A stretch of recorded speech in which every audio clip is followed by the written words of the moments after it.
Round 1, fight!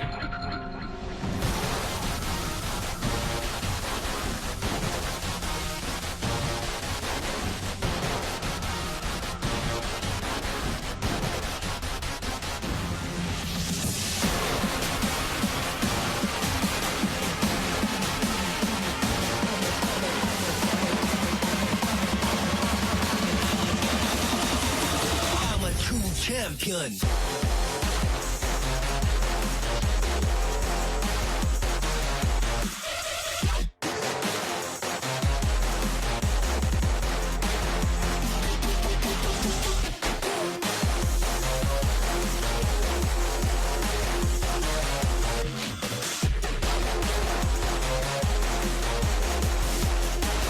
I'm a true champion.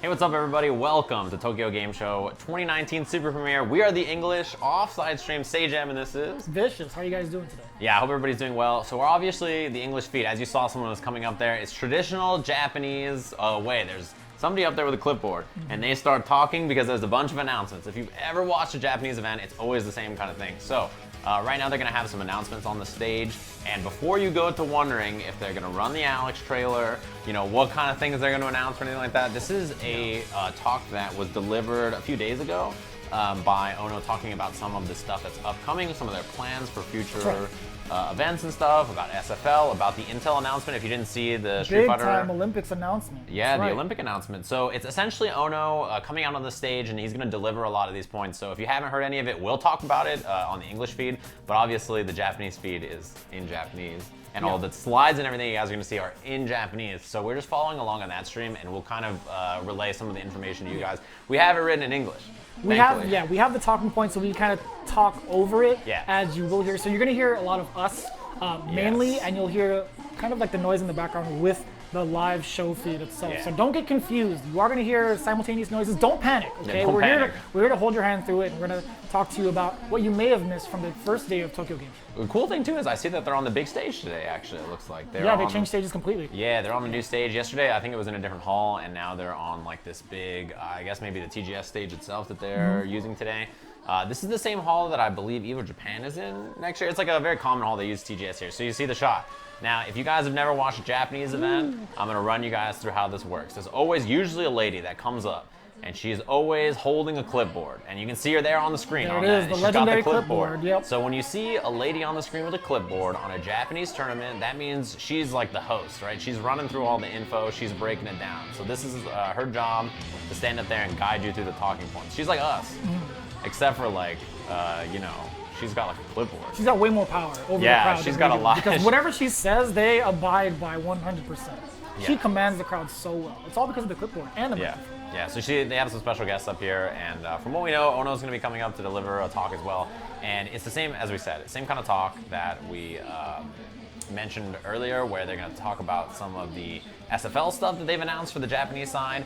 They've announced some stuff for the Intel thing, which is the Olympics, right? The Street Fighter and Rocket League match they're going to have at the Olympics, right? It's 250,000 smackaroos for each game, which is humongous, and there's going to be a bunch of different teams qualifying. They'll be playing in online qualifiers, which are from 4 to 8 weeks long each, and then after that, they'll do an offline event in Poland and at Katowice. I think that's how you say that.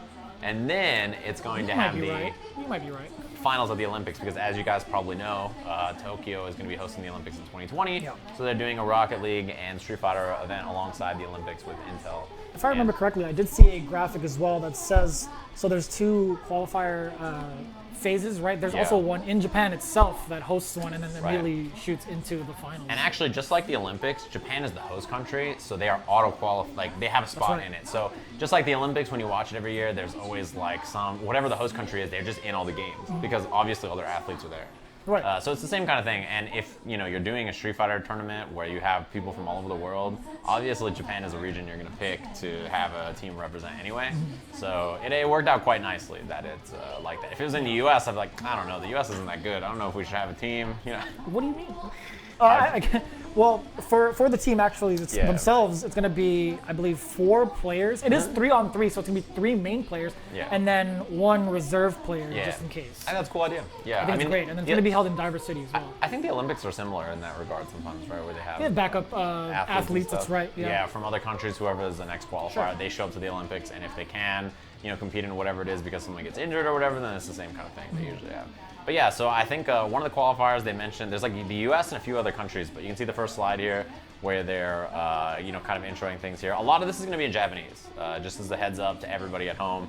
So if you're watching, you're following along, you can't read it on the screen, don't worry, we can't either, but we have some of the info for you guys.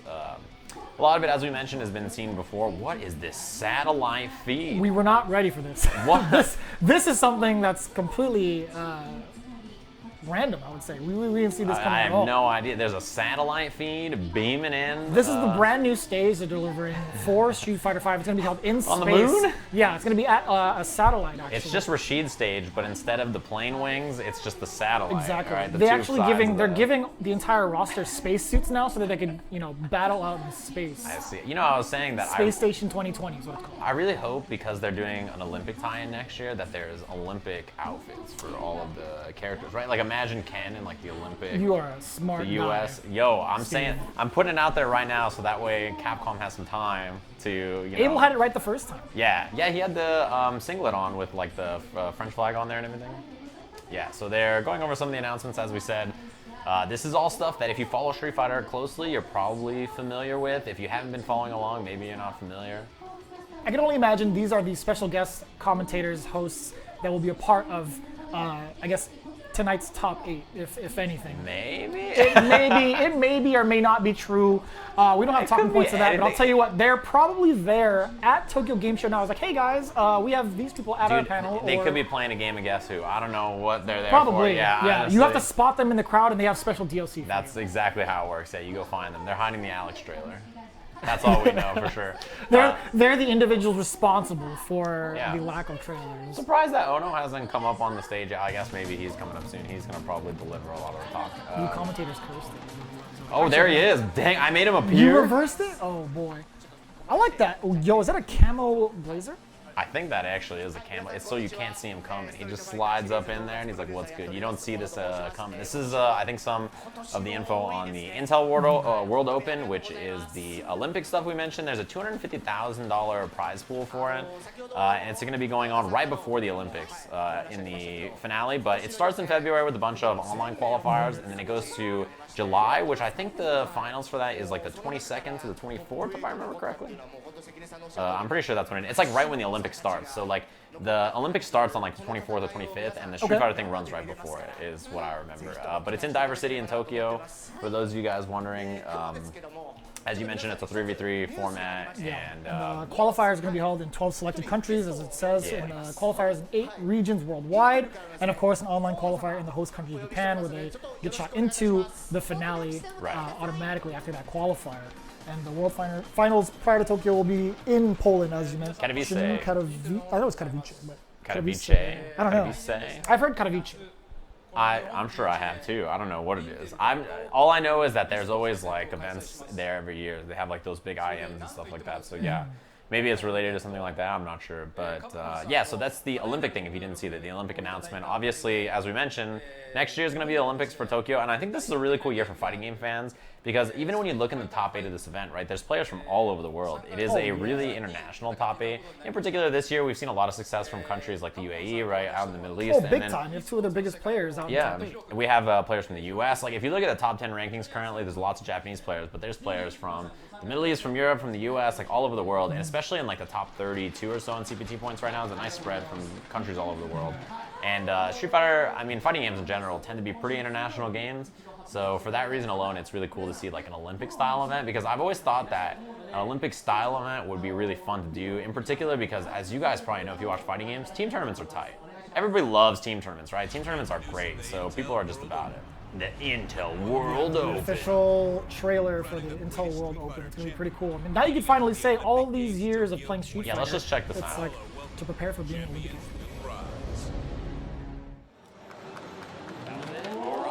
Just like it was in the first showing, the first trailer. There it is. Man, that was a 30-second trailer. Maybe even shorter than that. 20-second trailer. They're like, all right, the Olympics. Yeah, that's so crazy. Could you imagine, like, you know, I know a lot of people out there when fighting games are on TV and stuff, you tell your parents, like, hey, fighting games are on TV, blah, blah, blah. You're going to be like, hey, you know, fighting games I think I really like, yeah, it's going to be at the Olympics this year. So when your parents or your friends or your cousins or whoever's watching, your coworkers, you can be like, hey, you watching the Olympics this year? Street Fighter's going to be at the Olympics. That's like such a crazy sentence to say. I think they thought it was crazy. I mentioned it literally yesterday after I found out the announcement. My parents were like, what are you talking about? Yeah, you making stuff up, bro? You're like, no, it's happening. Yeah, so they're just kind of discussing some of the details about the Intel World Open. Obviously, the Olympics is what it is. It's called the Intel World Open because I think Intel is handling it. I thought I saw like ESL was doing some of the stuff for it. There's a few things. There's an article on it. If you look up the Street Fighter Twitter posted the article. They like linked it if you guys are curious about it. But there's a full article with details about the qualification and all the information about it, the announcement, discussing why they picked Street Fighter and Rocket League for these games. It's a really cool article. And yeah, they're showing some of the finals. I would assume this is how the plans work. This is the qualification phases. Yeah. You see on the left there, that's the Japanese qualifier, how they'll hold it in Japan and then it just goes straight into the finals. And on the right, it just shows like the 12 countries and regions available to qualify. And then the finals is in purple, which is in Poland. Yep. And that's where it goes into the actual Olympics, Tokyo finals. Man, that's going to be crazy. And they're dropping some news and information at the following events you can see here. New York Comic Con, I guess, is the next one that's coming up. But at EGX, which is the European Regional Final, for those of you guys curious. Yeah. Brazil Game Show 2019, the North America Regional Finals, C Major, which is SEAM, right? That's the Asia Regional Finals, and then obviously Capcom Cup. So they're going to be dropping information at all of those places. I think Capcom traditionally has a presence at Brazil Game Show anyway, so it's not surprising that that's where they're going to drop some info. I think that was the event actually where Combo Fiend played from behind the stage on like a wireless PS4 pad, and they had like a dummy up on the stage like pretending like somebody was playing, and then Combo Fiend was like behind the stage like it was a stunt double act. It's pretty good. So they're going to talk about the Street Fighter League, the Japanese version that is coming up. So you've been working on the US Street Fighter League, and one of the big announcements was that at the end of the year, Street Fighter League was going to have this unification bout between the U.S. event and the Japanese SFL teams. There's going to be 2-on-2, right? So 2 teams, and they're going to be put in a bracket, and there's a huge prize pool announced for that, $90,000. A ton of money for that one as well. And so yeah, they were talking about the SFL Japanese League, right? They're coordinating all their teams. They actually went through their draft already, right? And they're saying that their finals are going to be held at Capcom Cup the Saturday of, going into top 32, and then immediately afterwards is going to be the exhibition, US versus Japan. Right. And they're talking about how they made it in. So the Japanese league works a little differently than ours. Ooh, another video.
All right, everybody, what's up? We just saw the top 8 intro video. They're up on the stage already. Ooh, that was a beast intro. That was the coolest intro I've ever seen. Yeah, that was really, really cool. So they showed it. My favorite poses were you saw Phenom throwing the punch. Yeah, like that, because you know he used to do MMA fighting and stuff like that, right? Before he got into fighting games. Mago with the JoJo's pose. September Love. September Love that is was so beast, such man. a beast name. September Love is excellent. And I love it. The Shuto pose, that with the Illuminati sign that he threw up, that was tight. And Gachikun with the baseball swing, getting ready to swing that bad boy. They got a translator with Phenom.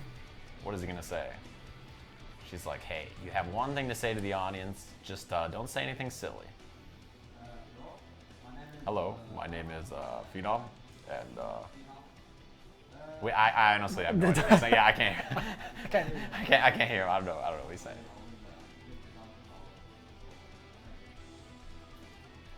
Dang, do we not have the house mics? Oh man, I wanted to hear him.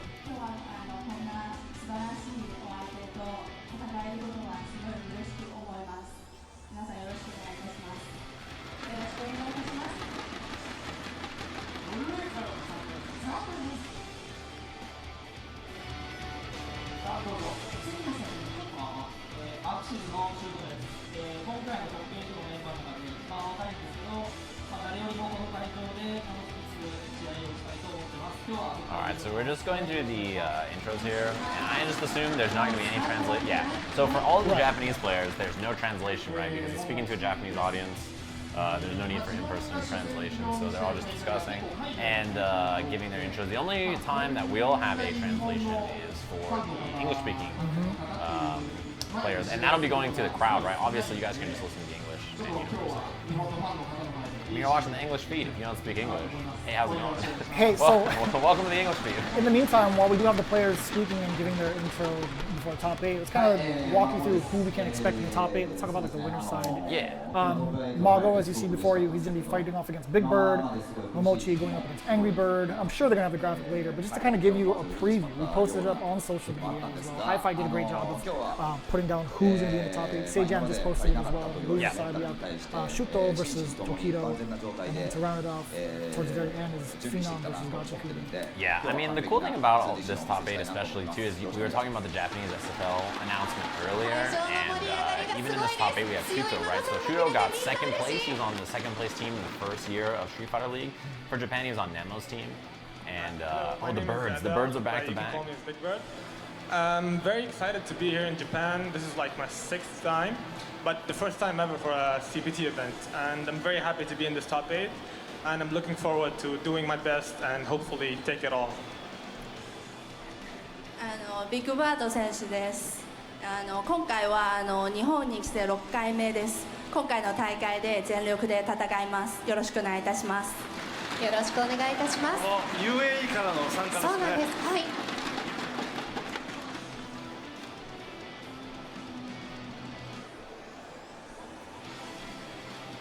Hello, my name is Amjad, known as Angry Bird.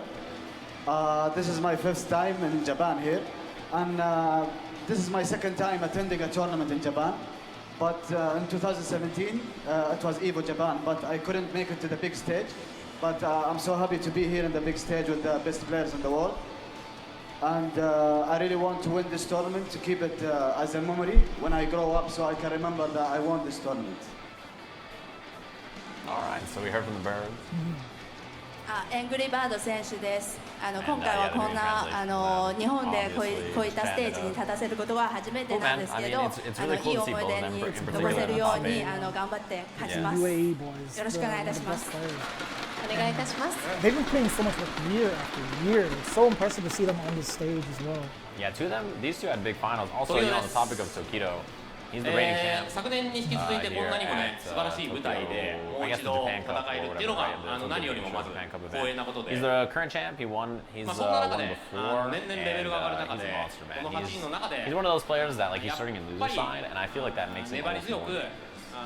It's a pretty stacked top 8 through and through, actually. There's a lot of really cool players to talk about here, and we'll get into that a little deeper post-intro. But man, this is pretty fancy. They have this intro video, September Love Mago. They got all the players up on the stage, big crowd. Wow, that crowd is huge. Big TGS crowd. And it filled in the entire, just that entire room. And you know, we rarely ever get to see an intro with the players themselves. Like usually we'll just introduce them through like a video, as we just saw, if we're lucky, and then we'll get them into their matches, and it's usually the commentators. So it's refreshing to see them talk about what they're going through, what they're expecting to do, and their intro in general. They're welcoming towards the crowd. I love it. I think it's always cool to give players a chance to jump on stage and chat, right? Because we watch them play, and that's really cool. But it's to me, I really love getting a chance to just hear from them before the top 8 and like how they're feeling at the top 8. So yeah, it's cool. It's really cool for me to see them on stage. I mean, I don't know about the people at home, right? When you're watching these players, you can see a lot by watching their gameplay and everything. Oh, we're gonna come out next, by the way. We're walking on the stage right after this. We're gonna be coming out right after. They're gonna introduce. They're gonna say and the crowd's gonna go wild. Audio and Hamako, it looks like on the stage. All right, chat room. There's some clappers. You gotta do the clap emoji in the chat. All right, introducing now the U.S. commentators.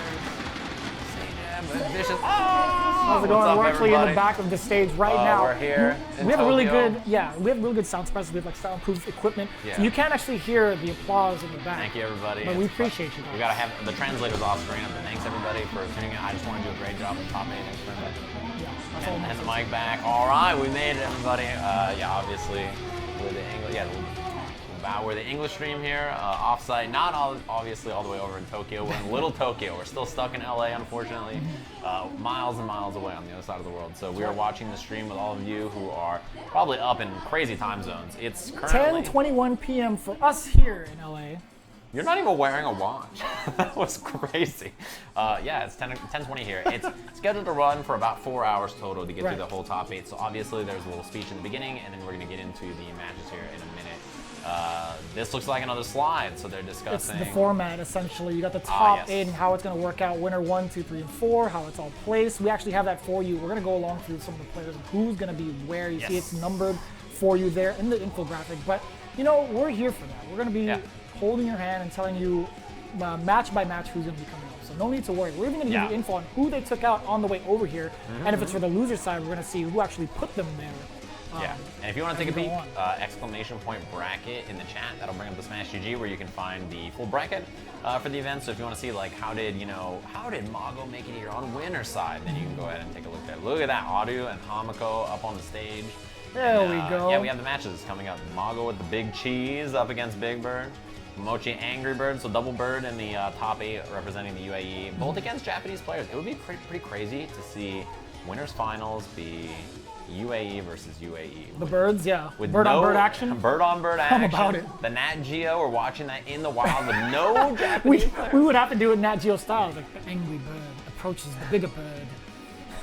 Every time the problem such hostility. The problem is with Big Bird is every time I imagine when people say Big Bird, all I can think about is big Big yellow Bird. Yeah, I see the big yellow bird sauntering. Oh hey! Like I just see him sauntering in.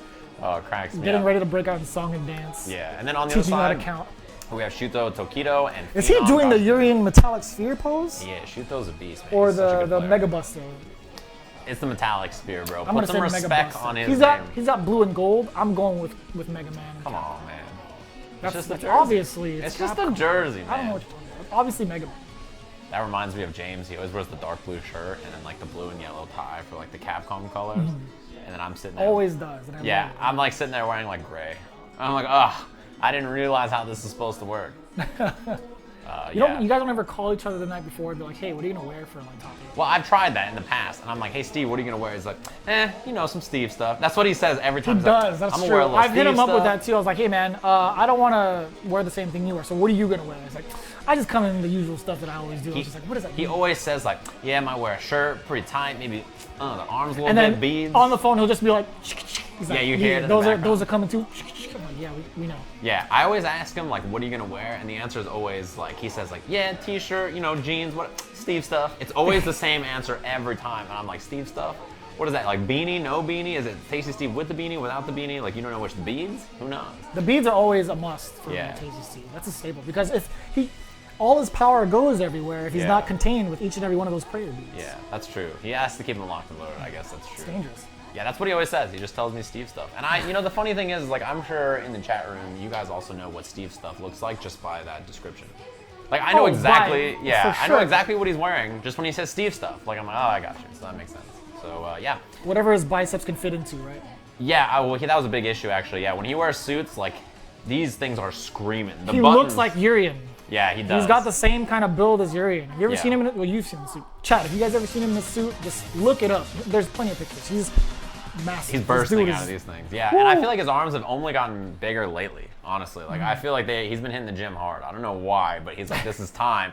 They're going to be humongous. Especially I sit next to him, I got no chance. Grabs my arm, I can't escape his grip. He's got to do face day. Steve, my arm. I'm just like, it's bad. It's a bad matchup. Oh, level 3 in the super. That's crazy. It's bad. It's a bad matchup for me. It looks like they're actually maybe getting ready on the stage. I see it's going to be the Mago match first. I think Mago versus Big Bird maybe is the match we're going to have up on the stage. I see that from our shot that we currently have. Obviously, we're just following their feed, so we have no control over what we see, just what they're giving us. We see that looks like Big Bird set up on the stage against Mago here. So we got September's very own Mago. I think that would be a really cool acronym. SVO. Yes. SVO Mago. Yeah. Up against Big Bird, taking off the watch. That is so common, actually. I feel like so many people remove watches or wallets or phones when they play. Yeah, well, your accessories gonna scratch up against like the fight stick more often than not. Yeah. Did you see the size of that watch? By the way, it's a big watch. That is definitely chunky. That's second place at Evo money right there. He got that watch. He got it way before Evo. Yeah, he did, of course. Just let me know. You know what? He's won some big events too. I think it's a very, very expensive watch, and he said his friend gave it to him because I remember him wearing that from the beginning of the year. It was at this Goodwill event that we were both a part of. That's right. And I saw that giant watch, like, damn. You've been balling, huh? He's like, no, my friend actually let me borrow this. He's a good friend of mine, so I wear it for good luck. That's really nice, actually. Yeah, that's a good friend. Super cool. Man. Yeah, it's a good friend. When your friend hooks you up like that. It was Angry Bird. Yeah, it probably was, honestly. So we do have Mago queuing up against Angry Bird. Now let's kind of talk about how they got here for a second. Let's talk about Big Bird. His journey involved taking down Fujimura, sending him into losers as well. He had to go through Otani as well. And for Mago, he had to send Phenom, Machabo, and Shuto, and GamerB to get to where he's at. Yeah, I mean, even also, Big Bird had to play Yujix Chun-Li, who was like 17 at Evo Japan, I think, or something like that. Really, really far placing Chun-Li player. He's really, really solid. So it's going to be Rashid versus Karen, two characters. I mean, you know, in this version of the game, two of the best characters in the game. I think a lot of people think top two. Extremely powerful. And then you saw it earlier in the graphic. Audie's a legend. Oh, man. I can hear F-Word doing the same thing in his bedroom right now. Yeah, while he throws V-Trigger 1 bomb set up. My man. Here we go. Karen, Rashid, 3 out of 5, ladies and gentlemen, all throughout top 8. Yeah, I mean, a matchup we see a lot in CPT, obviously, right? Both of these characters super, super strong in this version of the game, and for good reason. And this is one of those matchups where really, like, you know, oh man, using that walk speed, really utilizing the speed of it to get that throw bait already into the stun, but after this sequence, Big Bird is going to be living. Yeah, knockdown, throw kills. Got hit, no confirm. That's not an easy one in the stand medium kick. Stand medium punch, actually, there was no counter hit behind it, so either way, Mago just had to check with another button, right? There was no continuation after that. If you're a professional, you can hit the stand medium punch right into the Tenko setup. You can. You absolutely can. Yes, that's right. Back throw. Yeah, this is one of those matchups too where, like, you know, this is a character that can fight Rashid on the ground, but he does have buttons to really counter poke and whip punish. One thing you're going to see Big Bird use a lot is the walk back heavy punch. With Rashid, that's very good. One hit for stun here. Backs away. Yeah, I wonder if he was looking for a setup maybe to give him space to go for the V-Trigger. If he gets lazy and tries to do V-Trigger 1 here, wow. Oh, no, confirm off that. That could have been the first game going towards Mago, but here comes Big Bird getting him into the corner. The backdash, well placed. That is enough. Whatever route she took, it was going to be the game. Yeah, cornered backdash right away. Big Bird went for the throw and then didn't hit a button after the challenge, right? So he wasn't ready for it, no 3-frame check or anything on the backdash. Mago finds that crouching medium kick, and the range she can snap out crouching medium kick and then find those clean confirms is ridiculous. It's super far away. Yeah. Really, really powerful character. She is one of those characters that has the most firepower on the ground out of any character in the game, just because her crouching medium kick turns into so much damage. Caught the crouch strong once again, gets the Orochi, a lot of damage, already pushing towards the corner. No Oki off of this, but it's a dangerous situation. Regardless, that was the same side, and the stun, he's actually dead after this. Yeah.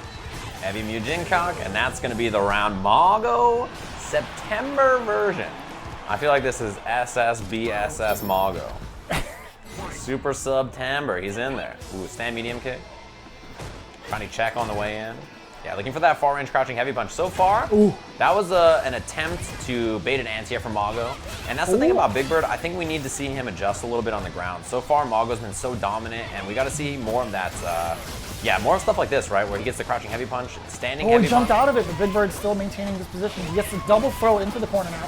Nice. Lock him down, stun. Yeah, has a bar here. EX into the heavy mixer, and that's it was enough. Just enough, too. Yeah, if you're Big Bird in this moment, right, like that's what you needed this kind of round. You needed that big crush counter start into huge damage, and that's exactly what he found. Whirlwind shot right off the gate for Big Bird to keep Mago in place first. Now he's just jumping on in there, crouch, fierce. Yeah, that anti-air is excellent. It's why we see the jump dive kick already from Big Bird, the Eagle Spike. Try to throw off the anti-air spacing or timing and beat it. Speaking of crouch fierce, coming out from Rashid, now waving away. Big Bird now checking with a low forward as well, but Mago is trying to edge his way out of the corner, right? Does not want to be locked down here, has a lot of meter. He spent one of it and he got stuffed out by Big Bird. I think he thought it hit actually on the last second. Yeah, kept the frame trap tight. Crouching medium punch is +1, so standing light kick after is a frame trap. Backdash, got him air reset, counter hit. Back throw, now it's all Mago. Off the wall, he was ready for it. He didn't want to overcommit, right? So he just backed off just a little bit, just in case Big Bird wanted to approach. Getting that crush counter combo, forward throw, momentum on Big Bird's favor, activation. Yeah, standing medium kick. He's gonna get a mix-up, one mix-up. The block from Mago, the startup of the roundhouse stuff completely. Big Bird tying up the game 1-1. Yeah, and that honestly is probably one of the best counter hits Rashid has. Standing medium punch, EX whirlwind shot, you roll in, you get huge damage off of that. So excellent work from Big Bird. I think there was a moment where I was saying I think he needs to make something happen, right? And you could tell that the gears in his head were clicking, and he was like, okay, I need to throw him some, weird looks, right? I gotta try to, bring out whirlwind shots. I gotta look for the crouching heavy punch and standing heavy punch a bit more. And I think Big Bird's, I was just gonna say, his use of standing heavy punch is really good. He knows how powerful of a button it is. Dash in behind the whip. It's one thing, if you can't get a whip punish, sometimes you just dash in and take up space instead. That's the second time Mago tried to contest after the Orochi, right? Big Bird just caught him with the counter hit, but either way, Mago just steamrolling right now. It happens, man. This is a character, Karen, where when she walks you down, she gets in your face with her medium buttons. Sometimes you just get beat up. You try to challenge, you try to walk back, you get hit by crouching medium kick. It's not a character where you can really swing freely in that range. What's kind of scary is that Big Bird actually counter hit Mago 2 times over in those 2 sequences of Orochi, but didn't follow through with it. I don't think he saw it in time or was confident enough in those hits to get the confirm. Yeah, long range down heavy punch from Big Bird again. He's trying to get the crush on the second hit. You got it. Yeah, I mean, that's what you have to do against this character, I think. Wow, got hit and then gets the back throw because of it. He had too much hit stun to throw him out of the corner. Wow, no counter again, he dropped it. Not a big punish, but okay. Yeah, I mean, you'll take it. It was decent, yeah. He had to spend the bar for it, and now he's gonna get stunned. He dropped it into the reset, thought that he still had a chance to hit a button, and that's 2-1 Mago. A little bit of a drop, but it worked out anyway. The September passive just powering up all the way through 2-1. Too buff, man. I mean, despite that situation being a drop, she still had time to hit the standing light kick and get the counter hit, so probably a wake-up button. He tried to, sneak one in there thinking that the combo drop was going to give him enough time, but in that situation, he couldn't. So 2-1 Mago. Yeah, I like to see a little bit more whirlwind shot from Big Bird. I think that's one thing that kind of helps him out. Throwing on the whirlwind shot, yeah, so that at least Mago has to think about it. Nice air-to-air check. This time not going for the traditional crouch fierce that he's been aiming for against Big Bird. Yeah, crouching heavy punch is excellent. It's such a good anti-air. It's one thing about her is, as good as her ground game is, you would think her anti-airs wouldn't be that powerful, but between EX uppercut, crouching heavy punch, standing heavy punch, she's got good options. Punish. Yeah, look for that crush counter on the meaty, couldn't find it. Again, back to that whirlwind shot, but within range. Back throw. No crouch fierce there, just trying to block. Nice EX percent. Now he always finds the right moment to EX uppercut. It's funny, Mago is known for the man, that was good. But no combo, still had the meaty after. Got him, this is big damage. EX? No, and he lives. Oh, but no confirm off the low forward, that could have been it. Big Bird's trying to lock it down, and he gets the cross up at the last second. Yeah, Mago had already committed to the throw attack, cross up, clipped him. In that moment too, Mago wake up crouching medium kick and no confirm. You had to believe, right? That's the only reason you'd wake up there with that crouching medium kick. Maneuvering over, or under Big Bird. Caught him with the crush counter. Yeah, it's big corner carry, baits the throw. Bait. One more for stun. Throw would be really bad, yeah. He went for it. You saw the animation of the throw, backing up to get the V trigger. And he threw him past it. Wow, the EX on Wake Up, the juggle because of the enhanced whirlwind or Eagle Spike there. That was really well done from Big Bird. Ooh. Crush. Mago's fake sweep setups. EX again. Mixer from Big Bird, the bravery. They don't call him Little Bird. Oh, that was so scary. All right, Mago still wins in one hit here, though. A crouching medium kick is death. The throw. The throw. Definitely within kill range, but it gives him test the V-trigger. Don't you dare. I said don't test the reactions, but maybe you shouldn't have tested the Eagle Spike. I think if he empty jumped there, and then he could have landed and done uppercut or critical art or something. Yeah, that would have been sick. He had enough time, yeah. Yeah, maybe because he had an air button, he got clipped for it. So 2 apiece now, adjustments from Big Bird. I think the big deal is that he threw some whirlwind shots, threw off Mago, and then used that to kind of get in and apply the pressure. You have to make him think about something else, right? And I think really the way Big Bird uses Rashid's standing heavy punch, that button is super good. It's one of the best like fish buttons in the game. You can just fish for it from half screen away. Feel really confident you can roll in after, at least get the roll kick, if not the roll into the standing medium punch. Yeah, just having him think about those extra options on the ground to kind of keep him occupied. Yeah. Maybe throw off his momentum from Mago, because every one of these round starters has been in Mago's favor. Yeah, I mean, that's the thing, right? It's like, you know, this is a character that can really control the ground well in Karen. And the thing that Rashid has is mobility. He can lock you down with plus frames with the EX whirlwind shot, or, you know, he has those big jump buttons. So Mago just has to keep his eyes peeled for everything, right? Watch the jumps, watch the dashes, try to whip punish that standing heavy punch or crouching heavy punch. A lot more active with the normals from Big Bird. Caught the dash in Mago. Now getting this opening. Nice backdash out of the throw. I feel like we've seen that sequence from Mago numerous times in this set so far. That anti-air behind the head, that was like G. It hit way back there. That anti-air is so good. Both of them actually have great anti-airs. What a whiff punish. Just outside of the range of sweep. Crouching medium kick. Oh, counter hit. He got caught. Pressing a button in between. Whirlwind shot gets him. Big jump in past the crouch fierce. He's going to get a stun for it. Switching sides, building a little bit of meter. Yeah, corner carry. Heavy punch right into the medium mixer. Oh, he ran into it. He tried to walk under, and I totally understand just trying to get out of that corner, but instead eats the jump fierce on the way down. Big Bird now on match point. That's like one of the few characters where their jumping heavy hits so low to the ground that it's really, really tough to get under it and walk under. So against almost any other character, I think that would have worked. But yeah, this is Rashid where his jump heavy punch has a low, low hitbox very early. And Mago, every time he's landed this opening, any sort of sequence from Orochi into V-skill, right, he immediately went for the throw. And now he's locked down Big Bird in this corner again. Yeah, you see how he gave him space? He was like respecting the wall jump. Nice interrupt. Great interrupt with the crouch jab. Sweeping. Got caught. And I like that. Yeah, forced the tornado to dissipate earlier. Boom. The Orochi to finish. I thought that was really, really smart from Mago. Yeah. I don't know if that was a preemptive sweep, but either way, it was lucky enough for him to get rid of the V-trigger quick. And there was no confirm from Big Bird after. Like, it hit, and he was just like, I'm not sure exactly what to do. Big jump in. That's one of the first we've seen that didn't get anti-air. EX uppercut from Mago.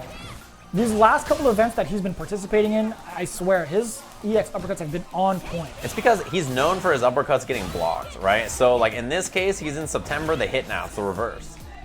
Wall jump. Full meter, though, for Big Bird. Scary spot to be. Doesn't check the command dash counter hit combo. Oh, my goodness. EX. Not quite.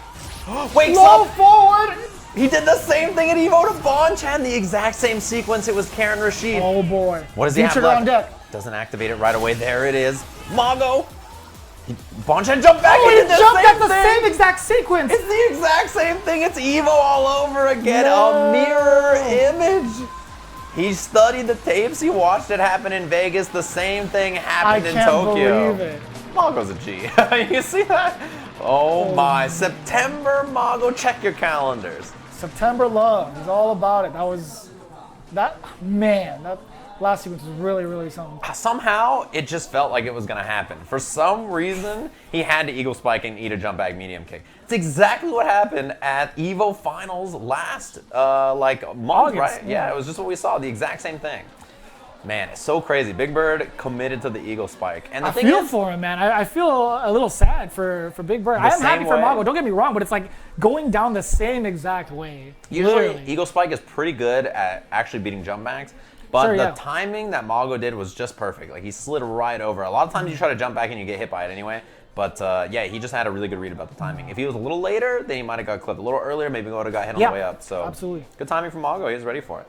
And it looks like the next match, we're going to have the other winner side match, obviously Angry Bird versus Mamochi.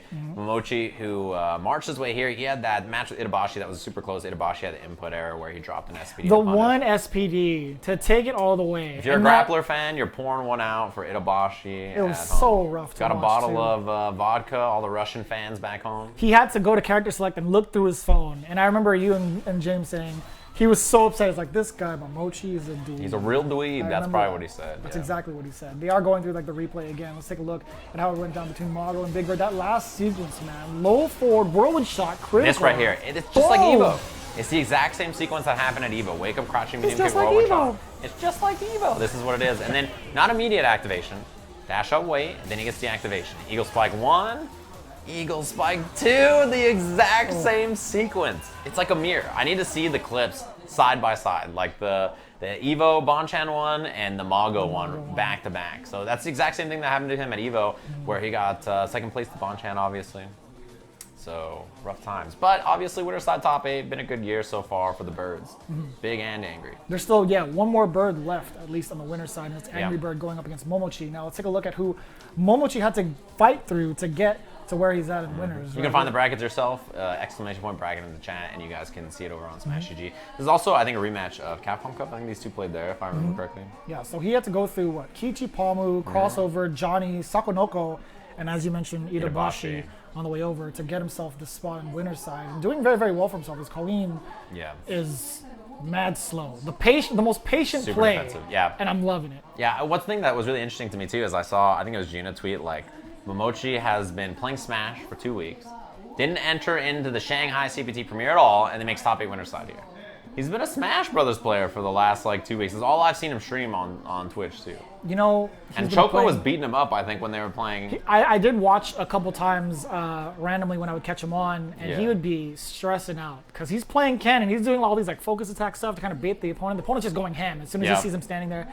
He knows it's a whole different game. He's not going to have the same kind of results as Ken, but it's so stressful to watch him play and expect these things. It's like, man. Ooh, I see the bracket actually. Can we pull that up? The bracket would be dope. Yeah, so if you guys haven't seen it yet, Mago obviously advances. Next match we're going to have is Mamochi Angry Bird. Then we have Shuto Tokido on loser side and Phenom Gachikun. So Mago, September Mago continuing his streak. He's looking nice and solid in that winners finals. So nice work to him. You know, Big Bird's going to drop down, and obviously the other bird, Angry Bird's going to be up next. These two all the way out from the UAE, representing the Middle East. Cool, and I hope that they have a qualifier when the Olympics come around. I would hope so. It would be really cool, to actually see if there's a team fielded out there. It would be really great to see. So we didn't get to talk too much about Angry Bird and how he got here, right? We're looking at it here. He took down Tokido. We saw SIN Brandon earlier, who was... Brandon is currently probably the strongest Singaporean player. The last time I saw him play Cien, he beat him in the grand finals there. He's a really, really strong young player, up-and-comer. And then we had Gachikun as well. So Angry Bird was the one that put Gachikun into loser's side. You see, as we saw from the bracket, he's on the very, very bottom of the loser's bracket, awaiting his fate. If he so happens to win, he'd actually have to face off against Big Bird, by the way. Which is interesting about that. You know, the match that we could see there between them two, especially because, you drop down the loser side here from winner side top 8, and you just sort of have to wait and see who the next match is going to be. So I'm excited to see this. So we are going to expect Colleen versus Zeku. We're looking to see how Angry Bird is going to contest Mochi's patient defensive style. It really depends. I think it depends on how fast, I guess, Angry Bird would transform into young Zeku. We've seen him from the last couple times we've seen him on stream. Yeah. He would immediately go into young Zeku. Switch. But it's gonna be it might be different here against Colleen. Yeah, okay, so the thing about Angry Bird, we talked about it in both of the sets he played yesterday, that we saw on stream. He is relentless. Probably one of the least trainable players I've seen. I've always felt that way about his style. He really just knows exactly how he wants to play, how he wants to do things, and he just runs his will against yours, right? That's how it works. It's my will versus yours, who will bend or break first. That's just his style. There's no slowing down. So Ken Mamochi, who is someone who's very slow, very particular about the way he plays, how does he deal with someone like Angry Bird who just wants to run you over? Look at him go. There's almost no stop in his game. Did you see the startup on the stand fierce? Angry Bird back threw him on the start of that. Speaking of, back throw from Mamochi. Honestly, like, if you try to bait Zeku's throw and he gets back throw, that's probably the worst throw in the game to get hit by, right? Like, that back throw chunks you for huge damage. 2-meter combo, hail out. Nice tech from Angry Bird. Getting the tip of the sweep to get the V-trigger activation, by the way. Yeah, try to use, he got a reversal there. Try to hit a button in between it. Slide, goes in, eats the throw. Momochi plays a lot of Zeku himself, so this is a character he's probably pretty familiar with. The double jump, reversal button from Angry Bird. He's still swinging. Yeah, look, that's a 3-frame frame trap. Double counter him. Oh, man. You saw the reversal on the side of Angry Bird. I wonder what it was. I'm not sure, honestly, Maybe tried super or something and didn't get it, but that crouching medium punch, crouching jab is a 3-frame frame trap, so you have to use that against Colleen. Crouching medium punch, standing jab works against 4-frame characters. So you see him, knowing the difference between these two characters. Oh, just walked up the slide away, back-to-back crush counter fierce. I wanted a third so bad. Wow, do you see? He's just walking with authority. No, but notice, Angry Bird got crushed, he got crushed. Momochi walked up, what did Angry Bird do? Kept swinging. Like, it didn't stop him at all. He's like, whatever, 2 crushes, who cares? That's the playstyle, right? That's how he is. He's like, whatever, dude, I'll eat this damage. Switching over to old timer. Cross fierce anti-air. Nice big damage incoming. Yeah, might be the 2-bar combo. He'll be very close to Dizzy. Mix up. Again! You were not kidding. This guy is super stubborn. There's no breaking his will. That's the thing about him, right? Okay, so both of the sets we saw yesterday as well, Angry Bird lost the first game and then won 2 straight. It's the exact same thing where he really imposes his will, and I think it takes a lot to adapt to his game plan, and when you adapt to his game plan, you're spending all this mental energy to try to like, okay, I know he's gonna swing here, okay, I know he's gonna uppercut here, and Angry Bird's just doing his thing. I guess I shouldn't say stubborn, it's more just determined is what it is. Yeah. He's determined to find his mark. Stubborn or determined, it depends on who you ask. Yeah. That's what I like about his style, though. He's very, very hard to, get to sit still, right? He's gonna do what he wants to do. Oh, the slight delay on the crouch, strong. Big damage. Caught Mamochi. Switch uppercut, it gets the meaty here. The meaty Graham. Oh, he was right. Back throw. This is big. Switch. Back close, still swinging away. Love the V Great skill. use of the V skill. Wall escape dive kick, and that's the thing is like, in that moment, you're gonna hold up because, okay, frame trap me, hit me on the ground, I've got a lot of life, I'm not too worried about it. In that moment, he's just gonna hold up back and threaten wall escape or whatever, and he's like, yeah, what are you gonna do about it? It's just his style. Fierces. Yeah, looking for it again. That has huge range, although Mamochi. The crush counter this time. Double dash forward, applying the pressure once more. Target combo, EX, Parabellum once again. Sweep, Parabellum. What's the setup? Man, he got hit again. Angry Bird ate the jab. You cannot train him. He makes such a scary opponent for that reason. Activates cross up. Nice block from Angry Bird. He's seen it before. Seen it a couple times on Twitter. Caught the high fight clip. He's like, okay. Ooh, nice whip on it. That down jab. Spend 2 bars. Not enough. Oh, wakes up with the V trigger. Caught him low. Okay, so. I can't believe he used it from that close. Yeah, the hard thing about that moment is when Zeku's wake up V trigger and you block the first hit. The second hit is always going to be crouching medium kick, right? It's almost always going to be crouching medium kick. So you have to low block immediately or you get hit like that. So, yeah, nice work from Angry Bird. Just, again, scrambly, tough player to deal with on defense. Did you see a normal come out of Mamochi's side on Angry Bird's wake up in that last instance? Because I was trying to recall if there was a button that Mamochi had pressed. Because I saw a reversal from the side of Angry Bird, right? I wanted to know if the invulnerability of the V-trigger helped him out a little bit. I mean, or did he just catch him low? Yeah, in that case, he just caught him low, I think. Because he blocked the first part of it. So you can hit a button and then recover and then block the part of it or whatever, but I think that's what happened. Because he blocked the first hit and the second hit just hit him low. Fierce confirmed. Not close enough to the corner to get the heavy palm. Walking back. He's just waiting, I think, right here. Nice anti-air. Giving him just enough space. Doesn't want to overcommit, and I like that from Angry Bird. Yeah, and then dashes up after the back dashes. You see that crouching medium punch? Every time he's doing that, he's buffering in, run slide or the EX shoulder after. Double Parabellum. The slide. Yeah, I think he's okay with that trade. He got the V-trigger activated. See that wall escape? He threatened it so that he would back off. But this is scary. You can't really contest with Mamochi on the ground here. That standing heavy punch, yeah, that is death. If that hits you, it's bad news. Tries to bait the throw. Oh, not even going to try to press the button. V-trigger is still active, just a little bit longer. Weathering the storm? Yeah, blocked it out. He ate a lot of gray life, but it's better than getting hit. 30 seconds on the clock. No more gray left to be had. All recovered there Chip. from. No cancel. That could have been it. Oh, this is bad news. This is huge. Doesn't spend the second bar just yet. You have to watch the critical art chip. He went for it raw. Oh my god, the vanity step out of there. Mamochi is always 2 steps ahead. I honestly had no idea that worked. I've never seen that before, but Mamochi clearly had a plan. He just ran up and said, do it. I dare you. I double dare you. Oh, look at this. Angry Bird back on the prowl, right? Still chasing after him despite that. Punish. Big punish there. Mamochi EX Parabellum. The corner carry as well. Double dash forward. Checking him with the jabs. Fierce. That is one of the best, walk back swing with it kind of buttons there. Counter hit combo off the plus frames. Oh, he was barely missed. Yeah, he was right, but so wrong. Feels bad. Whiff punish. Feature is active for Mamochi. Angry Bird needs to watch his toes because even from this far away, he can gash up, get the target combo low.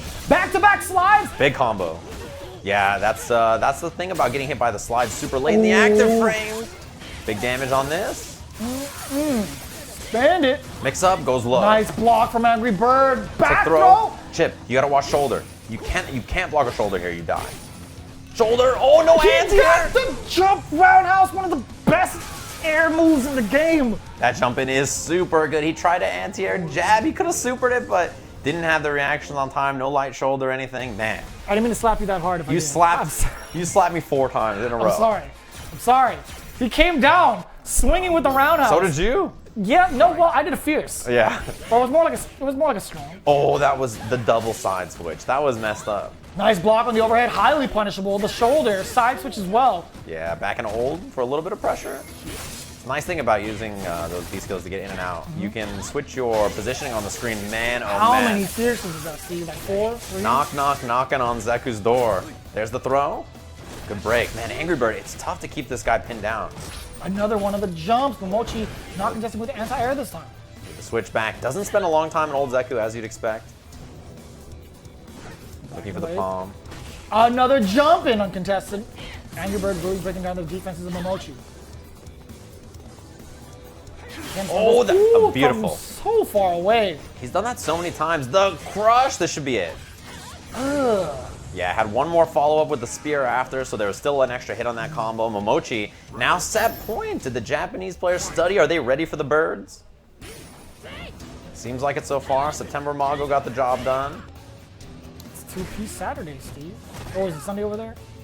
Yeah. It's Sunday, huh? It'll be Sunday here soon. The 2-piece chicken specials? Looking for that back roundhouse to find the crush. Walk up block from Mamochi, just kind of trying to test if Angry Bird's gonna throw out a buffer and get himself killed. Looking for the V skill, double V skill, that's a punish. Big corner carry too, he gets the run up for pressure, but the walk back. Out of there. Ooh, big jump in, Mamochi committed to a normal, caught the punish. Working on Dizzy here. Goes low. That was beautiful because the standard meaty there is a mid, right? So he looked for the mid parry. That's the Dizzy. So, okay, so in that moment, the standard option for Zeku is standing heavy punch. And old Zeku has a meaty after front throw. So Mamochi did a reversal parry, and Angry Bird, knowing that, went for a crouching medium kick. That's like the I know that you know kind of situation.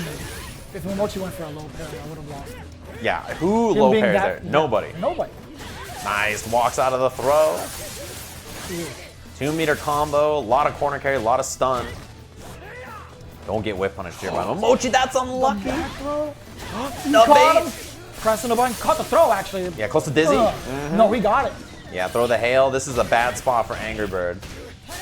Heavy Parabellum off the standing medium punch. One more for the round. He reversed the button, dash the back throw. The low parry. That was so good. Who wakes up low parry Mamochi?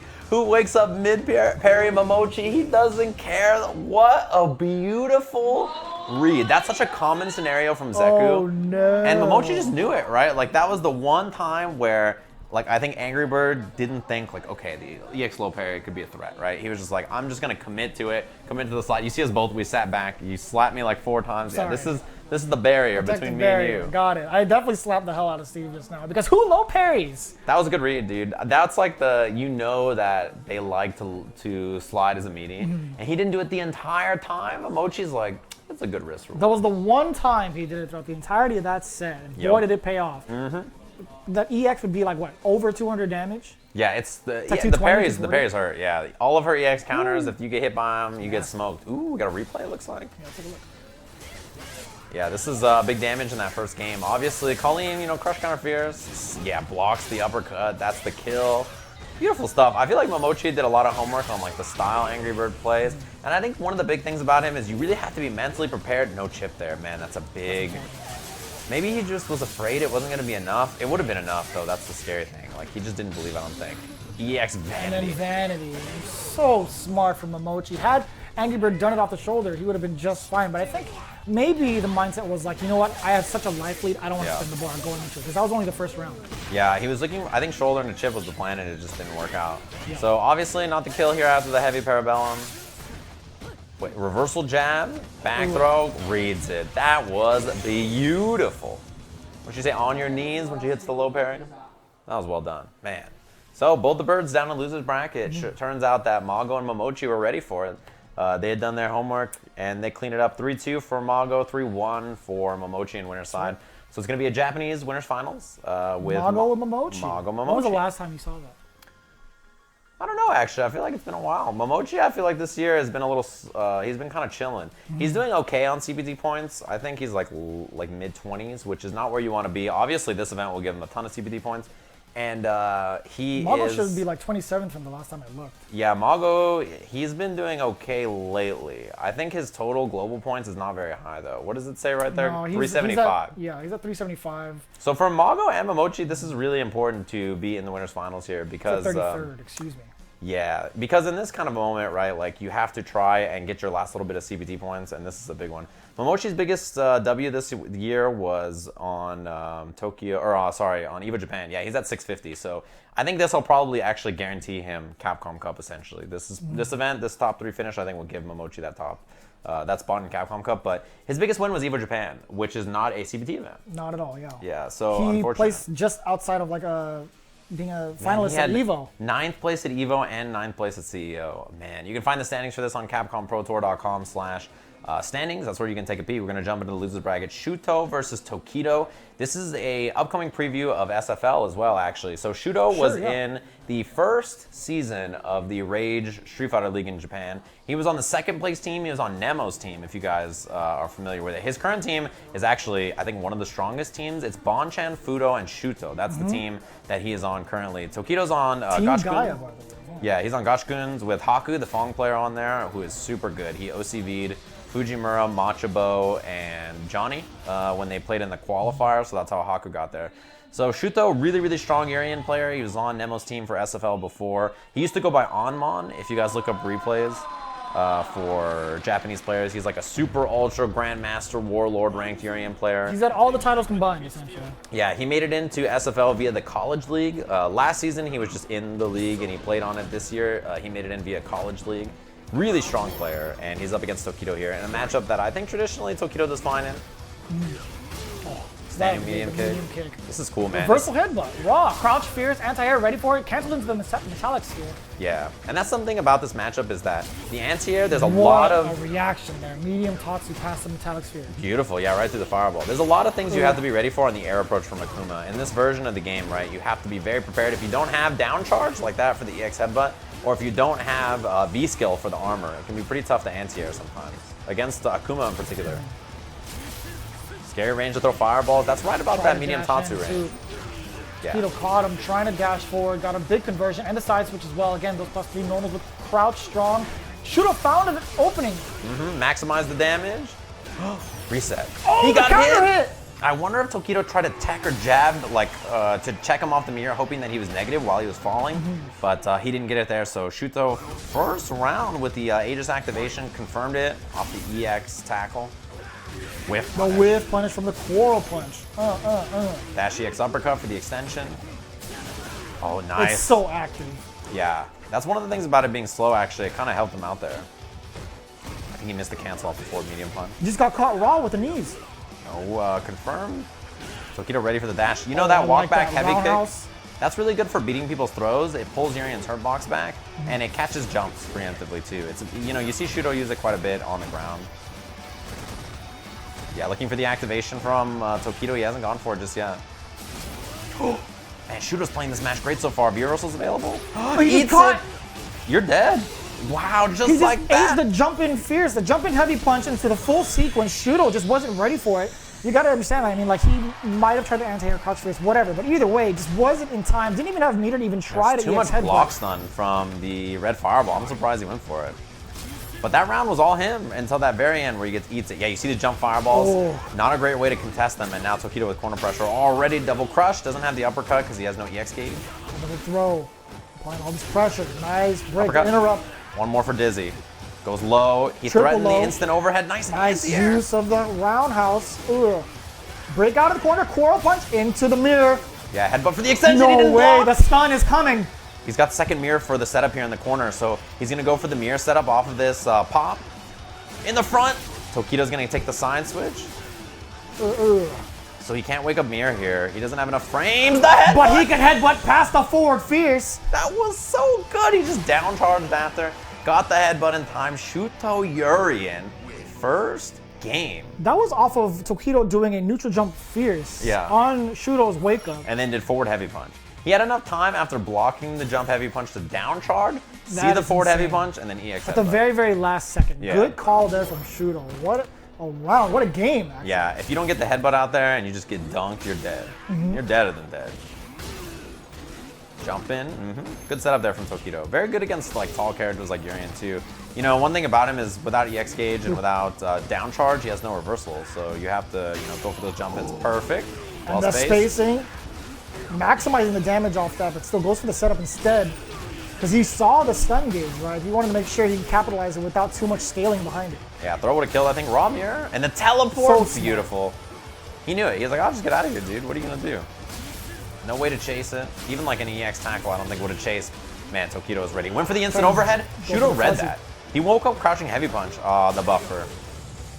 So yeah, I think Shuto knew that he was going to go for that and just try to block and like instant punish or something with crouching heavy punch. Yeah, he just missed it. Tokido just slightly off the mark for that fuzzy setup. Shuto just wasn't ready for what would happen afterwards. Just the whiff. And going for the knee drop. Yeah, that was good timing. Like he just knew that it was going to come out. No hick from Tokido. He was already going to do the fireball. Look at that. Every time he does jump air fireball, he just jumps back. Doesn't have like a good answer to beat it without EX headbutt or armor, so he needs V skill. Yeah, giving up some of that space, at least you don't have to contest what comes after, right? You can't predict what Tokido's going to do. Just doesn't want to be in that situation, trying to be risk averse. Yeah, I like the Tokido air fireball approach. That should have been the round. Been it. Yeah, that should have been actually the game. Challenge? That's crazy. That was a big, scary challenge from Tokido with the EX uppercut. Had it been blocked, Shuto did have, what, 2 bars, full V-trigger? It could have been dead. Yeah, it was in a bad spot for sure. The thing is that Urian crouching medium punch is 0 on block, and Tokido has hit a button that's too slow to challenge each time. If you hit standing jab, you can challenge and beat whatever he hits after. He tried standing, I think crouching jab or something. He did like a 4-frame button, is whatever he was. I don't remember what it was, but it traded with what Shuto did after. So the rematch, Tokido thinking about it. Taking his breather. We don't even have to see the player cam. I already know. He's already doing his breathing ritual every one of the games. Yeah, he's probably bouncing up and down in his chair, doing some kind of ritual, maybe headbutting someone in the crowd. Drinking whatever drink he had in that commercial. Yeah, probably actually. I was looking at some of the archives from like TGS, how we didn't get to see the player cam. Oh, what? A controller got unplugged? Oh, hold up. The Tokido stick stopped working. What was that icon? That's what I want to know. I don't know. Tokido hit him. He hit him with the OK thumbs up.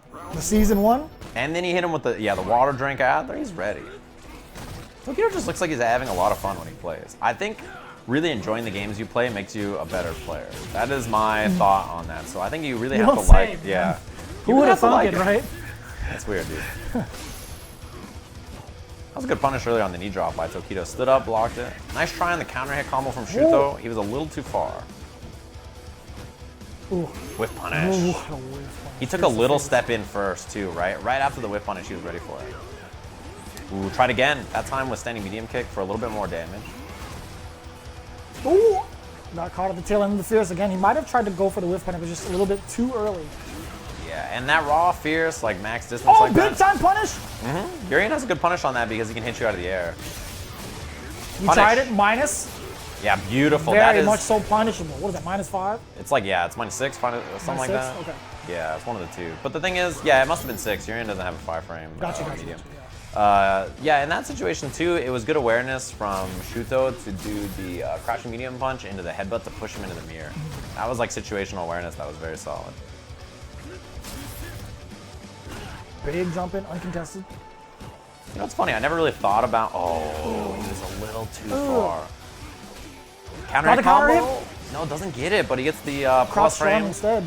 Yeah, standing light kick from Urian, very plus. This is the round, actually.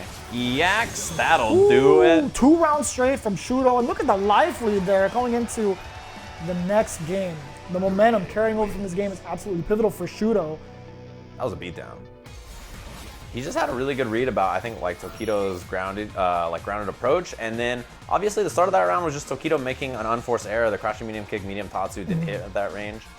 Kind of the curse of hit confirming, right? He hit confirmed it, but like it didn't work. Yeah. So it's like you try to do something really good, but it didn't turn out to be that great. It's hard when you're watching your opponent kind of like walking and blocking. You see the character walk forward. It's like, I swear I got him. Yeah, and your crouching medium kick hits, but it just doesn't combo into the medium tatsu. Oh, that too, yeah, from that far away? Yeah, it'd be like that sometimes.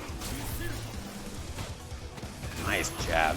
One thing about Tokido that he's very good at is using his jab to just check people walking in. Ooh. And that low medium kick too. I mean, Akuma has great buttons to really just check forward movement. Whiff punish? Nice whiff punish again, that low forward.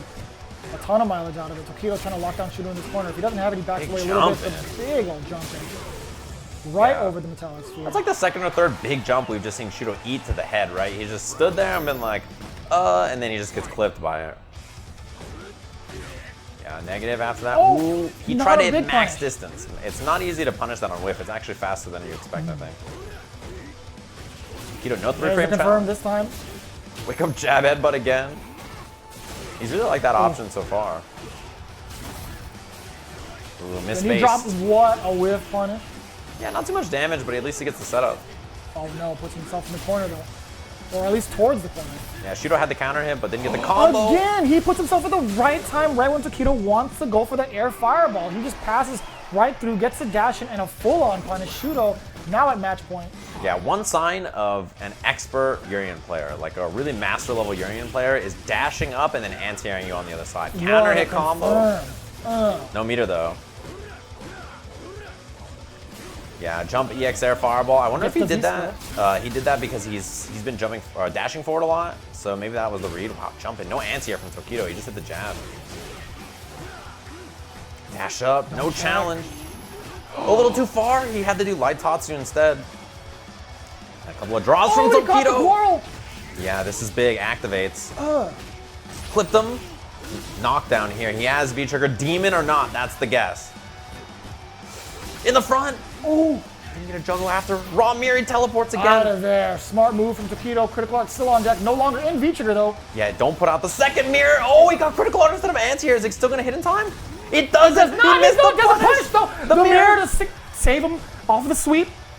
Walk up. Oh, the low Shuto Urian over Tokido. Man, that was such a big drop. Tokido tried to anti-air uppercut and he got critical art on accident. Big input error, no punish from Shuto, which to be fair. Oh my goodness, the amount of stress. Yeah, I think as Urian there, he can't reach with any of the buttons that he would have had besides maybe sweep or something.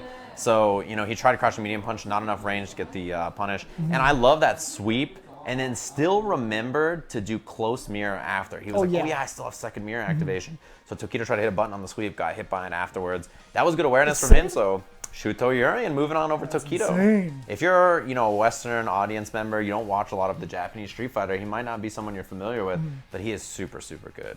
He's a really, really strong player, and it's cool to see him, you know, on a big stage like this, super premiere for a Tokyo Game Show.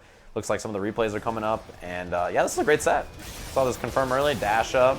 Not crouching, so you don't get the extension with... I mean, he just got caught with the mirror raw. I don't even know what he even tried to do. Yeah, I don't know. Just landed into it. There's a counter hit.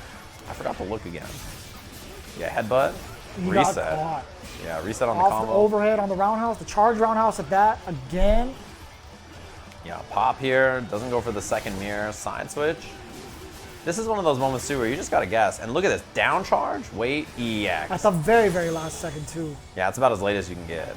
This is the walk down. This is when that jump comes in and he tried to uppercut. That was walk up uppercut, he got super on accident. Look at the pushback. Not enough to reach with the crouching medium punch. The walk up, wait. And this is where you have to respect the mirror, goes low. And you have, behind the mirror, he could do like overhead, right? So you have to respect the overhead option from behind the mirror. And so if you're Tokido, you kind of have to just wait it out on the mirror. You can't swing too hard into it or you might get smoked. So he's just kind of sitting there like, do I want to hit a button? Do I want to like look for the overhead? And like Shuto stands up, crouches, low medium kick. Perfect. Just that slight flinch. You never know what he's going to go with. It could have been forward fierce or maybe like charge roundhouse. Even if the charge roundhouse was blocked from Yuri, and it still would have put Shuto in an advantageous situation. Plus frames, you just got to guess. Yeah, unfortunately. Really well played. But Shuto, again, moving on towards the loser's quarters. He's going to be fighting Angry Bird. Angry Bird. I cannot wait. That should be a really fun match to watch. Two characters like kind of slugging out, right? Two characters that just, run into each other and butt heads. Zeku versus Yuri, and that should be a fun one. High flyer for sure. That is like everybody's jumping around, going nuts. On the other side, we have Phenom versus Gachikun. This should be another cool match, another European player. Phenom's been in the top like 10 to 15 since he's been doing very well this year in CPT points. I think he's at like the tail end of the top 10. We could take a look. Yeah, you can find this on CapcomProTour.com. I'm doing the same thing right now. Just do what you can, right? Just go to CapcomProTour.com, check it out, check the standings for yourself. Yeah. 10th in the global rankings. Yeah. 935. When I said bottom of top 10, I guess I meant 10th. Yeah. Bottom of top 10, you can find him there. 10th place on the standings currently. He's just under 1,000 points, I think. And yeah, very impressive year for him so far. Switched on over to Karen, obviously a very, very good character in this version, doing a lot of damage with that character, I think, as you expect, right? She just has a tool set that if you're a very solid player, you have execution, you can just win. She's a really, really powerful character. And she gives you like the tools where if you're a solid, strong player and you can just utilize a basic moveset very well, she will take you a long way. She's a great character in this version of the game. Very, very strong. It's brought him all the way to top 8, right? And he's in the loser side. The reason why is because Mago was the one to send him over to losers bracket with 0-2 in the Karen mirror match that we saw yesterday. That was actually on stream right beforehand. On the way over, the people he took with him, Phenom took out Justin Wong, Choo Choo, MOV, Itabashi Zangief. Yeah, and it was cool in that Itabashi match we got to see his Nakali again. And the Nakali in particular is like a character that we've seen a little bit more, particularly because of Machobo this year, right? He's been having a lot of success in CPT events. And that character's still good, So like to not see him so much, in the last like year and a half and then see a lot more Nakali, I think is cool. And Karen Rashid, a matchup we saw earlier in this top 8. I'm sure it won't be the last time we see this matchup in the top 8. Yeah, and Gachikun had a real big match against Reciprocity's own Punk. Heartbreaker at that. It was 2-1 in Gachikun's favor. Super close. He was super, super close. That's right. Took down ZJZ as well and Xiao Hai in this tournament. Yeah, Gachikun, I mean, Punk's been somebody who's given him a lot of issues before, so, that match was a great one for him for sure. Punk is he's really, really, really good. So, yeah. He tweeted about it immediately after. He's like, V trigger 1, EX whirlwind afterwards or something. Nice anti-air. Phenom ready for it. It's funny because you watch Phenom go from a character like Nakali where you're like, man, he just jumps and dashes like crazy, right? And then you give him Karen's toolset and all of a sudden he's just chilling on the ground and you're like, whoa. It's almost like having really, really good ground buttons means that like you get to play a ground game like this, right? Wow, sure, challenge? That was crazy. Well, yeah, I mean, sometimes like, if your character doesn't have great ground normals, it's tough to just sit there and play on the ground. It absolutely is. Unless you're like Mamochi or something, right? Some people can just do it. Oh, got caught in between. He wasn't done with that sequence. Gachikun got the EX whirlwind shot again. Spinning mixer not quite. Empty that low. Is dirty. Yeah, and he gets the light eagle spike too, which is so good. That's such a nice thing for Rashid to have. Doesn't have to do the light mixer. Gets that nice chunky damage. Phenom could have spent the bar for the Berserker just a little bit later, but the problem is with Gachikun, if you miss time it, you could be eating a neutral jump fierce because of how it hits. Nice counter combo. Forward medium punch, gets the standing jab after.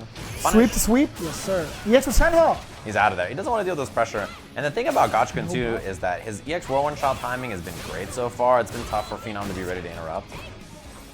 He's kind of just throwing him off, like delay, delay, delay, then he does it, and Phenom is a little late on the jump. That's what we saw Punk get hit by yesterday. Here starts the activation off the sweep, back off. Caught the whiff point. Yeah, Rekka into the low.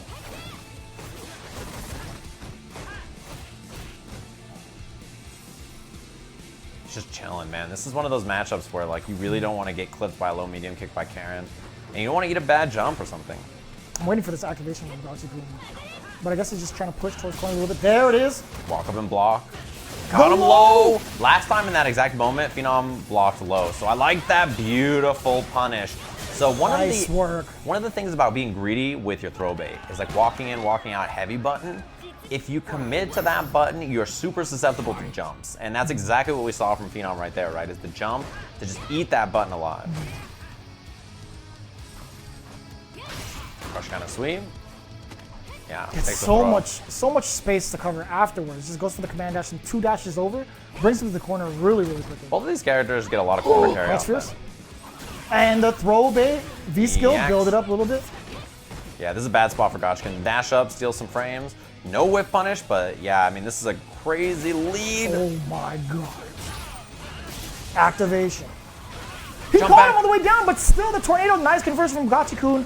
But still at a deficit again, and to jump low on the stun. That's a lot of hits though. The mixer hit like 6 times. Not the kill. The front throw, not enough. Chip though, he's getting really close. Oh, and another throw, just inching his way forward. Phenom wasn't ready for it. Gachikun taking the first game. Back-to-back throws towards that end. Yeah, that was scary because like a crouching medium kick, you're dead. That's what's like really worrisome there if you're fighting against Karen, but he just committed to the walk up. He's like, I'm gonna just do it. Round 1. Game number 2. Yeah, I like the way he's contesting that too, because Phenom, sometimes he's not sure of the low forward. He will go for the command dashes. It's smart for Gachikun to contest afterwards. He can't do it off of a Karen stand fierce though, because there is that smaller window to try to. You might trade off with the Orochi and get those trade combos from Karen. Yeah, and I mean, that's the thing. Phenom dashing up a little bit to try to steal some frames and say like, hey, I know you're not gonna hit a button in this range. You're scared of my crouching medium. Activates. Backing up. Does he time the jump on the eagle spike? He jumped forward. Yeah, I mean, the thing is Gachikun just used the tornado to walk him down. Beautiful jump. Looking for the activation here. Out of the corner. Good block. Wow. I don't blame him. I really don't. After that slight scramble, you know, people tend to just continue the offense. Yeah, that was just like superb patience from Gachikun. Like, he hits him out of the air, flips him out, knows that he can take some pressure, but he's willing to just play it slow. I like that choice a lot.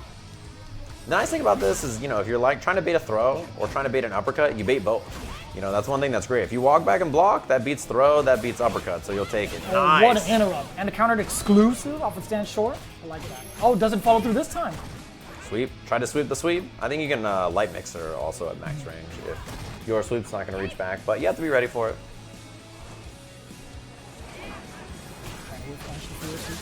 And Rashid's crouching medium kick is really, really good. Super far ranging medium, very fast. Eagle spike in, take a little bit of chip.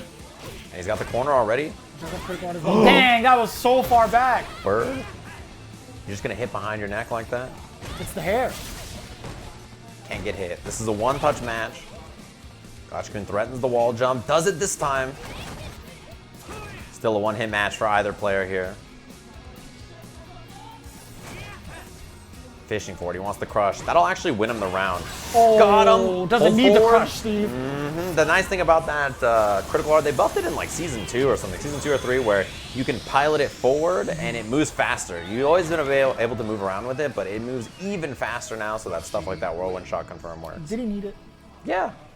It makes his combos like way more consistent. I mean, it's definitely a buff, but yeah, it makes his confirms even better. I mean. Yeah, he's a really good character. Puts him in a great position too. Gachikun, again, 2 whole games over Phenom right now. Counter hit combo off the down jet. Whirlwind shot, man, he had a lot of time to dash up there. The reversal attempt, doesn't land it, but the sweep will get him out. Yeah, crouching medium kick command dash is not real. That's one thing.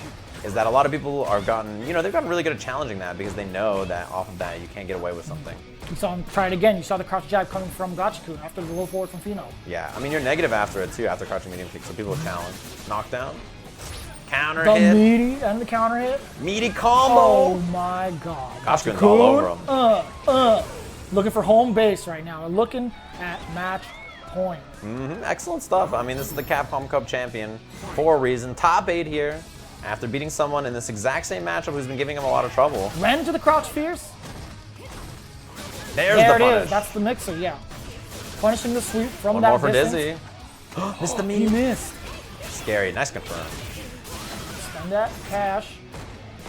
Nice and delayed. Oh, There's the hit you're confirmed. stunned? Yeah, Dizzy. He has full bar here. Spends one.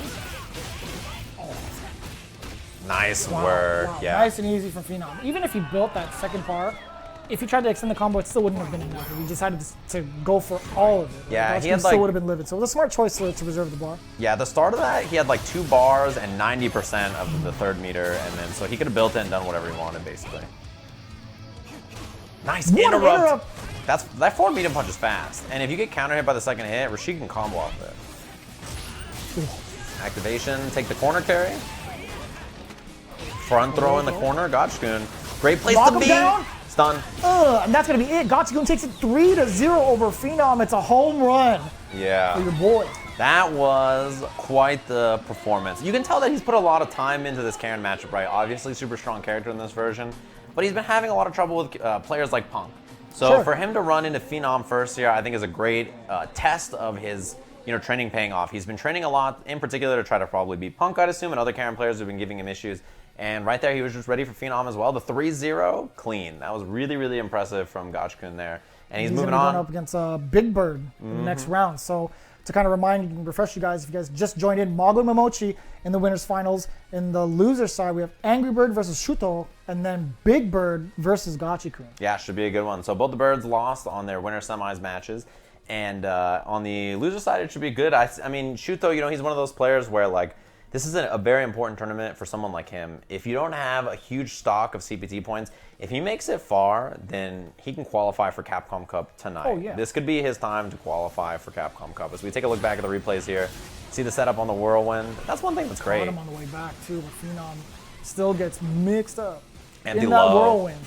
We've seen that a lot, man. That empty jump low is clipped quite a few times. It's really important in this set. He did it twice in this set, or actually in this game itself. Yeah, he just clipped him with the empty low. It's really good. Walk up, throw, and that was the first game. I felt like pretty much the whole time it was a close set, but one that looked like Gachikun was, kind of in the driver's seat for it. That right there, missed the interrupt, Dizzy. Home run, as you said. 3-0 for Gachikun, looking incredibly impressive. And that's our first 4 matches. We've got the 2 winners matches, 2 losers matches as we go on. So 2 players have been eliminated. We're going to be marching forward in our top 8. We're going to have both of our losers quarters matches, and then after that, we'll get into the winners finals. So that's the kind of schedule, in case you guys are curious. I think it's about time for us to take a break here, too. The Japanese feed is getting ready for it. I think they might look at the bracket first. That's what they've been doing so far. Yeah, they kind of refresh like the brackets for the rest of the crowd, whoever's tuning in. Yeah, but as a reminder for the people at home, we are not in Japan. We're not in Tokyo. Don't be we are fooled. back in Los Angeles with everybody who is on the West Coast in the US of A. So we are on US time. It is currently 11 o'clock here on the West Coast, watching along. And we're just following the Japanese feed. So, the Japanese stream that's up, we're just following along and watching the matches with them. So we're handling the English stream here.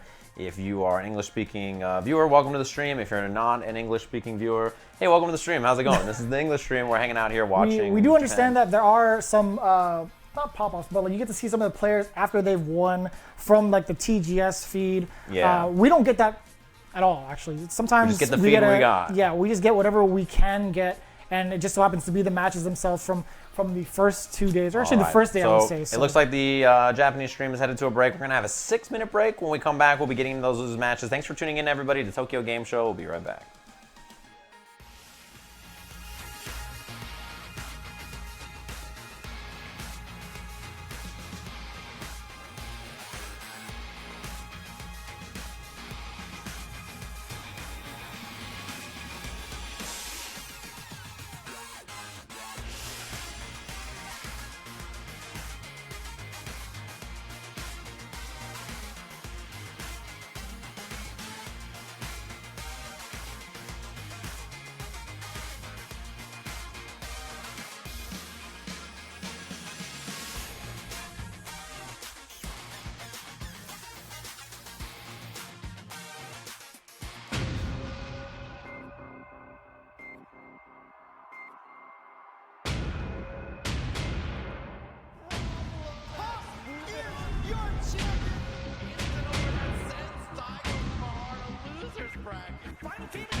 clean, guys.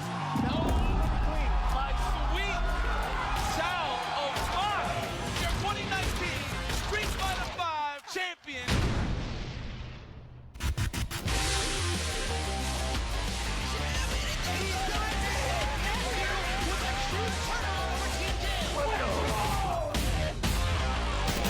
There's the critical art again. He's so quick with it.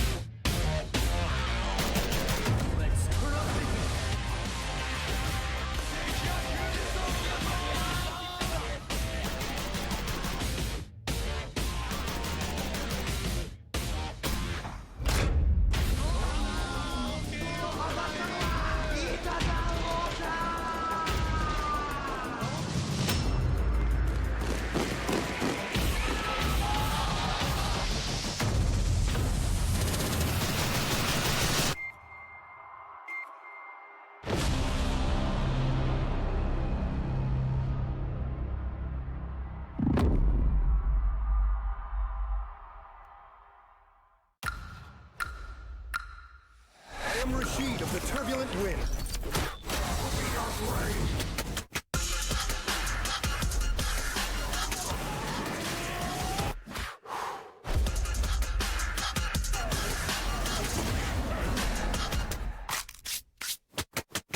Rashid with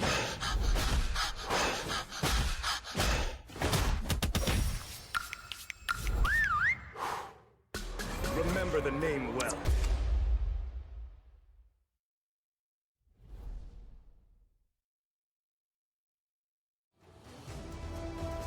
This is the path of my destiny.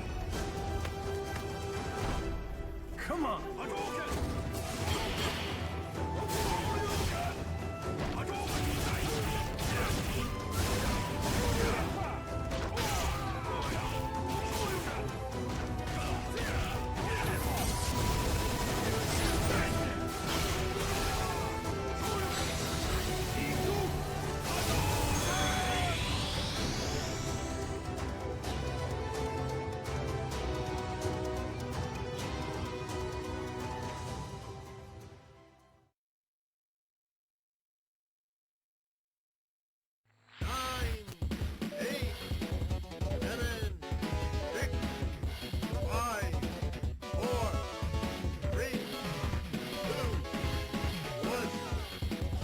Right there!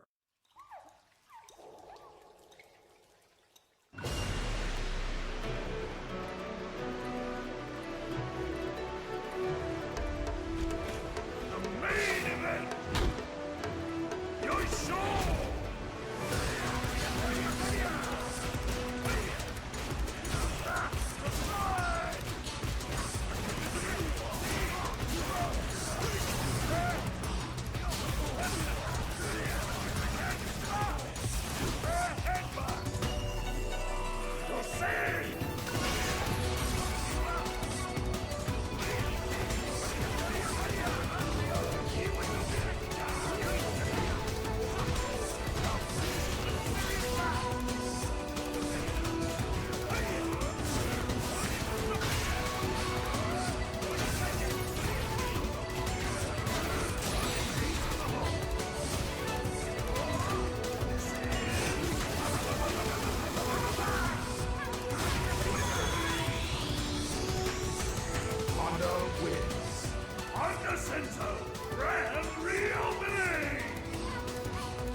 Welcome back, everybody, to the Capcom Pro Tour Asia premiere. My name is Vicious, back again with Sejam. We have our top 6 competitors now. We are the official English restream for the TGS, the Tokyo Game Show live feed.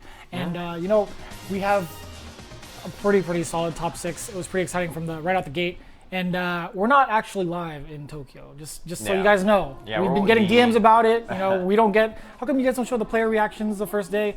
The reason being, secrets out there, or secrets exposed, that we're in we're back Southern in California. Yeah, we're back in the US watching this live. For all the people who are probably watching the English stream from the US, Europe, wherever you guys are, thanks for tuning in here at Tokyo Game Show. We are watching the feed. So if anything happens, something crazy happens on our feed, Japanese feed, check it. If they're both down, then we're smoked. All right, something happened, you know, the internet went out or something like that, but you can still DM us, by the way. I'm not saying you shouldn't, but you could if you want to let us know if there's any sort of errors or anything that breaks down. No, please don't. The thing is, as commentators, is we have no control over what happens. That's what we're trying to say. We're so far away from anything that can happen because we're back in the U.S. that we have Little Tokyo. Yeah, we have no influence on what's going to happen. We didn't even know that the bracket was going to be showing up, which is going to be Angry Bird versus Shuto. That's our next match. So we're going to do losers quarters. The way you run a tournament is you do the winner side matches, loser side again. So we're going to be running the quarters for Angry Bird and Shuto, and then Big Bird and Gachikun. After that, we have winners finals, which will be Mago, Mamochi. So you see the bird up on the stage there. We'll see if these birds will meet their fateful, local meetup. If the UAE can make it to each other by carving through on the loser side, right? Yeah, so we'll see if the Nat Geo match is going to happen. It's going to be Shuto, who eliminated Tokido in the last match that we saw. A really strong player. 3-1, actually, yeah. Yeah, he's really good. Shuto, you know, runner-up in the SFL the first year. We talked about that for Japan. He is in the league this year. I think his team is one of the strongest. It's part of Team Gaia. He has Fudo and I believe it was Bonchan. Yeah, it's Fudo, Bonchan, and Shuto. If you want to find any of the players on this top 8's Twitter, if you want more information about them, you can go to my Twitter or Capcom Fighters Twitter or your Twitter, where you tweeted about where all the players are, all their Twitters. You can go follow them if you want to see, you know, news and updates about them and stuff like that. And a lot of them stream as well. You can find a lot of their streams on Twitch. Momochi's been streaming Smash, though, so if you're tuning into Momochi's stream, I'm just warning you, he's been a Smash player for the last, week and a half. To be fair, if you go to Smash GG as well, if you want to tune into the brackets as well, you know, exclamation point bracket in the chat, it brings up all the player profiles as well. It's built into the brackets themselves. You click onto those players, it has all their info, their Twitter, and their Twitch handles, if you guys want to tune in along to how they practice or whatever they're playing. Exactly. This is a slugfest of a match. Angry Bird, Shuto. These are two characters that really slug it out. Counter hit, try to wake up headbutt. One more for Dizzy. There it is. Staggered low. Early start. And this is the thing about this match. Big old grams. Another gram. The palm. Look at the damage off of that. Yeah, as we mentioned, this is a match that's very slug heavy, right? Two characters with big explosive damage output. Once they get going, they kind of just steamroll. It's looking like all Angry Bird right now. Shuto is trying to fight his way out of the corner. A lot of fireballs. The fierce connection into the sweet first round Angry Bird. Yeah, clean. I mean, that button is very hit confirmable, and it has huge range. And even if you hit it from really far, you can do the run into the slide afterwards. So see what Shuto has an adjustment here. A little far, and no check on the run. The counter hit conversion off of the crouch jab. Again, pushing Shuto into this corner. Angry Bird backing off as soon as he loses that hit.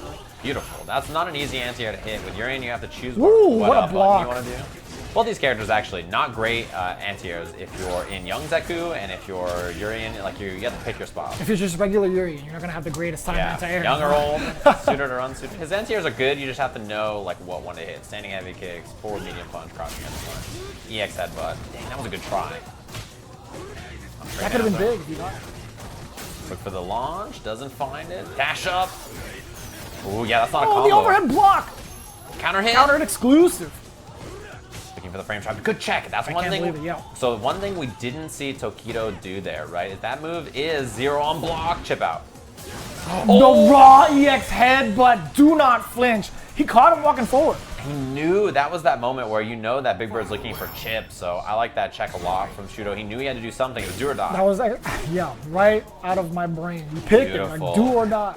So the thing is, in this situation, after that button right there, the crouching medium punch from Urian, he's 0, and you can see Angry Bird challenging with a 3-frame button. That's something that Tokido was not doing. What? Anti-air to the same side, or other side. Can be super ambiguous. One more for stun.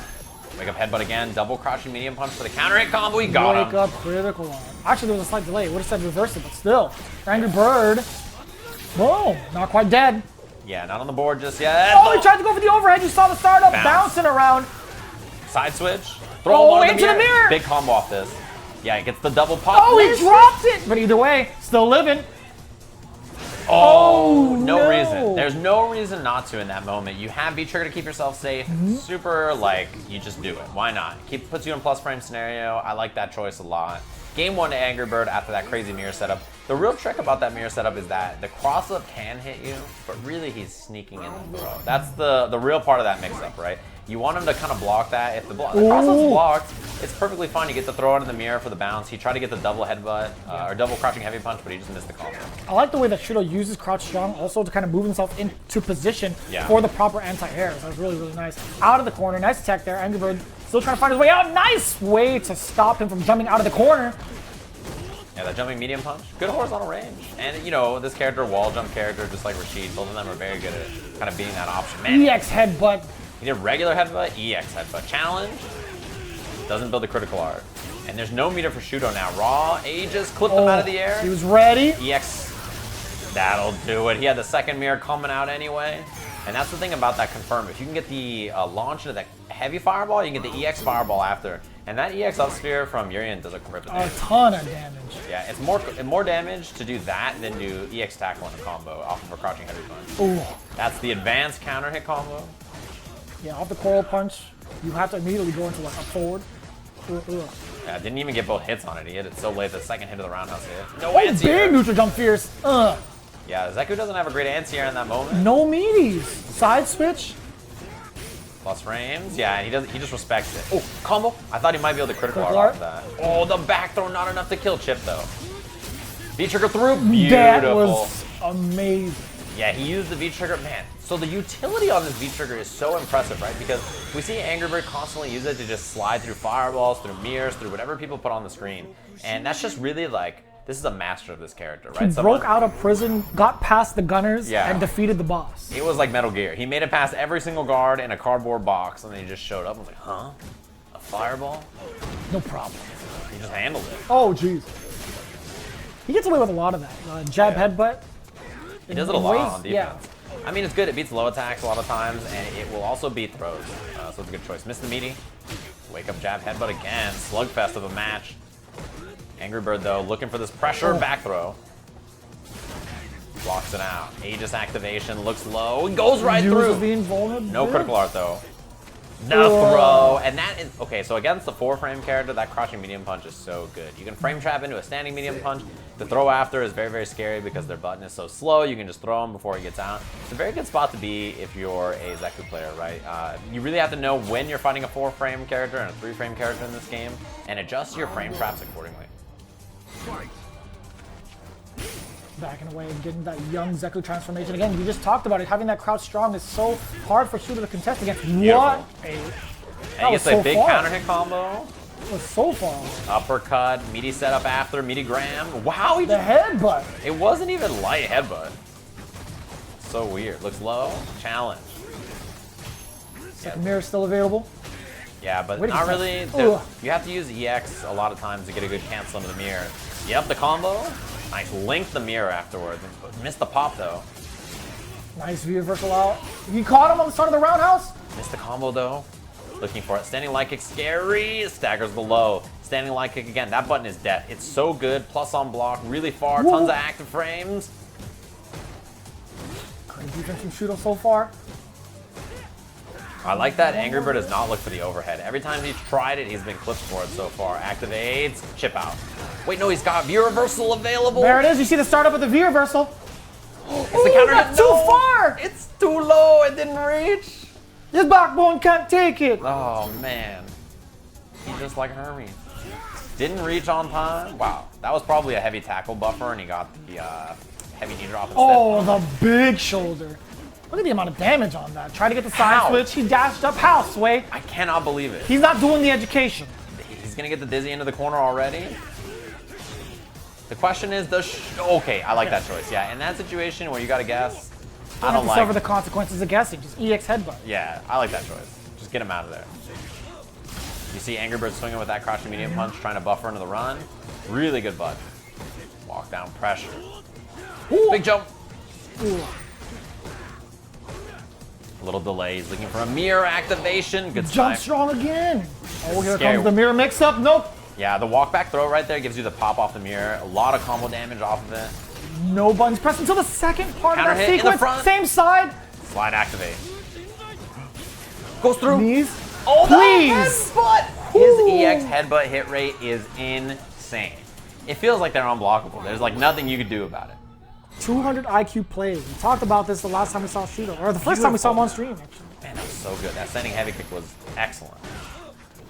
So far, yeah, it feels like this is the first game where Angry Bird's on the back foot. You can tell Shuto has so much momentum. Thought it was going to be a punish. Yeah, he had the activation. Man. Don't spend the V-trigger here. The throw. Still not respecting the EX headbutt. Does an anti-air. This is a lot of damage. Not quite the kill. Doesn't spend any of those EX gauges he built up. Dash up, walk back. What a whiff punish. The check. Slide. The back throw. You have to respect the V-trigger again. Slide. He could critical. No, he already committed to the back throw. Oh, the mirror in the front. He was like, come at me. He hit him with like the razzle dazzler. He didn't know what to do. I dare you to walk. He didn't know what to do. Like he put the mirror up in front of him, and you can tell Angry Bird was like, mirror? And then he just went low afterwards. There was that hesitation where Angry Bird was like, I should walk back, but it was too late. It was a pump fake is what it was. Yeah, pump it really fake, was. jab step, broke his ankles, it was over. Sub him out, coach. For sure. That was one of those like, caught him looking. He didn't know what to do to the mirror. He was like, what? And he was so low on life, he didn't want to swing, right? So I can see why that would happen. Meaty setup here. Such a cool animation, by the way. The forward throw. Wow, hit a button after on hit standing heavy punch. You know, check on the run. Ooh. Yeah. Good spot to be. That slide. He had the V-trigger anyway, so he could keep it safe. No mirror activation from Shuto. Actually counter hit. Forward medium punch mirror. Fake left to right. Goals that is for the nasty. classic. That's the classic. You slapped me again. Where's the pillow, Steve? You slapped me again. I can't help it. It was so sick. It was completely ambiguous. That setup is one of the hardest things to contest. And he was still in young Zeku mode, so he couldn't even try to mash an uppercut on the way down. Yeah, I mean, it's the classic setup. It's very good. Wow, did you walk up and just throw him? That's how you feel? That was a really brave walk forward. Oh. EX uppercut after. Yeah, he didn't get the anti-air, so he went for the classic. Missed the anti-air, go for that after. Not quite dizzy. His EX headbutts are unblockable, but the regular headbutt gets stuffed. Back throw. Look at the max meter on both ends. I feel like if Shuto loses, it's going to be because one EX headbutt's blocked. I feel like that's the moment where it's like, okay, the only time Angry Bird's going to win is if EX headbutt gets blocked. To be fair, though, Shuto has done a really, really great job masking his down charges, right, and keeping those headbutts ambiguous. Yeah. So far, we haven't really seen him like get so crazy that he's going to get, you know, super punished for it. Man, that was deep. Backs up, double dash in. No anti-air. Obviously, young Zeku's anti-air is a little suspect. Woo! Yeah, good sweep. Your in sweep is a little weird. You don't see it that often. Only really when he has mirror. Speaking of, oh, that was so good from Angry Bird. We've seen that throw tech into mirror so much from Shuto. Good counter. Not enough to kill. He has slide into V-trigger. Doesn't go for it. I think he gets it this time. He was looking for the headbutt. Oh, the there headbutt. It is. The unblockable headbutt. The challenge. Interrupt from Angry Bird, and that's gonna do it. It was at 3-1. Well done, Angry Birds moving on. Shuto out of the tournament in 5th place. And yeah, this is a big tournament for him. We mentioned that he doesn't have the most CPT points, not a lot of CPT points. So this is one of those moments where, like, you know, if he could have made it really far in the tournament, he would have got a nice chunk. But instead, because of that, he is out of the tournament. Still, maybe this will give him some more, you know, like juice when he's traveling. Like, okay, if I just get a little bit more. Yeah, he gets 160 points from the Super Premiere. Yeah, I think he's at like 130 or something right now. He doesn't have a huge chunk. He's at 70. 70, so he's at 200 total, which is okay, but pretty far still from where you need to be in Capcom Cup. Most people are guessing around somewhere from maybe like 670 or so to 700 is around a zone you want to be in for Capcom Cup. So yeah, it seems like the replays are going. Set was close, but it really just felt like, despite Shuto's like aggression and stuff, look at that. My that was goodness. Sick. You hear the exclamation mark? What was that noise? Whose footprints are these? Yeah, beautiful punish. I mean, he was just ready. Like, you can just tell that in moments like these, like, Angry Bird just knew exactly what he wanted to do. And despite it being kind of a slugfest, cool setup here. Fake cross up. Man, even linked the light headbutt after. I don't even know what to say. I'm speechless. You can't do anything about it. Oh, man. And that benefited towards his favor, right? That screen freeze was like, I have so much more time to react to whatever I want to do with. Obviously, critical. Yeah, I love not going for the slide here just in case he headbutt. I thought that was a good choice. And then the EX headbutt's unblockable. Mirror's out. After the crouching medium kick, he challenges because he bounced off the mirror, and then Shuto went for kind of a slower button. He went for standing medium punch. That one is like 7 frames, so you know he snuck in that 3-frame down jab. Good choice.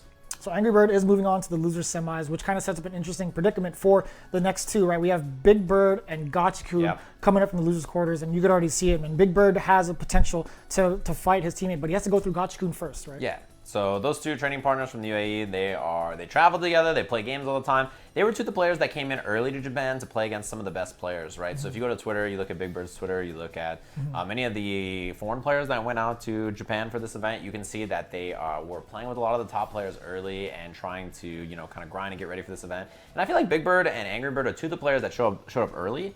And then we're like really prepared. There was a ton of pictures of people practicing, and there was always those two actually. You would see Angry Bird blatantly facing the camera, and then Big Bird you see in the back playing. He was actually playing a ton of mirror matches against Gachikun. I saw in a lot of the photos. Yeah, Big Bird circulating around social media. Yeah.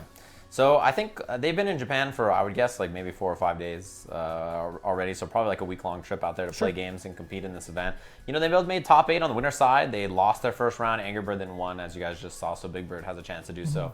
And I think for them, like, this is a great weekend. You showed up to Japan. You got to play a lot of the top players, get high-level experience, and then did very well in the tournament after. That's got to feel great for them. They've got to feel very solid about their showing here. As we take a peek at the bracket, we see Big Bird's going to be up against Gachikun. Red Bull on Red Bull action. And they are going to be throwing down probably in the Rashid mirror. That's, you know, what I expect here. Both of them are Rashid players. Particularly, like, Gachikun always Rashid, but Big Bird has played some other characters as well. Oh, yeah. They're going to touch cans right before they play, just like Bonchan did with Big Bird. Oh, yeah. That's right. The sip. That was a really, really cool photo, by the way. I thought that was great. And there was a lot of people on the stage trying to help them out to plug in these arcade sticks. Gachikun, obviously, Capcom Cup champion. Big Bird was very close to being Evo champion, 2nd place. He lost to Bonchan there, obviously. See that little logo on the center of the screen, that Japan, I think it's Japan Cup or TGS, you know, Super Premier logo. That's actually the trophy. It's like is, yeah. Yeah, this giant plaque they give away every year. They've always kind of done that. That thing's heavy. It looks so heavy. I was gonna say, you touched it? You held on to that thing? It looks like a pretty heavy-duty plaque. We'll see. If the players kind of struggle as they lift it up, then you'll know. Tokido looked like he handled it, but he's like a pretty, you know, he's been lifting. He doesn't count. Yeah. He's definitely been in the gym since what, like late 2017. In the gym? Dang, that's already a year. 2017? I thought it was like towards the end of 2017. That's like a year and a half, bro, or almost 2 years. You got to get with the time. 2017. Well, I mean, like, so if you take breaks on the weekends and whatnot, but it's still going to be like a long time. It's still like, you know, a long time, man. Fine, you'll give it to him, huh? All right. That's like 2 years almost, yeah. I mean, it is pretty much, yeah, it's late 2019.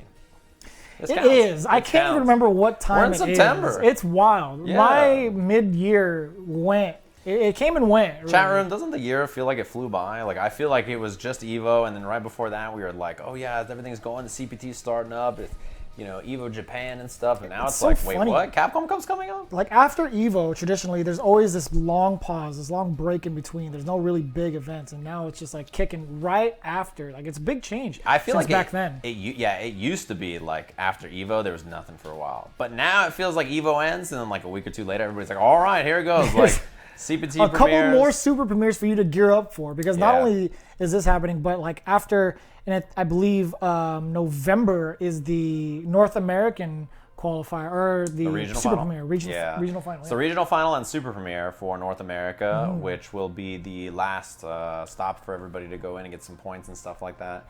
So although a lot of events have happened on the tour, the super premieres were a little late, right? So there's EVO in August, then there's this event, the Tokyo Game Show event, which is another super premiere in September. And then November will be the last super premiere. Those are the 3 big events with the largest amount of points and prize pools and stuff.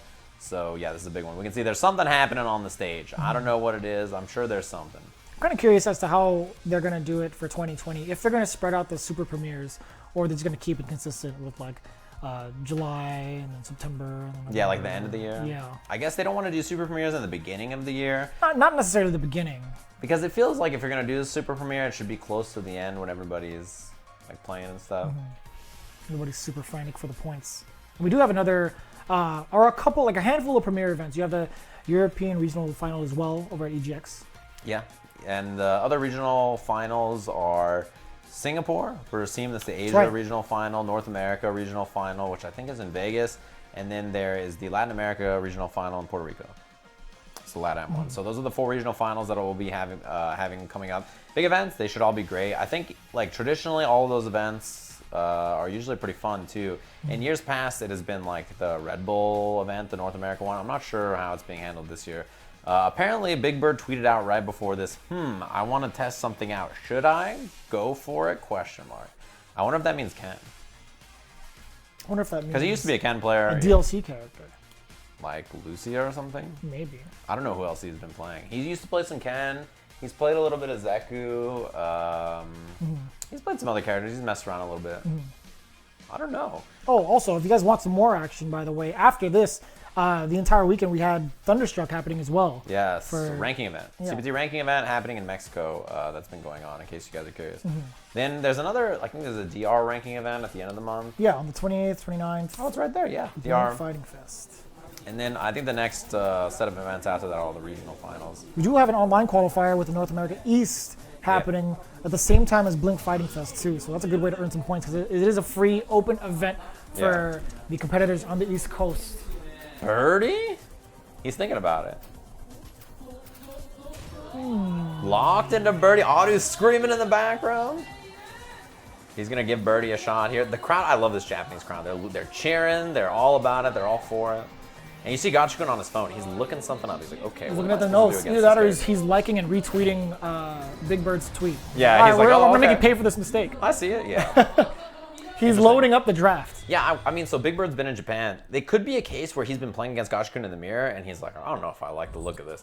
So he might be trying Birdie here for that reason. I don't know. I like Birdie in this matchup, though. He has Zonk, Bullhorn to go through the whirlwind shots, although we haven't seen one yet. You can space out the whirlwind shots so that at the max distance, it's very hard to Bullhorn through them, and it whiffs right in front of Rashid, and he gets a big punish. How about when it comes to close quarters against Birdie versus Rashid? Let's say he gets past the fireballs. Right now it's Birdie's turn to play up close. What happens? It's okay. He has good ways to challenge the whirlwind shot. Actually, stand light kick, counter hit combo, standing medium punch is pretty buff. It has a lot of range on it, so even if you get like max distance standing light kick, you're in a pretty good spot.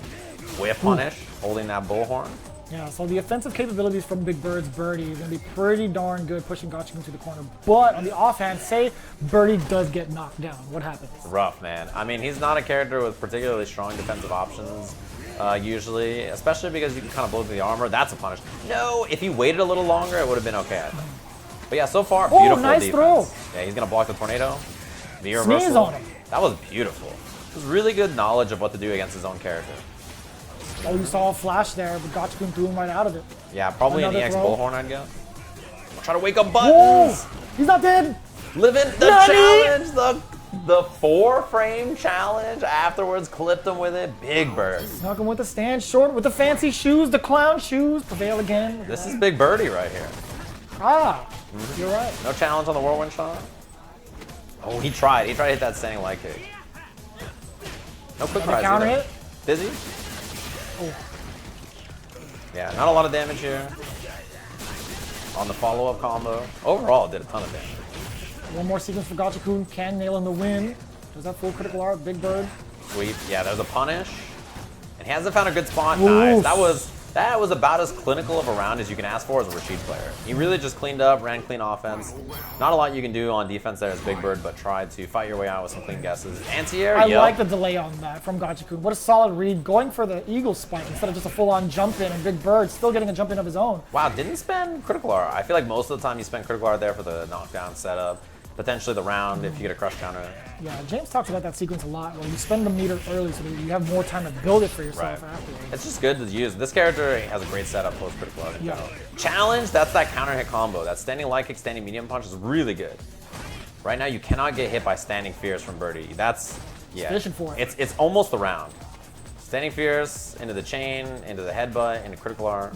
And blocking those bad boys. There's so much great level accumulating. He jumped it though, this is huge.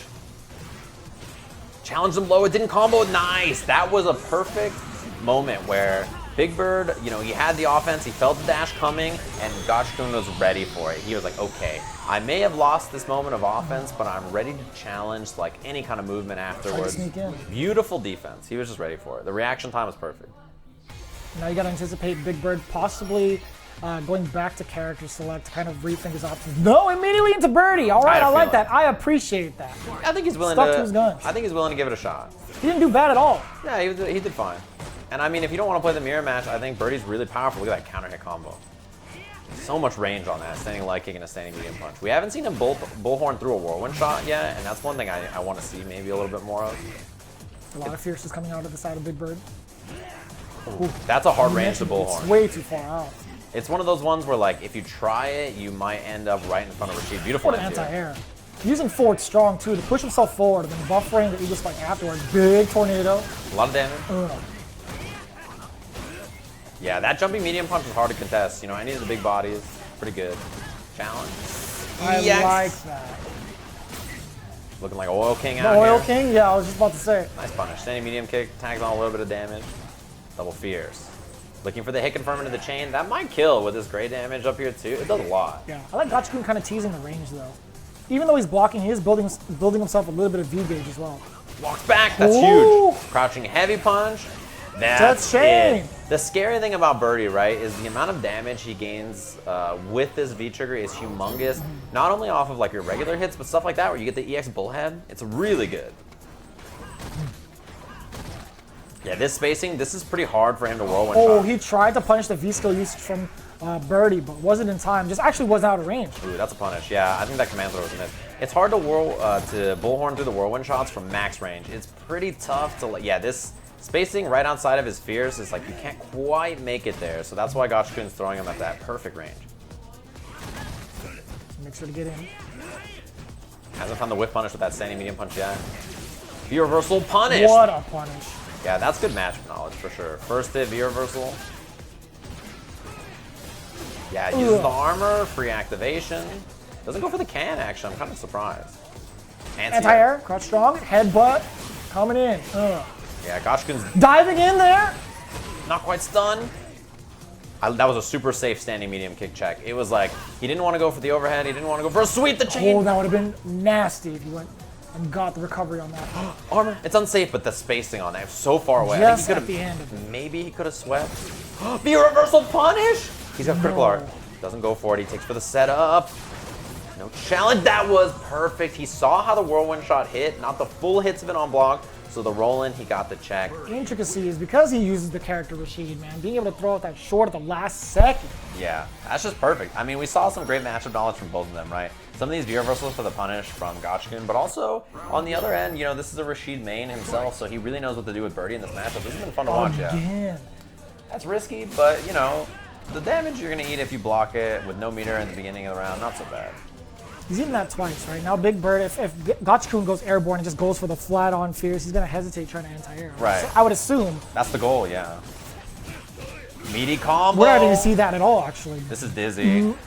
And a lot of damage. The setup after is great, too. Slapping out the fierce. He's just hanging out here. This is a range where Birdie can really check you with his jabs, his light kicks. He doesn't have to get crazy with anything to close out the round. Okay, that's a big swing. That standing heavy punch is a big one to stick out for Big Bird with this big of a lead. He's not going to throw out the V-trigger just yet either. No button afterwards. It looked like it was a little late from Gachikun, and yeah, Big Bird finds the crouching medium kick. You can tell he's finding his footing with Birdie. He's really getting into that zone where he's like, okay, I know what to do. Just hang out here, wait for you to move forward, check when you're dashing in. Maybe the next time he jumps, you don't anti-air and you block the... Wow! That was crazy.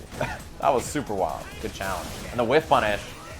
Command grab. No, he checks the low instead. Gachikun might have thought the same thing. You thought Gachikun thought EX command throw will kill, I think. No! He didn't want to eat. Hungry. He didn't want to eat. You're not you when you're hungry, Big Bird. It's not the same. Uh-oh. He's getting close to being able to chip, though, if Gachikun activates, so... Well, not anymore. Spent the bar! Oh, no. Yeah. What did he do? Crouch fierce? He tried a crouching heavy punch, and Big Bird just buffered stand light kick after. So that's 2-1. Big Bird with the Birdie pick. I like this. I think that this is a matchup that Birdie controls really well, actually. He's really good at slowing down Rashid.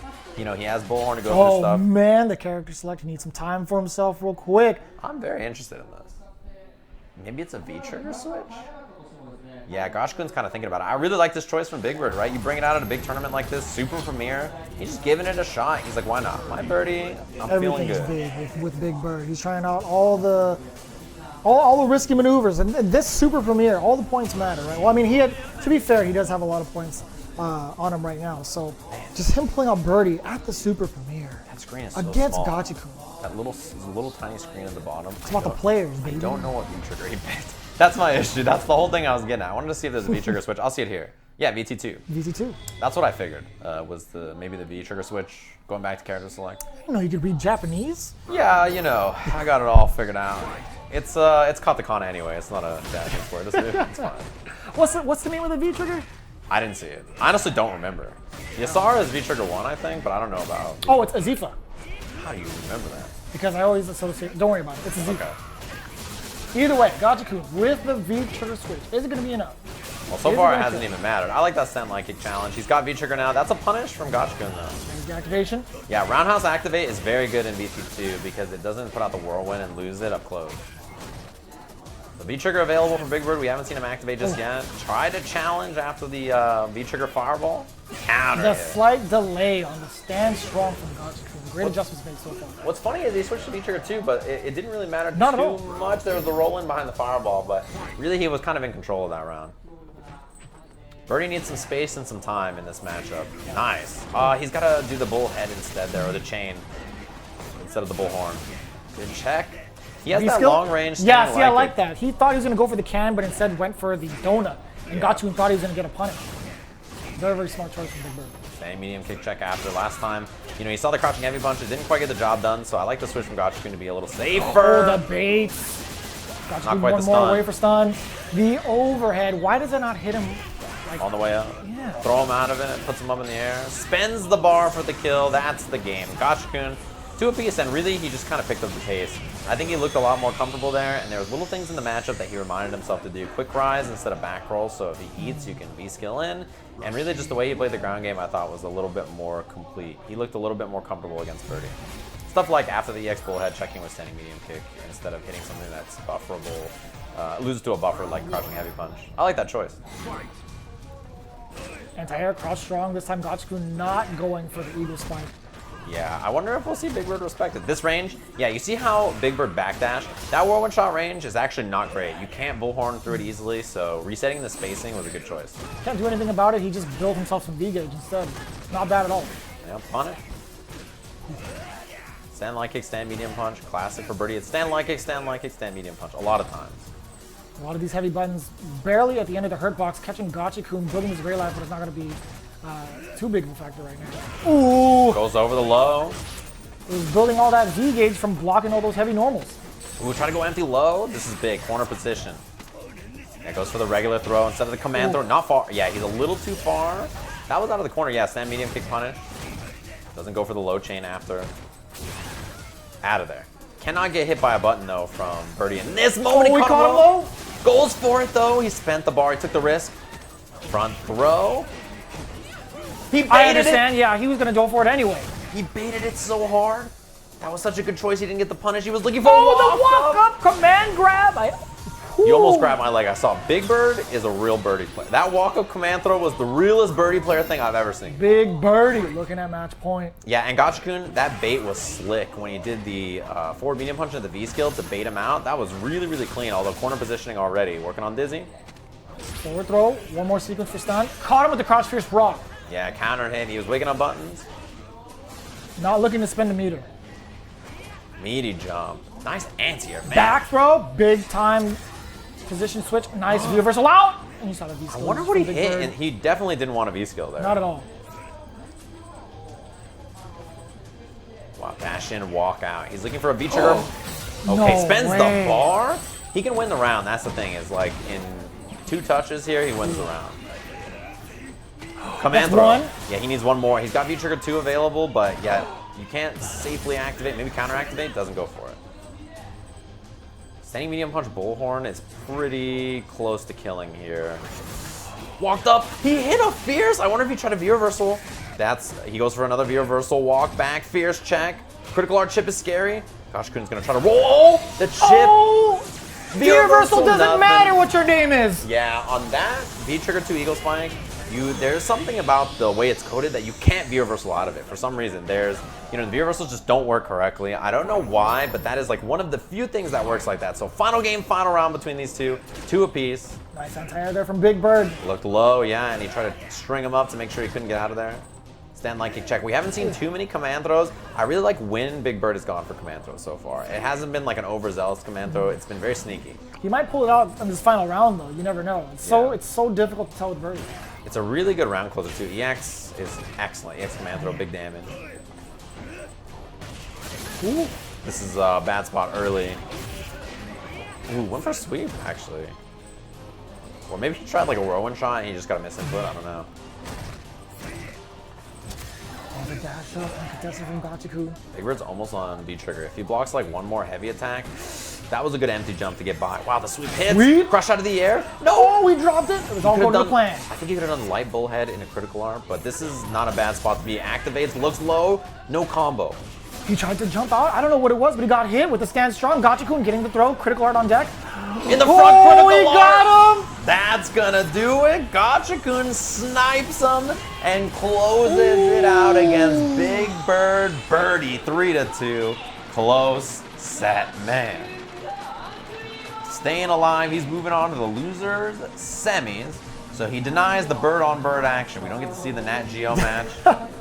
It just sounds funky. The bird on bird action. Bird on bird action. But it sets up for a pretty nice match, right? It's a double Jeopardy situation between Angry Bird and Gachikun. Angry Bird was the one that put Gachikun into the losers bracket. Yeah, this should be fun to watch, seeing them kind of clash again. We are instead going to jump up to our winners finals first. That'll be the next match we have. I'm sure, as they've been doing so far, we are not in control of everything, but the Japanese overlords have done match replay bracket every time so far when they've been going to the next match. So I assume that's what we'll see next. But thanks for tuning in. Obviously, we are the English stream. We're the remote stream, the restream for this. So we're in the bathroom of the halls of TGS. Yeah, we're in the bathroom outside, stuffed in over here. It's not true. Yeah, don't tell Dr. Disrespect. I don't want any IRL streaming over here. Just don't come over here and hanging out with us or anything like that. We're chilling. You can't bring any cameras in here. Only ours. Just us in a backdrop. What's the problem? That was good. Oh, okay. I'm a fan. I'm wondering actually if that birdie pick from Big Bird is something he's been working on for a while. I honestly haven't seen him really play it, so that was cool. Not at all, really, yeah. So I'm not going to be up here like, he's really been approaching a Tokyo game show with this birdie in his back pocket. I honestly didn't realize he was messing with the character. But it worked out pretty well. Last round against Gachikun, in the very last sequence, too. You saw the amount of health on both players' life bar towards the end. I'm actually very surprised they didn't show the replay. But they are showing the bracket on There's the bracket. Mago, Mamochi, it's going to be our winners finals here. If you guys are enjoying everything, thanks for tuning in. Obviously, you missed anything, you can see the bracket to update you. And Angry Bird Gachikun on the loser side, you mentioned that is a double Jeopardy. That is also a Capcom Cup finalists match from last time as well. If you guys watched Capcom Cup last year, that was a match. Hey, there's the replay. They switched up the order on us. They heard you. The old They're watching our restream of their stream. This is the 2-2 situation between these two. Man, right there. I think he could have done, maybe he tried raw critical art actually. Raw critical art or light bullhead into critical art would have been great. I think those are the two combo options he could have had. Yeah, clipped him jumping there. And then on the defense here, this is a rough spot to be. Yeah, he woke up standing like kick. Yeah, he got clipped by the Eagle Spike. I like that choice. I wonder what else he was thinking he was going to do. Maybe he read like a EX Bullhorn or something. I'm not sure what other defensive option he expected. But I like that choice. It worked out for Gachikun. He's moving on. The feature 2 choice, yeah. Yeah, we obviously saw a very close set. And what I like is that Big Bird is playing that birdie in tournament. It's not like he's, only playing it in casuals. He doesn't try it. He doesn't give it a shot. I think that was a good try. Obviously, you're deep in a tournament like this, but give it a shot. See what happens. I think it's a good choice. I'm about it. That's really how you get your characters battle hardened. There was a clip on FGC Translated, and they were just discussing, how Karen is like a tournament character. You have to play her in tournament to get really ready for it and stuff like that. I think it's like that for anything. And if you're Big Bird, you don't want to play the mirror match against Gachikun for whatever reason. Maybe you don't like the mirror. Maybe when you played it earlier, he did very well against you. I think that's a good choice. In the meantime, we do have Mago versus Mamochi. Again, man, Big Bird is just putting in so much work, and he's looking like in prime condition to take it at least like top 8 material into Capcom Cup. Excuse me. He's done well this year, and that's a nice chunk of points to get here. Super Premiere, so a little extra on top, a little extra cheddar. and a little bit of extra points that you get. This is the winners finals. I think both of them feel pretty good about making it to the winners finals. If you're Mago, you're guaranteed to get a nice chunk of points here and pretty much put yourself in Capcom Cup position. I think like even if he loses here and then loses in losers finals, he'll still end up somewhere in like the mid-teens, and I think that's a pretty good spot to sit. He's looking pretty confident. Mr. Magoo, yeah. Mr. Magoo, yeah. September Mago, September Love, they called it. Here it is. Mago Mamochi. Such a cool name. Notice in this matchup, right, although Karen, very strong firepower on the ground, her low medium kick turns into humongous damage. Well, you know, Colleen's similar. She has huge damage and stun off of her hits, and Mamochi's whip punishing is, you know, world class. It's like the bar. He sets it for everybody else to just see how he handles the ground game. Nice. Buffered ran into the stand strong. Mago 100% ready for it. Whip punish into the hail. Maybe not the hail he wanted, actually. Yeah, trying to catch him low, and Mamochi just waiting. He's really, really patient. You see that standing medium kick? It's probably buffered into the target combo, medium kick, heavy kick. Most of the time we see Mago kind of just like push forward, right? He lets to impose his will upon the other opponents, but it's Mamochi. He's been against this man like year after year, I would assume, no matter what version of Street Fighter. Yeah, this is a wall of a player to run into as Mago. You really have to play this nice and slow. He thought he had walked into it. Yeah, he just assumed. He was like, this must hit. He walked right up in my face. He's so far away, too. He took like 3 steps in. Jab check, activate, looking for the crush. This makes Colleen a very scary character, right? That crush counter is there, and also the skate up. Oh, he thought he had a chance to press a button. Spend 2 bar for the mix up. Got him on the other side. Double snipe. That is brutal. It's like that one sequence you got to guess on the 50-50. You know, if you're Mago, is he going to stay in the front? Is he going to go behind? And he just gets clipped for it. Mamochi brings it back. Scary. You know, when he plays a character like Colleen, he has like really powerful buttons to whip punish with, like standing heavy punch, but he also has huge comeback factor. And I think that kind of reminds me of, you know, him on Ken or something, where the buttons for him are a little weaker, but if he gets the hit and gets rolling, he can steamroll, you know, basically anybody. He's got to get past this wall first. The mental fortitude from Mamochi, being able to play it out so slow against guys like Mago. Oh, nice confirm. Build the V gauge. Yeah, you need to get moving. I think if you're Mago here, this is the kind of match where you have to get moving. You can, nice walk back. Nice and easy. I assume that was a jump. Nice, spend the bar. Yeah. You know it. That's one of those rounds where if you're Mago, you gotta go, right? Like you cannot let this it's in his name, yeah, you can't let this be a slow crawl. You really have to get in and make some offense happen, because I think even though his character probably has the stronger ground game overall, like, you know, dealing with that fierce and that one chance potential is so high. Doesn't even want to try to anti-air that, by the way. That was so far away. Yeah, back vanity. I like that challenge. Oh. He didn't have bar, so I wonder if he was afraid regular Tenko would miss, although he could have just missed the confirm. I gave him the credit. Yeah, that does happen. From way too far out from low medium kick, it is gonna whip. Counter hit combo, and this is bad news. Although Mamochi got beat up the last round, he has a lot of meter because of it. Really patient offense. Backdash. You don't want to get hit by crush counter fierce. That is real heartbreaking in this moment, so you can see Mago's playing slow because of it. I like the way Mamochi's just giving a little bit of space. He doesn't want to overcommit, right? If Mago decides to jump out, he loses the corner positioning. So he's backing away just a little bit out of range from Karen's like medium kicks, the fierces, right, or the low forwards. He's looking for those. But the sweep, no one ever sees the sweep coming. It's really far. Her sweep is fantastic. It's not easy to punish from max range for a lot of characters. You gotta be ready, even after they made it a little easier. Scary walk in. Oh. This is such a slow match. This is a really, like, defensive, ground-heavy matchup that we're watching between these two. It's the threat. That's a miss. He tried. It was too sharp of an angle to try to crouch fierce. Spends 2 bars. 20 seconds on the clock. The extra cent, huh? Oh, no. It's one of those. Oh, it's one of those issues. He thought he had it. Goes for the arm bar. Activation. Spend it.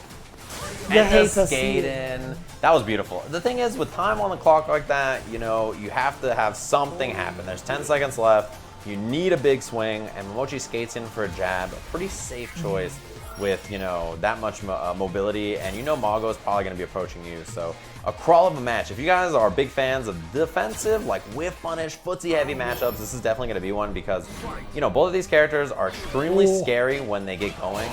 So you have to respect the firepower from both of them on the ground. I like the delay on the crouch strong. After that Orochi sequence, Mago tends to go for the forward throw as he pushes you into the corner. He delayed the crouch strong instead, but Mochi still had he still had that in mind to keep on blocking. Right? Didn't fear the throw at all. The will to keep blocking. Skate up, jab, back throw is probably what he's looking for. You get the great whiff punish. Yeah, great Oki off of back throw when you're skating as Colleen. Counter! That was super good. Frame kill. The front throw after. Rock bottom. Check with a little forward. Fierce. The whip punish goes low. This is a scary spot to be. The counter hit, and it's enough. Jab, short, light, parabellum.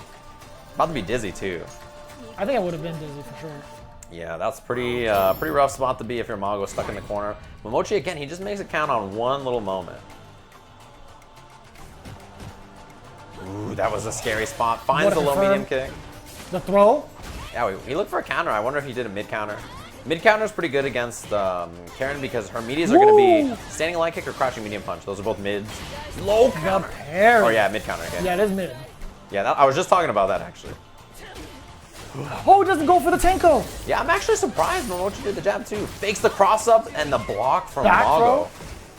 Throw. Stun is racking up. Mamochi just needs one more opening. He gets it with the jab. Not a lot of scaling involved. Let it snow.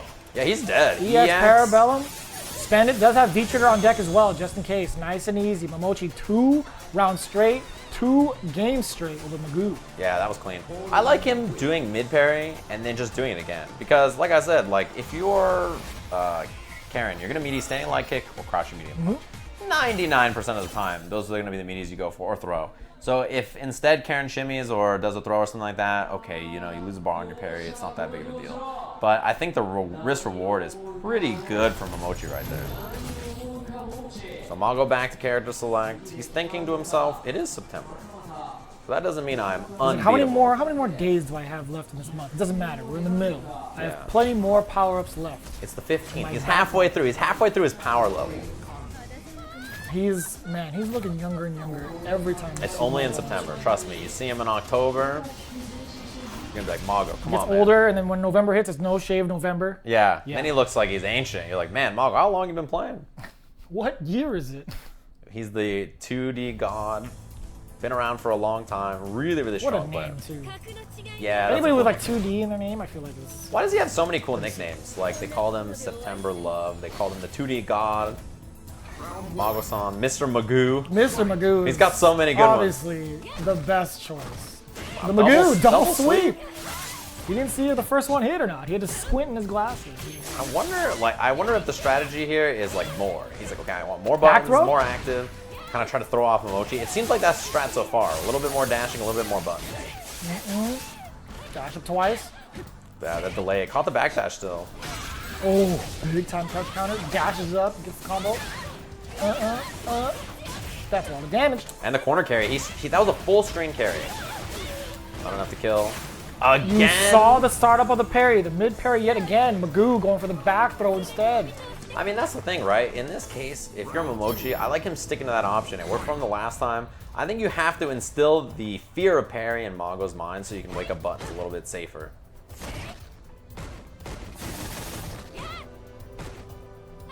Ooh, this is a scary range too, right? Both of them, a lot of damage. What a whiff punch, it's just so hard to do. Yeah, not too bad though, just stand light kick into the light parabellum. Didn't commit to the hands just in case you missed it. The EX version. Jump back. Mochi, you can tell that, he could have actually done the EX or maybe even linked a light kick after, he might have been a little too far. Caught the dash up. Yeah, you saw the counter hit as well. Oh, that was a good try, wow. What? He went for the throw! This is a lot of meter spent though from Mamochi. He does have V-Trigger, activates. Yeah, that V-Trigger kind of makes up for not having any other EX gauge. Looking for the fierce. You gotta watch the skate up too. We'll see if Mago's ready to challenge. Oh yeah, sweep activate. Checking with the fierce, nothing to follow through afterwards. Yeah, it wasn't a crush counter. A lot of V-Trigger. So I think he's okay with just hanging out here. Just don't get crush counter. That's bad. He pressed the button anyway. Critical Art builds right at the last hit of the Gudenken. On the Rekka, boom! The last little bit. You're not dead. Oh no! I can't believe it. Mago. I didn't even want to ask the question. September. This is your month. Don't let this happen. Oh! He's not even moving. He's in the Matrix. Beautiful tech. Oh God! He waited. It felt like that was the Wild West. He sat there, a tumbleweed rolled by, and just fired from the hip the standing medium kick. Fired away with medium kick, just at the right range. And you see her hands too when she poses, she's like, cool. Cool it. I'm relax. Stand medium kick is one of the best stop sign buttons in the game. And we saw the kind of change of pace. Mago really picked things up, and then at the end there, slowed things down. And I like that kind of choice. Forward throw from Mago. Even the round opener, you notice this time he did sweep. Instead of doing double sweep, he did crouching medium kick after. Just to check, saying, all right, I'm not going to do the same thing again. I'm going to give you a different look. I like that. Stand short to kind of stuff out, or at least whiff punish the sweep, dashed up, but still, Mago finding the opening, forward throw again after the Orochi sequence. Yeah, Mamochi chilling. He can't find the range to whiff punish, it feels like, since that switch up on the timing. Doesn't go for the grab this time because he's already in the corner.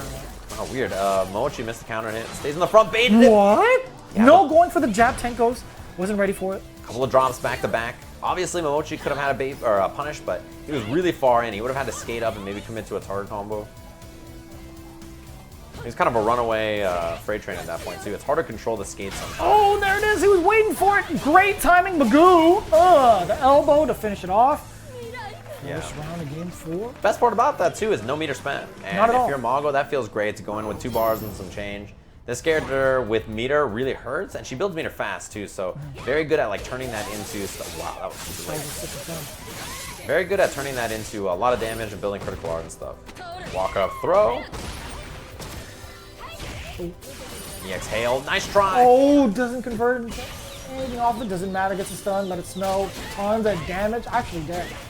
No, he's gonna save didn't want to spend the bar. Yeah, caught the meaty, the perfect Mamochi now. Set point. This is a great spot to be too because, you know, he built up a meter and some change. Mago started that round with 2 meters and some more, and now he's on full meter, which is, you know, cool for Mago, but he really didn't get to use it in that last round at all. You see the movement, the back and forth movement. Didn't even want to try to press the button in front of Mamochi. Yeah, looking for that back heavy kick. That thing's slow. So now I think Mamochi's gonna walk in, walk out, try to let Mago whiff, and then whiff punish after. Yeah, exactly, right? Because he had the back heavy kick twice. Mago's like, okay, he's gonna do something big. I'm gonna walk in and check, and you can really tell Mamochi knew it. Back into this middle space here, Mago trying to find his way out, or he did find his way out of the corner. Mamochi's still sitting on perfect right now. That back heavy kick is a fishing setup. with it. It's a bait. The back heavy kick, he's putting it out there and saying, hey, look, I'm hitting this big slow button. You should walk up and hit something. Oh. Hit confirm. Dash up for the hail. Looks low. The slight delay there, and he's still crouching. When Mamochi hit the crouch. Rising to the heavens. That's the big uppercut. That's what they say when he is killing himself with those uppercuts, but it works out. Walk back. Mamochi gets thrown. And he's going to take that because there's no pressure to follow through. He's going to look for the feature. My God. This is it. Mamochi's going to close it out, moving on to winner side. Grand finals of the Super Premiere here at Tokyo Game Show. Clean as ever. No license, no problem. Mamochi is big chillin'. Look at the stone face. There's nothing on his face, nothing. He's like, man, business as usual. The little nod after too. He's like, I did that. Man, he's like, that was me. That was me. The most impressive part about that match too is the moment where you saw him realize, I need to use back heavy kick. Walk up, back heavy kick. Walk up, back heavy kick. And then he said, okay, I've set the bait.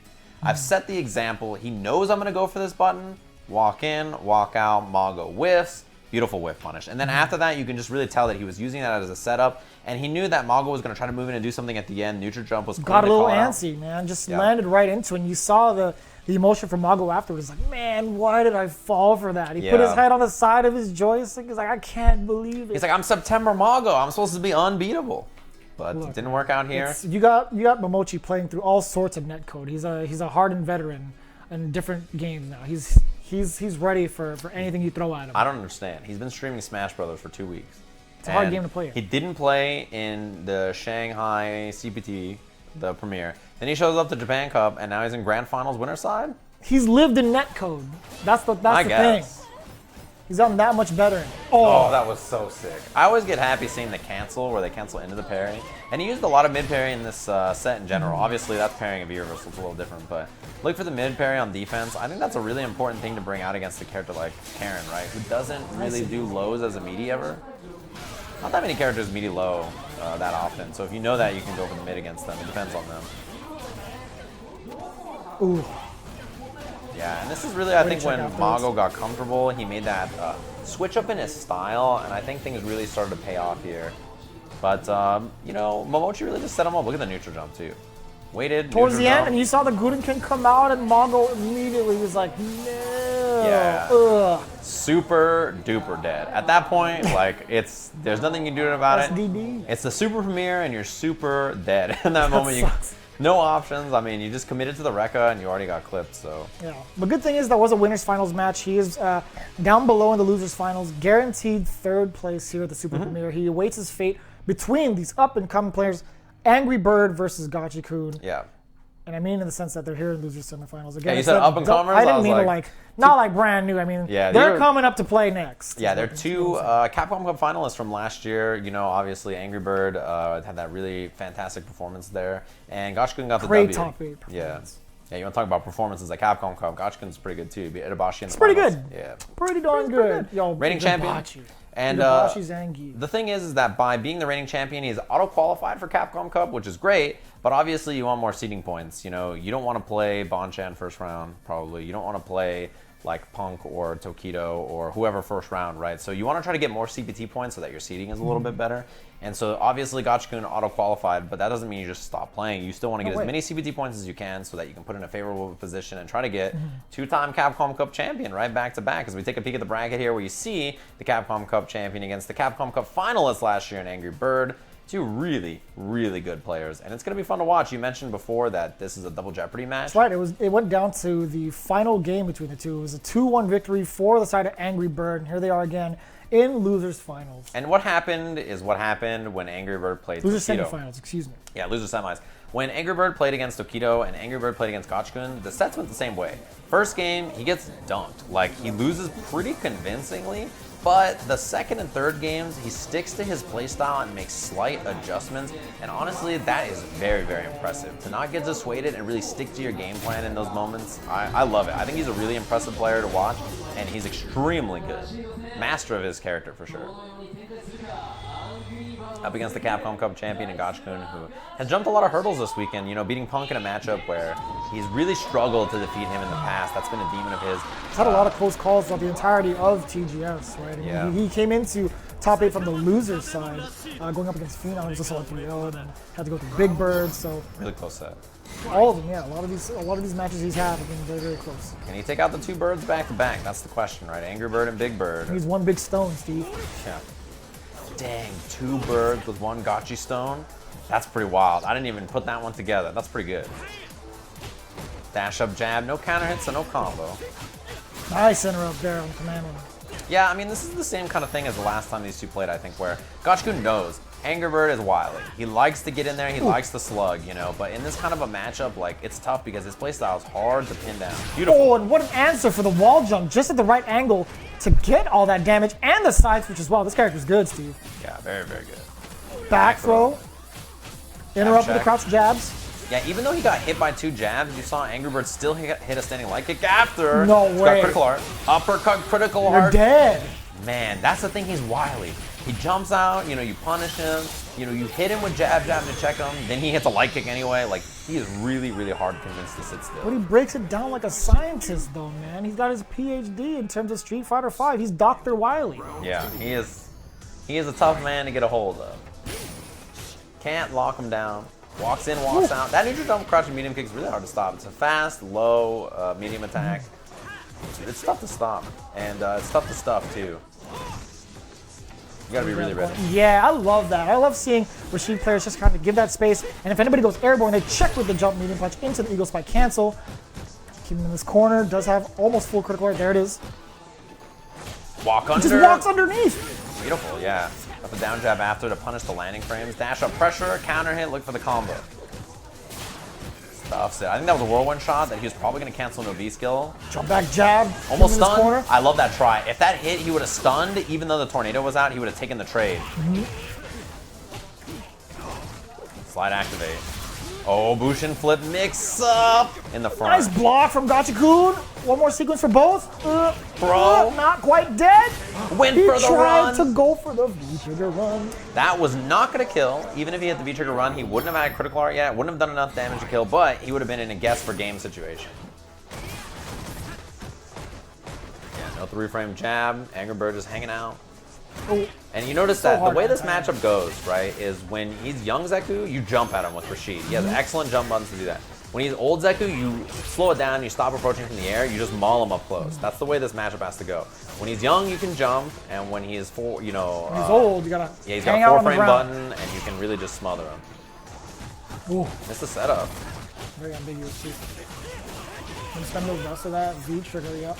Wake up jab from Gachikun too, does not respect immediate. Still scary though. This is 2-touch. Oh, what? That's the second time he's missed a run. He missed a run cancel. No. It might be a sign of frustration, him just doing that. Yeah, and then he walked into the tornado after. Weird. That was a super weird miss at the end. I think he tried to walk in and block it, but my guess is that when he activated V-Trigger, Angry Bird thought he was going to do Eagle Spike or Mixer. He was like so sure of it, and he didn't go for it. Maybe he saw a wiggle or something, and then try to walk and block after, gets clipped for it. We've seen those command ones a couple of times in that game alone. I wonder what could have been happening on the side of Angry Bird. Yeah, that's a drop. Counter hit combo, nice. Wake up jab too. Yeah, you notice how when he goes for the wall jump, he doesn't get crazy and always try to snipe it. It's always when he's up close that he can punish with the jumping medium punch or something. Ooh. He just waited him out. He's like, okay, I'll let you wall jump. Oh, and the one time he went forward, he tried to anti-air with the HP spinning mixer. Yeah, it didn't work out. Gets the dash under. Look for the 3-frame frame trap with young Zeku, crouching medium punch, crouching jab, crouching medium punch is the frame trap now. Run up. That time he got the cancel. He's missed that run cancel a few times. Oh. Crouch counter doesn't activate. Yeah, look for the frame trap. Got slide. No buttons. Again, no activate. Good confirm there from Angry Bird. He's just going for the slide. Yeah, you only want to try to activate usually when it's blocked, right? Correct. Oh, he tried to throw him when he ran up. Woo! Just out of range. Yeah, Eagle Spike for extra bit of damage. Wake up jab. Not enough. Up from Gachikun. Dash up, walks out of the throw. One hit wins. That's and that is the hit right there. What he needed. Not gonna have to spend the critical art at all. Bring him down. Yeah, 2-bar kill with the EX air throw after. Nice work from Angry Bird to know he doesn't need to commit additional like meter or gauge or anything like that. Just 2 bars, not the full 3. Run up after HP mixer again for the anti-air. Gachikun ready. Consistency from Gachikun has been on point. The only thing that's actually stuffed that whirlwind, or excuse me, the spinning mixer was off the wall dive kick, right? Ooh, he tried the early jump heavy punch.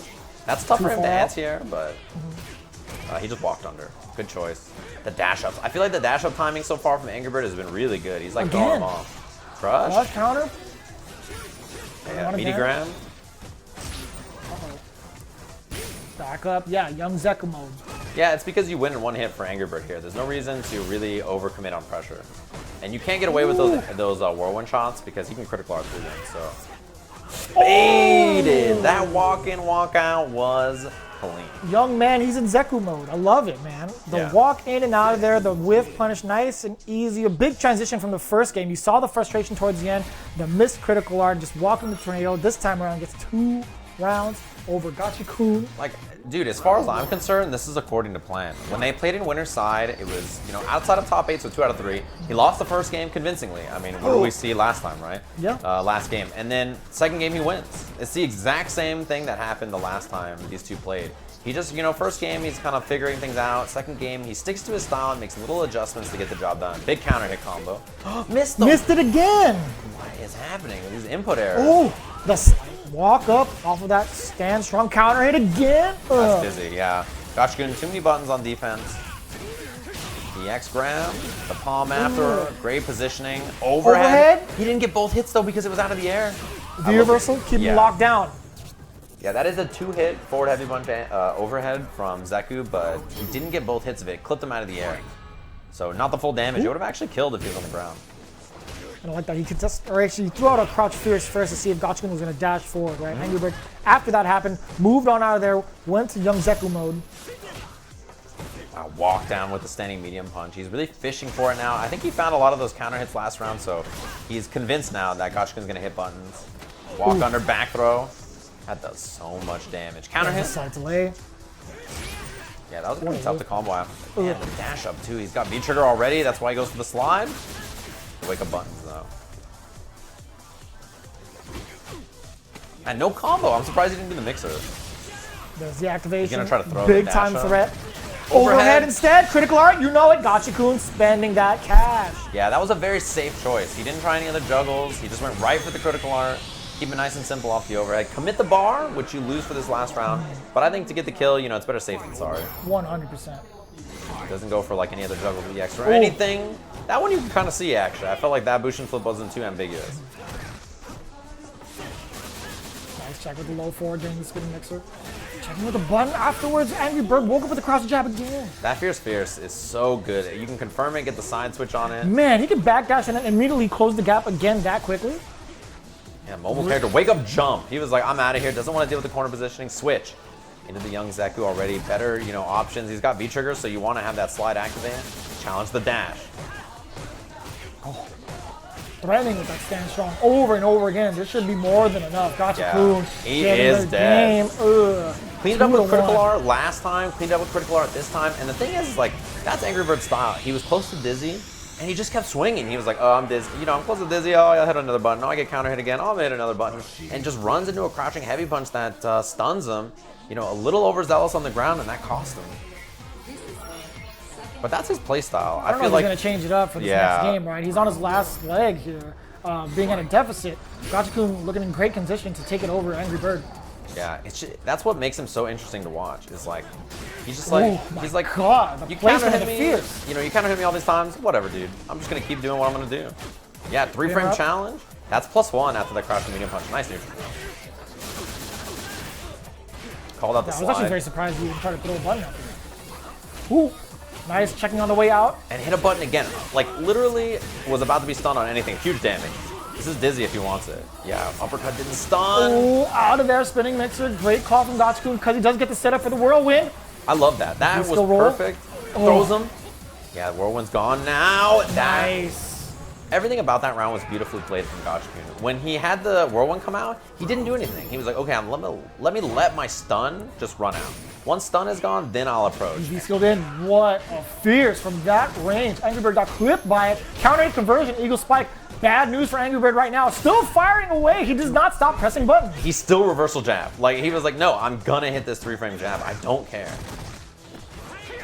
Ooh, he baited him. Okay. Beautiful combo, yeah. Standing medium punch, little walk into the second standing medium punch again. Flip in the front. That was a good block from Gachikun. Running in his face. Back throw. Yeah, a little too far. Again. Punish. He's got V-trigger as well. Last hit doesn't kill. No button from Gachikun. He played it super safe, and the crouching light kick, he was just on the prowl, looking for that last little hit, dashed up and found it. So Angry Bird, a lot of meter in this, and a lot of momentum kind of swinging his way. You can feel him just getting more and more comfortable.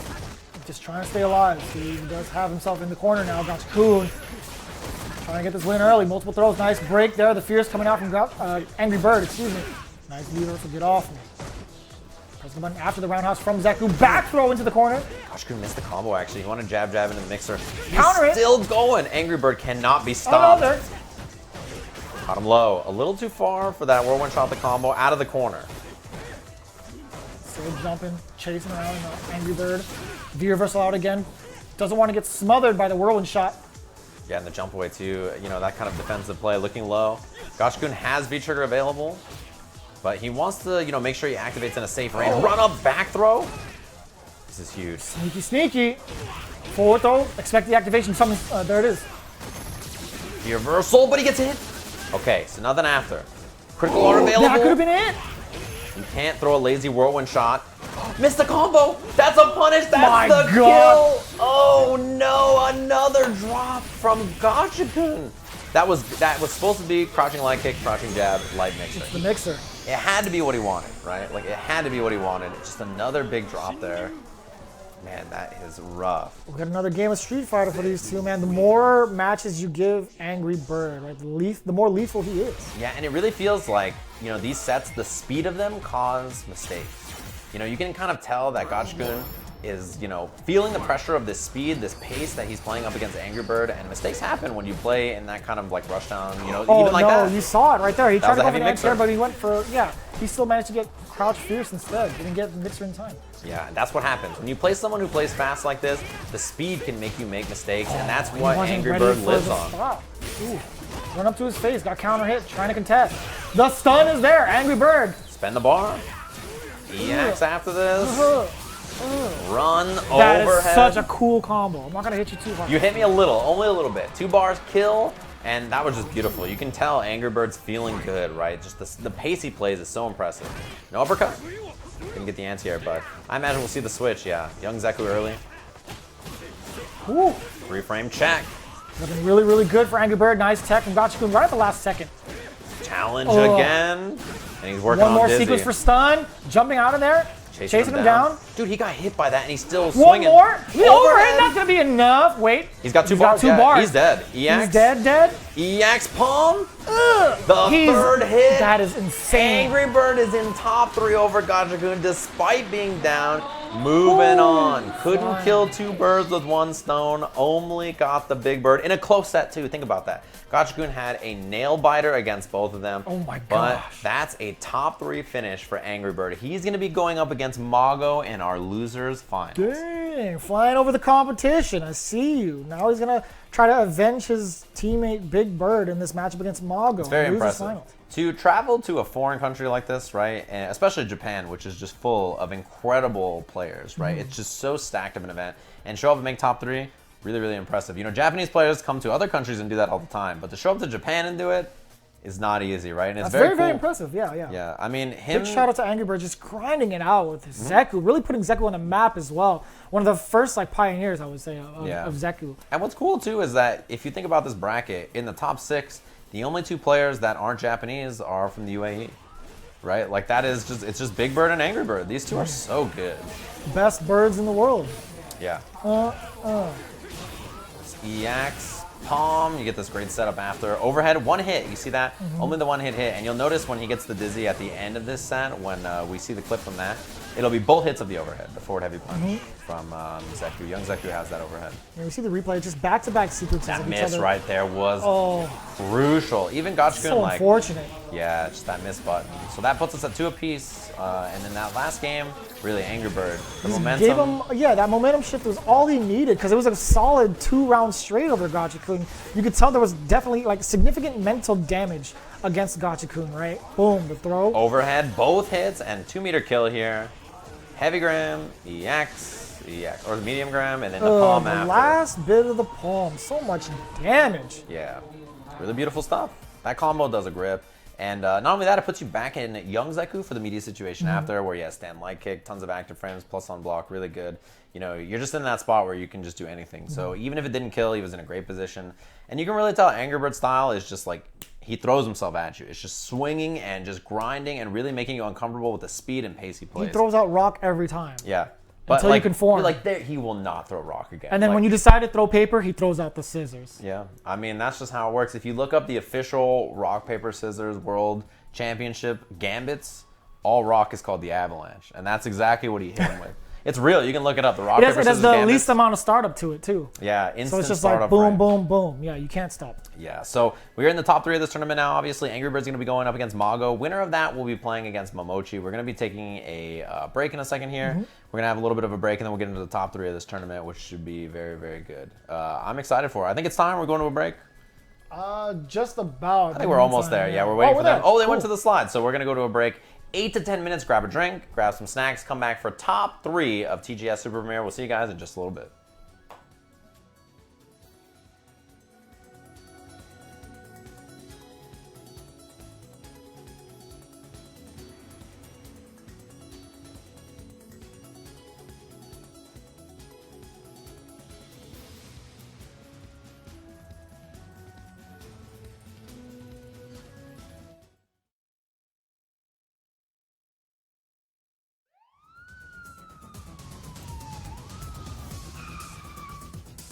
Cool down, cop. The police aren't wanted around here. Do the crime, you do the time.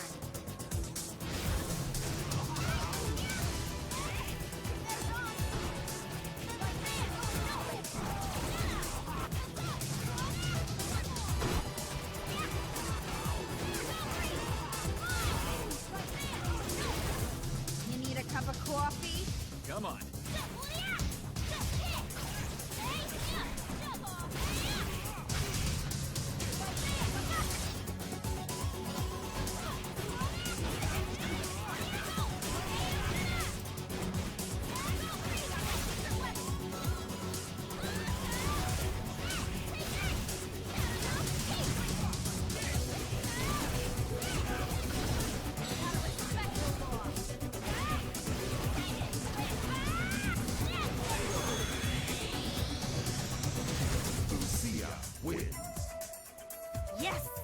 the case is closed.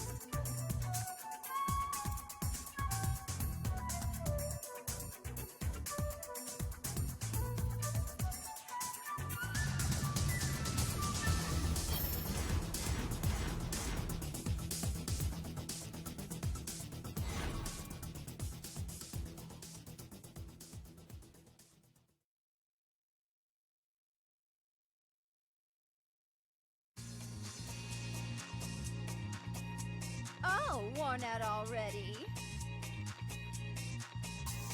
Beg for more! Can't start the show without the star.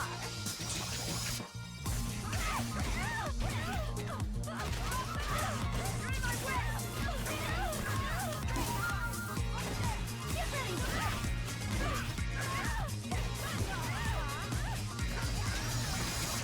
You want a second chance?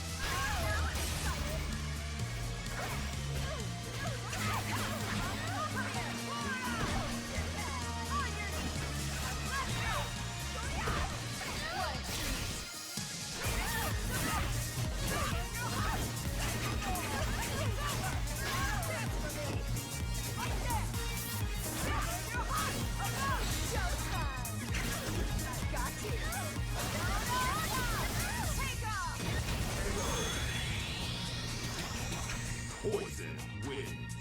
Being gossiped about is proof of my popularity.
Final Phenom Grand Finals. That is it.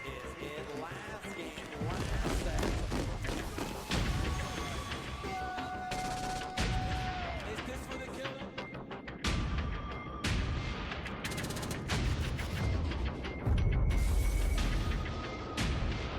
Remember the name. Gachikun's gonna be your Capcom Cup champion. It's gonna be great. Clean.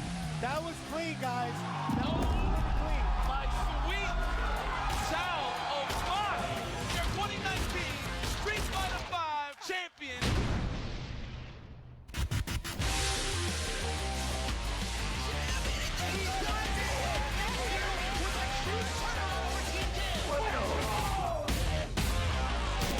There's the critical art again. He's so quick with it.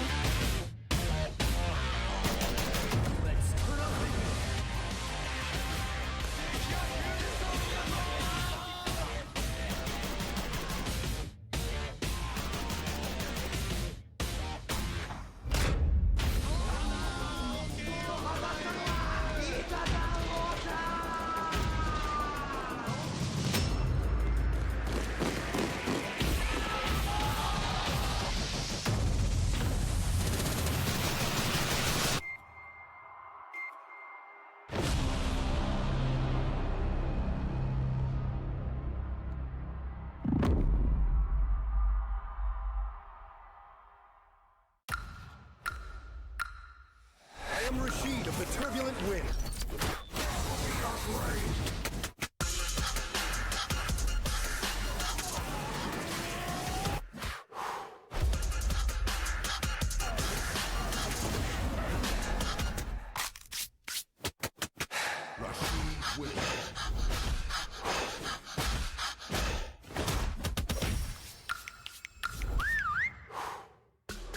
remember the name well.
Hey, what's up everybody? Welcome back to the Tokyo Game Show Super Premiere. We are not there at that beautiful stage in that beautiful building. We are far, far away doing a restream here in LA. So we're back in the US of A. Sejam, Vicious. We're in top 3 of this tournament. So we have losers finals. We have grand finals. They're up on the stage. They're like, oh, they're going to make this quick. We're going to have this great sets. They're going to be awesome. I can't wait to watch it. Woo! Yeah. Yeah. That place looks tight. I'm very jealous. Dang, look how packed it is. You see the fences too for the general public? It's like, they're way out there. You need the VIP entrance. I am super jealous. I would have loved to be in Japan this weekend, but we are the Look at the Thunder Sticks too? Yeah. That is sick. We're the off-site English stream. We're far, far away. Hundreds of miles from where this is, thousands of miles where this is happening. Yet people still believe that we are actually there. It's because you keep saying it.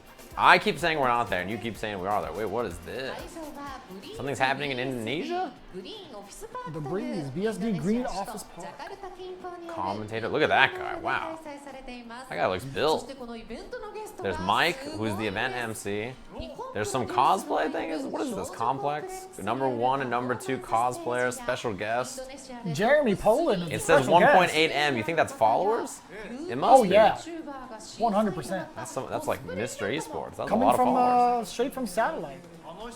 I guess so. Yeah, this is something that they're announcing here. All it says in the top left is Indonesia, and so I have no idea what the announcement is. Look up all these names and verify if these are the actual numbers. Oh damn. What is this? Ah, I see. They are re-streaming it. Wait, they're doing it too? Wait, they have a feed for us? That is pretty cool. I think this is a different event, to be honest. It is the Asian premiere broadcasted in Indonesia. I would have said. their setup looks... Mark Joseph too. Who's that? I don't know, but he's the event MC. That guy's buff. He looks like a Teen Wolf actor to me. I feel like with what the shirtless... Name, though? Mark Joseph. He's got two first names. What an actor. 2 big old pecs on his chest. That is a buff dude. One's named Mark, the other is Joseph. Named his pecs. That Nobody ever talks to him directly. They just look at his body and they speak. This is the curse of us being off-site. We have no idea what's going on stream. We're just watching. There's commentator Shu Fei. She's over there. She looks like she's ready to commentate. That's a computer. She's doing the same thing as me. She has the laptop tech. Yes, she does have the laptop tech. I honestly, maybe these are qualifiers for the Intel thing. I'm not sure. It just might be. You might be right. It was either that or like they're streaming it as well. It's hard to tell. I don't know. There's a satellite pointing from Japan to Malaysia now, so who knows? They're in cahoots. They're in cahoots. They got it all figured out. Why did the O's now is just hoots? The cahoots. I'm not sure. Stream. This is you guys are in the dark as much. Hey, does anybody in the chat room know? Maybe I can look. Yeah. Let us know what's going on because we have zero idea. Who speaks Japanese and knows? I'm gonna look up Shu Fei and Mark Joseph first. Actually, let's do that and see if they've posted anything on their social media in regards to what they're doing. What are you guys saying in the chat room? Do you know? Lost in translation? Me too. Let's see. I'm not sure, honestly. Oh, they look excited. This is in Malaysia? Yeah, they seem hyped. People there cheering. Why didn't we have a stage like this, Jeremy? That's a good question. Why do they have this 6 stage? Oh, that's so cool. That's not a mini mall. That's a big old mall, I would assume. Yeah. That's so cool. Now we see Annalie and Pat Shun there. Dude, they're in Taiwan. Guy. Yeah. Pat Shun, huh? Yeah. Why are they're in Taiwan? This is so sick. They better cut to a stage in US. They better cut to a stage. If they get our restream, it's just us like. Yeah, we're gonna bounce up and down on the couch. I hope they cut to a stage I don't even know about in the US with Tasty Steve on the stream. Make some noise. They just grab like a screen clip of you guys like emceeing some random event. Yeah, Hi-Fi says, how is USA viewing venue stage jam? It's fantastic. It's great. The humidity is fine. Yeah. Air is well circulated here, no problem. They have a full cinema to themselves, throwing up the heart sign as well. Boom! Wow, they did the Shoryuken? Somebody did Hadouken. He got the wrong memo. Oh yeah, you messed up, bro. That's a misinput. That's like the reverse. You know when you try to walk and do a Hadouken and you get a Shoryuken? You get a Shoryuken instead? It was like the reverse. It happens. That guy messed up. That's fine. Why do they got a movie theater, they got a mall, they got like an outside with a stadium with dancers. Mm-hmm. We got a backdrop. We got a producer who could sort of probably dance if we gave him like 2 or 3 more shots. Yeah, he'll dance. I think he could probably do it. He'll dance real good. Man, we got smoked. Capcom Fighters US. You know who we got? You know who our audience of screaming people is? It's the chat room, Jeremy. We got the chat room cheering for us. Let's go, chat room. Chat room, if you guys are ready for some Street Fighter 5, make some noise. Let's go. English restream. Yeah, alright. That's it. Nice and easy. Let me see the shot towards Thanks, chat room. You guys are making me feel loved. Clearly, we're not loved enough to get a stage. Not at all. So, chat room, I appreciate you guys. Here's the chat room. We cut to the English feed. Chat room, woo! Yeah, let's go! Chat room, we got you guys here. Woo! You guys are on represent screen. The chat. You're on screen. They couldn't afford to give us a venue. They couldn't. All right, chat room, here we go. We're going to do 3, 2, 1, Shoryuken. Chat room, you guys ready? All right. All right, 3, 2, 1. Chat room, Shoryuken. All right, chat room's doing Shoryuken. Shoryuken. Let's go, chat room. There's the bracket, it looks like. All right, chat room. We're never doing that again. No, we never did ever it. doing that again. Chat room, we're in this together. All the US viewership. We may be in a closet, but we all fit in here together. That's how it worked out. What? We're all stuck in this broom closet outside Tokyo Game Show. All in this together. Dang, you busted out the High School Musical? Damn right. Appreciate you, chat room. It's good to hang out with you guys. See all those. See, I feel like we have to bring some sort of extra talent because you see the MCs and like the commentators. They're all look buff. like they're all in ripped. shape. They're all like actors or something. Yeah, 1.8 million Instagram followers or something like that. Never played a single game of Street Fighter in his life. It doesn't matter. He's got way more. He's got more Instagram followers than all of fighting games combined. Like that's what I was gonna say too. This dude is. Like, yeah, he's crushing it. It's probably because he's buff. All right, we got losers. Crushing it, huh? Yeah, we got losers finals. It's gonna be Mr. Mago, Mago sent down here by Mamochi, and Angry Bird, who has looked really, really good in this losers bracket. We just saw that match against Gachikun. His unrelenting, unwavering style. Now, can he do that against a character like Karen, who just really rewards huge hits on the ground with these crouching medium kicks where you just explode into humongous swings and damage, right? That's a bad time. And I think that this is a character that really excels in blowing you up if you get, a little crazy. Great moves for deterring forward movement or any sort of forward momentum, right? Yeah, standing medium kick, standing medium punch, or crouching medium kick into the hit confirm. She has really, really good options. So here it is, our losers finals for Super Premiere Tokyo Game Show. The chat room is here with us in spirit. We appreciate all you guys for tuning in on YouTube, on all the different places we're streaming, on watching the VODs later. Thanks everybody for tuning in. That's right. Top we're all 3. in this together. Don't you forget it. We're here at the losers finals. Losers finals. Mago and Angry Bird, just you and us, chat.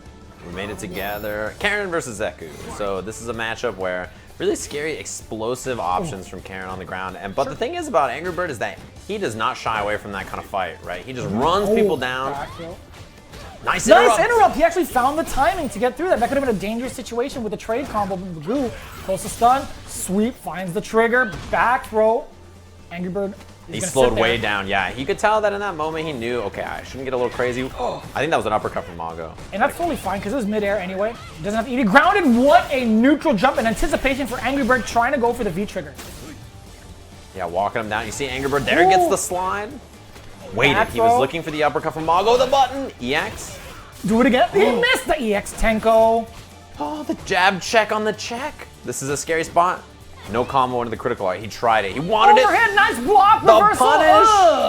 punish. -6. Angry Bird ready for that reversal critical arm. Beautiful stuff. What a response. He was in control. Angry Bird. That is definitely one of those, like, you're just so ready for that. He's done that a million times, right? Block those long range overheads, all of them -6. Knows he can punish with his critical arm. Beautiful stuff. And he could have died. Mago just dropped the combo. He did have 2 bars on deck to go for EX Tenko, EX Orochi afterwards, which does a gang of damage.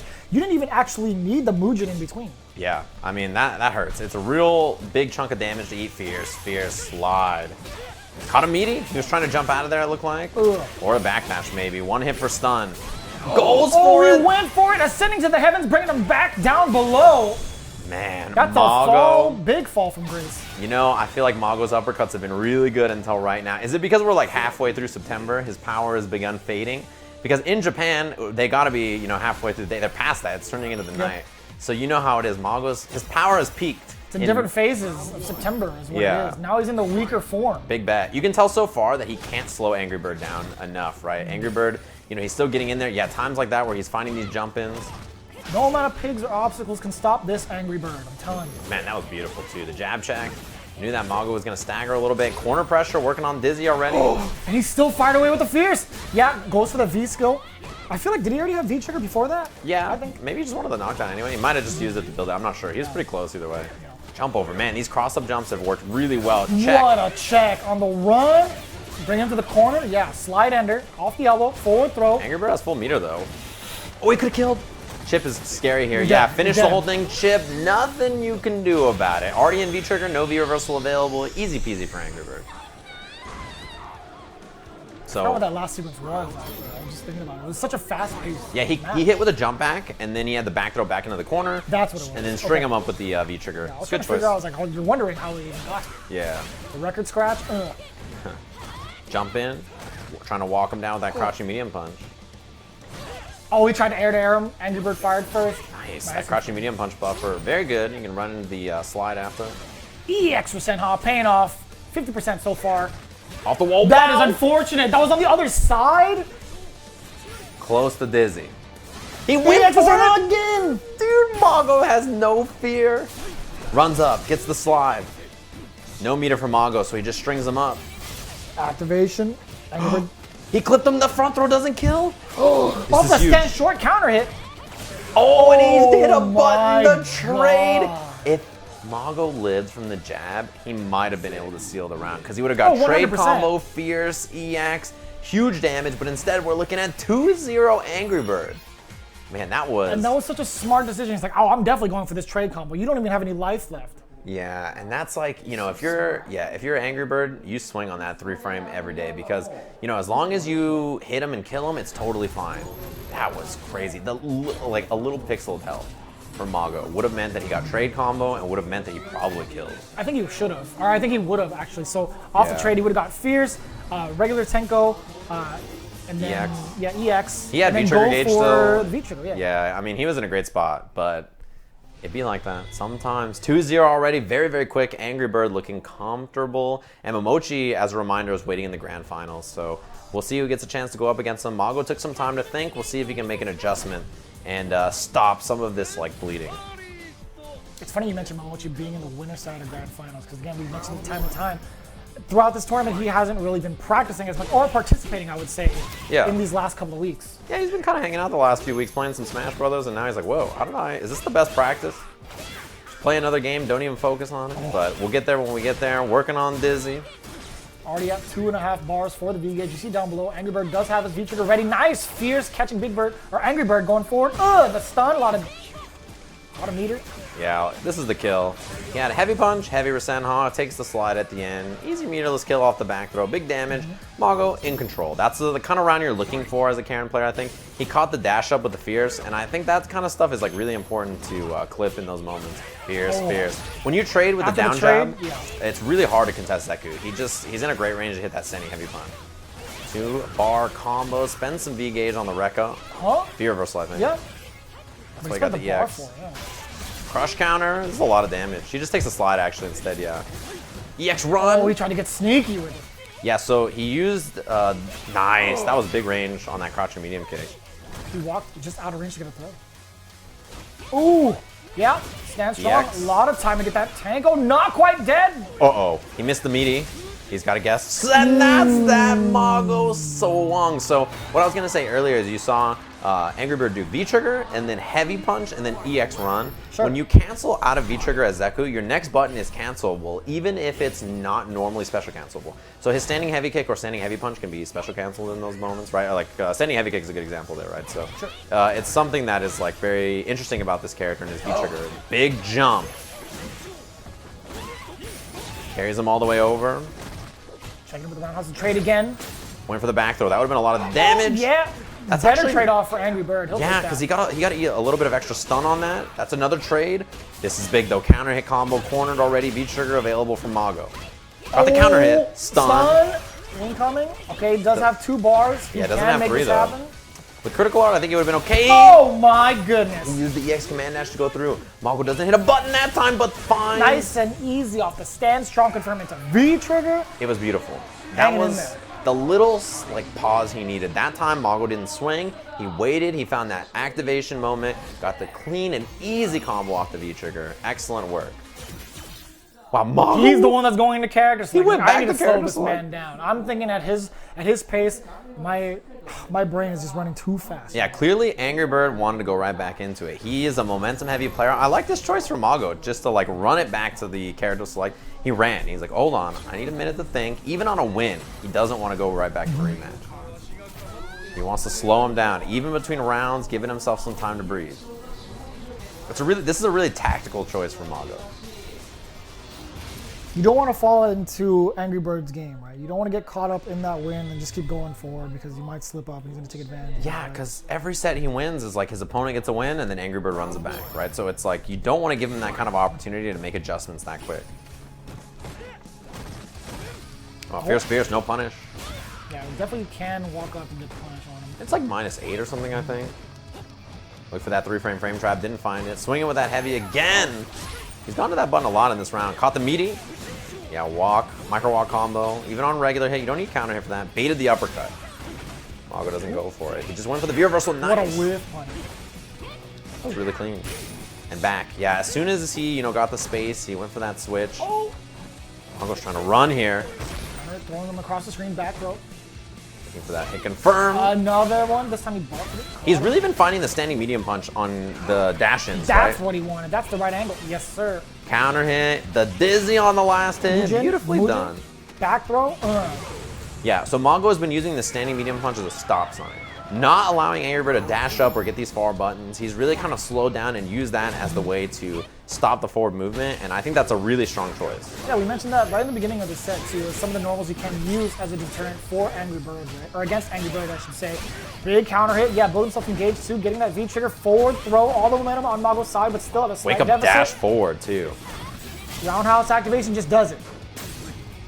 We went for the slide, but Mago was ready with the crouching medium kick. He wants that V-trigger activation. Overhead. I think he was thinking that Mago was going to backsway, and Mago didn't go for it. Yes, he was ready. He was ready for it. EX Tenko, EX Orochi doesn't miss it this time, tying it up 2-2. Man, you can clearly tell, like, in that moment, Mago was ready. He was like, okay, I need to create the space. He avoided and stuffed it earlier. Then he got the backdash whiff punish. Mago is ready. Does he go back to character select again, you think? He got himself a trophy, that's for sure. I feel like he's going to wait. Yeah, he's just going to wait. He's chilling, going into retry. Yes, sir, rematch. Here we go, the last game, Mago, Angry Bird, Mago on fire right now. 2 games straight over Angry Bird. Yeah, we saw Angry Bird a lot of standing heavy punch, and you know, Mago's timing on these dashes and also his standing medium punches to interrupt have been very good. Or stand here, same side, great block from Angry Bird, so hard to tell. Yeah, he was really ready for it. Okay. Nice break. Backdash, and he chased him down. I was just gonna say, you see Angry Bird still going. He doesn't slow down. That was a good challenge because, you know, he hit him out of the air, but he dashed to commit to more offense. Extra Senha. The neutral jump. Oh, and he still catches him. That was Sway? His crouching medium punch missed, and then the Tenko still came out and clipped him. That's one of those things. Angry Bird is moving. He's trying to do stuff. He wants to get in there. And moments like that in the scramble, sometimes you'll find that hit. But it's so unorthodox getting getting just frame Tenko off of a crouch strong, right? You'd expect it off of maybe a stand strong or a low forward. It just right? completely missed. It just That's came the out. best part. Yeah, he tried to buffer it in, and it missed, and he still got the better of that exchange. Forward throw, again, Angry Bird getting close to his corner. He dashed up into the low forward, see? He's reading it. Throw stun. He tried to backdash to avoid the throw.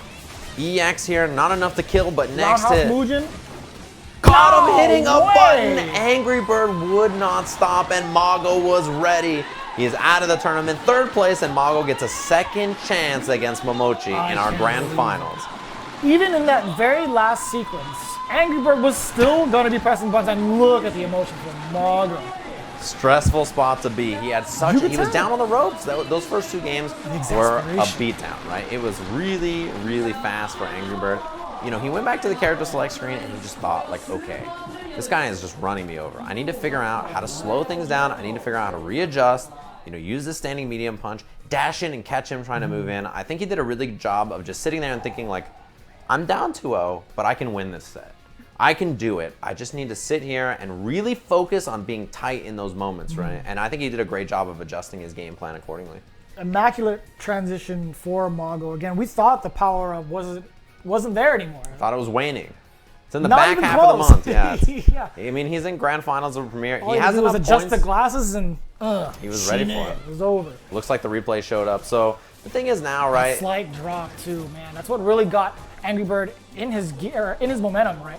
Yeah. The thing is now, if you're Mago, you know. The block on the overhead was so slick. Yeah, that punish was beautiful. Mago, you know, before this we talked, like, even if he lost in grand finals and then lost again in losers finals, he'd be okay in points, right? Like, he'd be in a position in standings where I think he'd be pretty happy. But 2nd place guaranteed here means that I think he's qualified for Capcom. 100%. I think this gets him in, basically guaranteed. And a 1st place win, obviously, I mean, he's chilling. He's going to be in top 10 of the point standings. So that's fantastic for Mago here. He's got to feel pretty good about securing his spot in Capcom Cup. You know, before this win, you know, even if he got 3rd, I think he was probably okay, but yeah, I mean, this pretty much guarantees it. So impressive run from Mago in this last few weeks in September. Woo! Yeah, that's going to guarantee him at least 875 points. Looking very, very strong. Karen in the crowd. The laugh? That guy behind is laughing too. He's like, oh man, I'm on camera.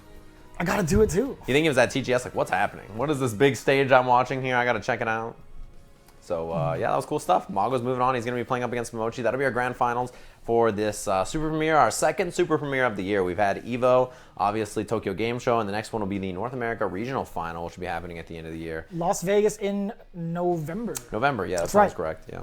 It's like it's November 14th and 15th or something. It's like the second weekend of November, I think. Yeah.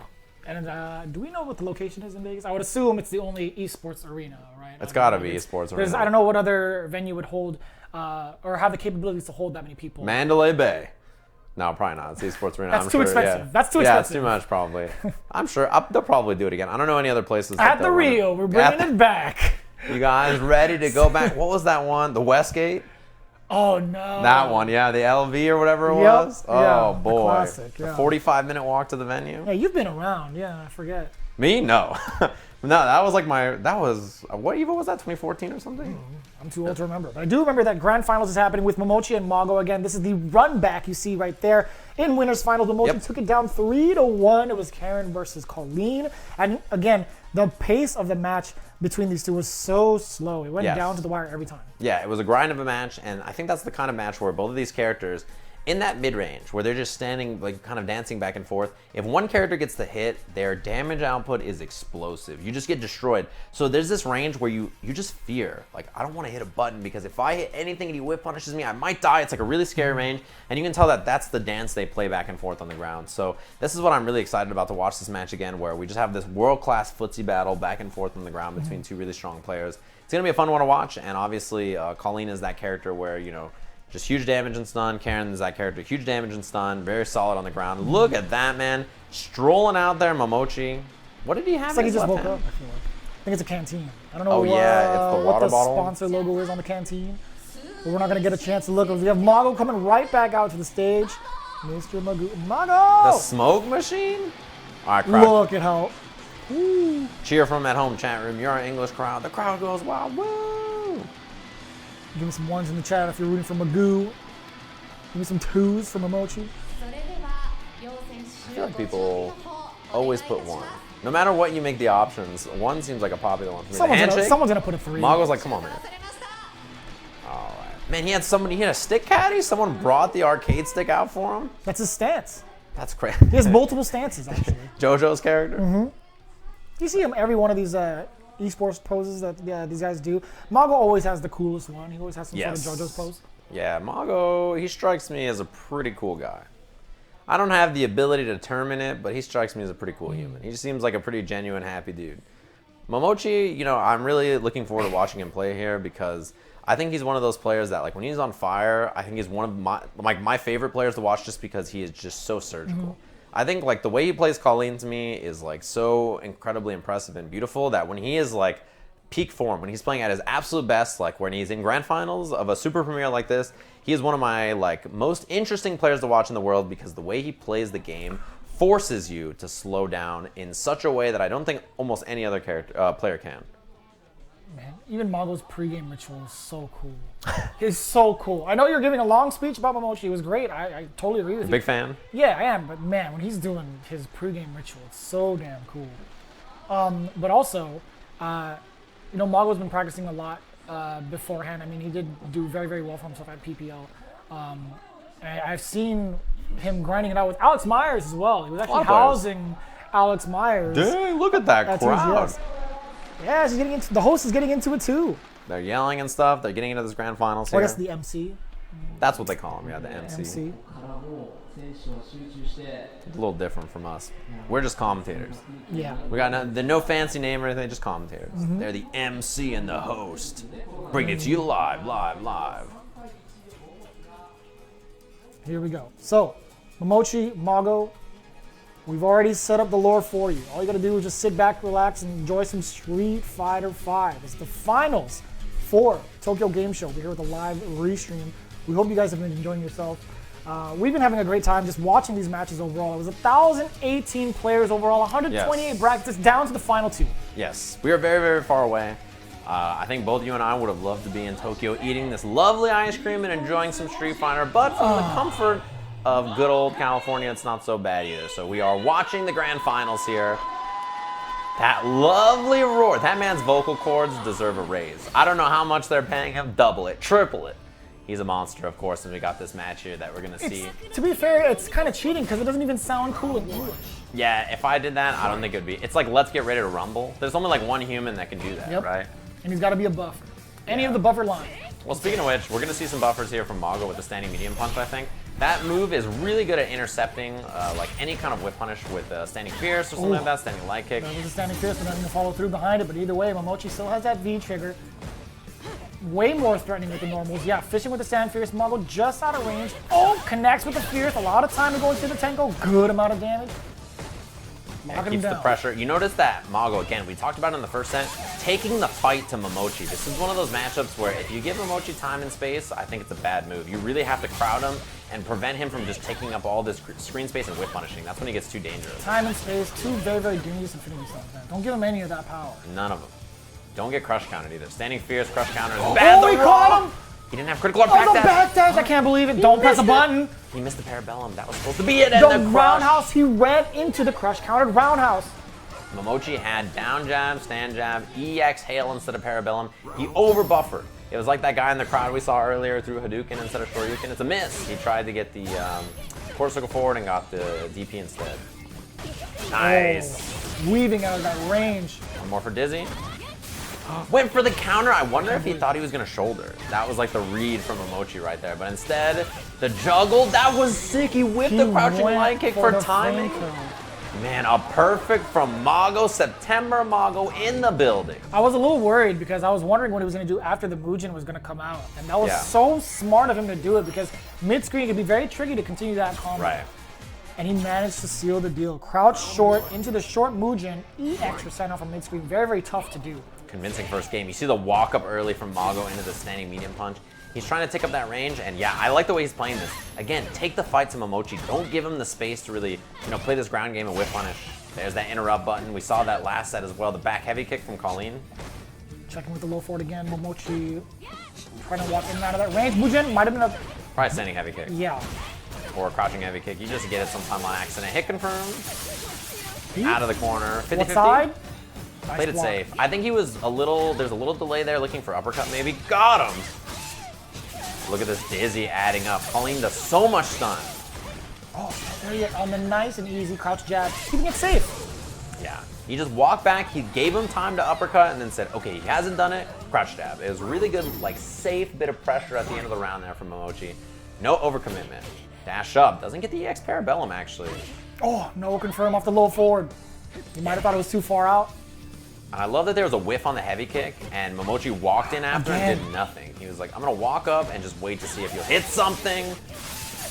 Clean fierce. V-skill whiff. Counter hit combo. He doesn't spend the EX gauge on the parabellum. The whip punish. Whiff punish stun is a factor. He gets hit by the first part of the EX hailstorm. It's all Mago now. I feel like Mamochi wanted to swing because the stun gauge was so high. That was a good attempt to bait the throw. Mamochi's out of there looking for the crouching medium kick. Activate! Oh, the slight delay too, getting the counter hit sequence. Oh, back dash again, getting out of the throw. Mamochi with the activation. Yeah, looking for that crouching medium kick, and he got him. 2-bar kill, should be 1-1 as Mamochi crosses him up with the skates. That was clean. I think he really kind of settled on the ground, Although Mago was pressing a lot, he kind of did a good job of walking back and just biding his time. He didn't overcommit on defense too much. I think he did a great job of really recomposing and just saying, okay, he wants to, be the aggressor here. I'll let that happen, and I'll take my opportunities when they come. The choices of making those back dashes in the corner was just such a perfect time to do it, though, right? Man, that whip punch hurt my soul. It was so far away. Fishing with that crouching medium kick, that's +1 on blocks. Very, very good crouching medium kick. Back to back roundhouses. Yeah, he's slowing him down. That's a big stop sign button for this character. It has a lot of range. And if you're a Mago and you want to beat that, you have to walk up and stick out a big button. And if you're doing that, then you can get whip punished by the fierce. That's the Mamochi game plan we saw last time. Not much to fear if you're Mamochi, right? After that throw, it's going to be just fine. No big threat coming from Mago or Karen in general after a throw like that. Walking fierce, good conversion. Spends 2 bars. All right, not enough. Looks low. Mago raw activates. Woo! And if you're Mamochi, you can use that buff crouching jab right now, the crouching medium kick, to try to play slow here. They're really good buttons. Skates in and clips them out of nowhere from half screen away. That was the last bit of V-trigger too. Caught him with the extended jab, continue the combo nice and easy. Look at that, back heavy kick, back heavy kick. And then you see the walk back. That was a good adjustment from Mago. Oh, he missed! Yeah, missed the combo. Mago made an adjustment. He knows that Momochi's using that back heavy kick as a bait. He wants him to try to walk in and hit a button so he can whiff punish it. And that's perfect. Mago, this is skill over? This set is a great example of footsies and like just how to play neutral game against somebody like this, where you see Mamochi is trying to bait Mago into walking up. So what does Mago do? He walks even further in, right? He knows that that's the option. Conversion off the low forward, punishing that sweep. Yeah, didn't spend any V-trigger gauge either. Jumps out in the front. Unfortunate. One more for Dizzy. Waited for the uppercut. And that should be it, actually. He's got some meter to spend. Big damage on the end of this from Mamochi. Trigger still active, and look at that. The bodies. That was where? Right there. It hit clean as ever. Mamochi gets it. Although you see the adjustments from Mago too, right? Where Mamochi says, I'm going to do this back heavy kick. I'm going to swing with this big button so you'll walk up and whiff when you think I'm going to do it next time and I'll whiff punish. So then Mago says, okay, I'll walk up and instead of hitting the button here, I'll take a little extra step and hit crouching medium kick. That was starting to work out, but Mamochi just matched the walk forward with his walk back and is now, you know, creating that extra little distance. So it's a dance between these two to see who can get into that optimal range. And I do like the idea of Mago kind of testing Mamochi to see if he will commit to the buffered normal as well, just walking into that space, blocking the stand fierce, and you see Mamochi fire away with the EX Parabellum a couple times. So Mago is adding these layers to his gameplay to try to break down the big force of Mamochi. And Mamochi is just riding this momentum right now and in great shape to take it all the way. It's so hard because if you try to adjust to his ground game, I feel like it's really difficult. You know, he is world class for a reason. I like the sweeps, right? That's another long, low range threat, low threat that he can use to kind of catch Mamochi walking back. And again, winner side, wow, the parry. Winner side, we saw 3-1 in the favor of Mamochi, and it looks like, you know, we're marching towards that again. A little walk back, beats the throw. Back throw. Yeah, the sweeps. I think at this point, you know, the sweep is a good threat to make Mamochi fear walking backwards so that you can walk up and really press these big mediums from Karen. Although Mamochi hasn't been deterred so far, still walking back to try to create whiffs. Nice check on the follow through command dash from Mago. Yeah, counter hit, so he goes for that crouching heavy punch after. Walks in behind the hill, that reached, man. No. Good adjustment. Mago's adjusting his tool set and using this crouching heavy kick for an extra low threat so Mamochi can't walk back and whiff punish. It's just a really good kind of back and forth adjustment on the ground about what buttons to use. These two are really educated in how to play ground game, and you can see it here. Even though it's a slow match, there's a lot of adjustments happening back and forth. Mago's forced to halt because, okay, Mamochi still had V-trigger left, caught him with the low after the dash up, and now he's in his corner. Forward throw, one more throw is going to do it. He's got EX Hail available, back heavy kick, nothing. He let him walk up, and you notice Mamochi low block too. He does not want to get hit crouching medium kick. That's the end, the overhead whiff. No whiff punish, spend it. He got him. The over-commitment. Mamochi jumped back and then went overhead right away. He was hoping that there'd be a dash up from Mago or that he'd react low block, but he was a little too far away.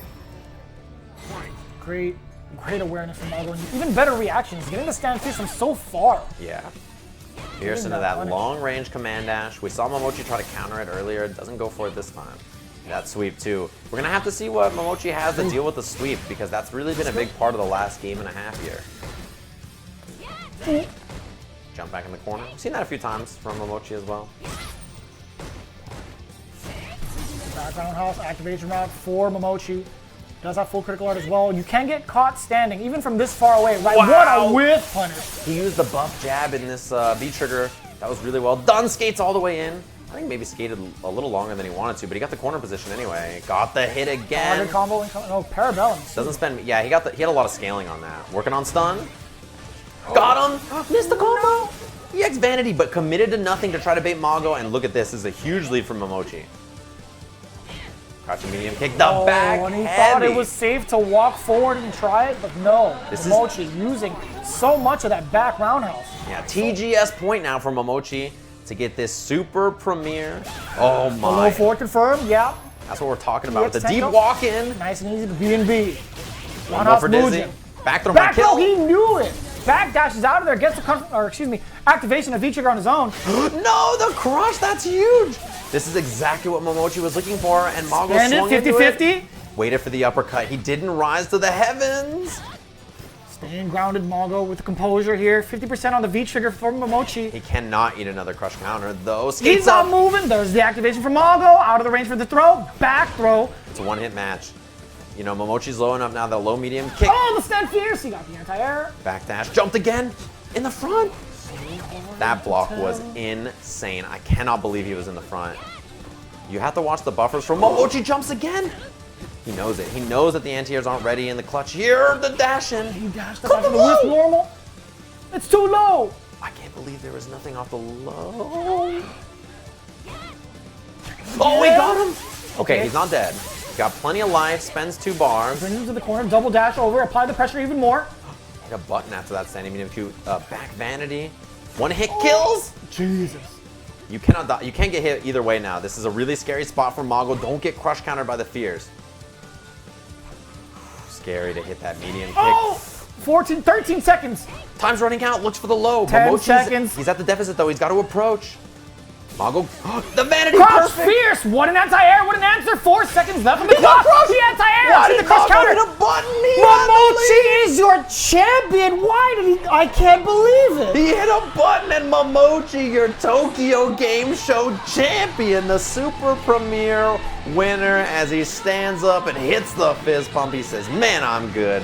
And I cannot believe that with that lead and that much time on the clock, Mago hit a button. Just shy from being a finalist at EVO. Takes a long break. Shows back up at the Asia premiere and takes it all the way through.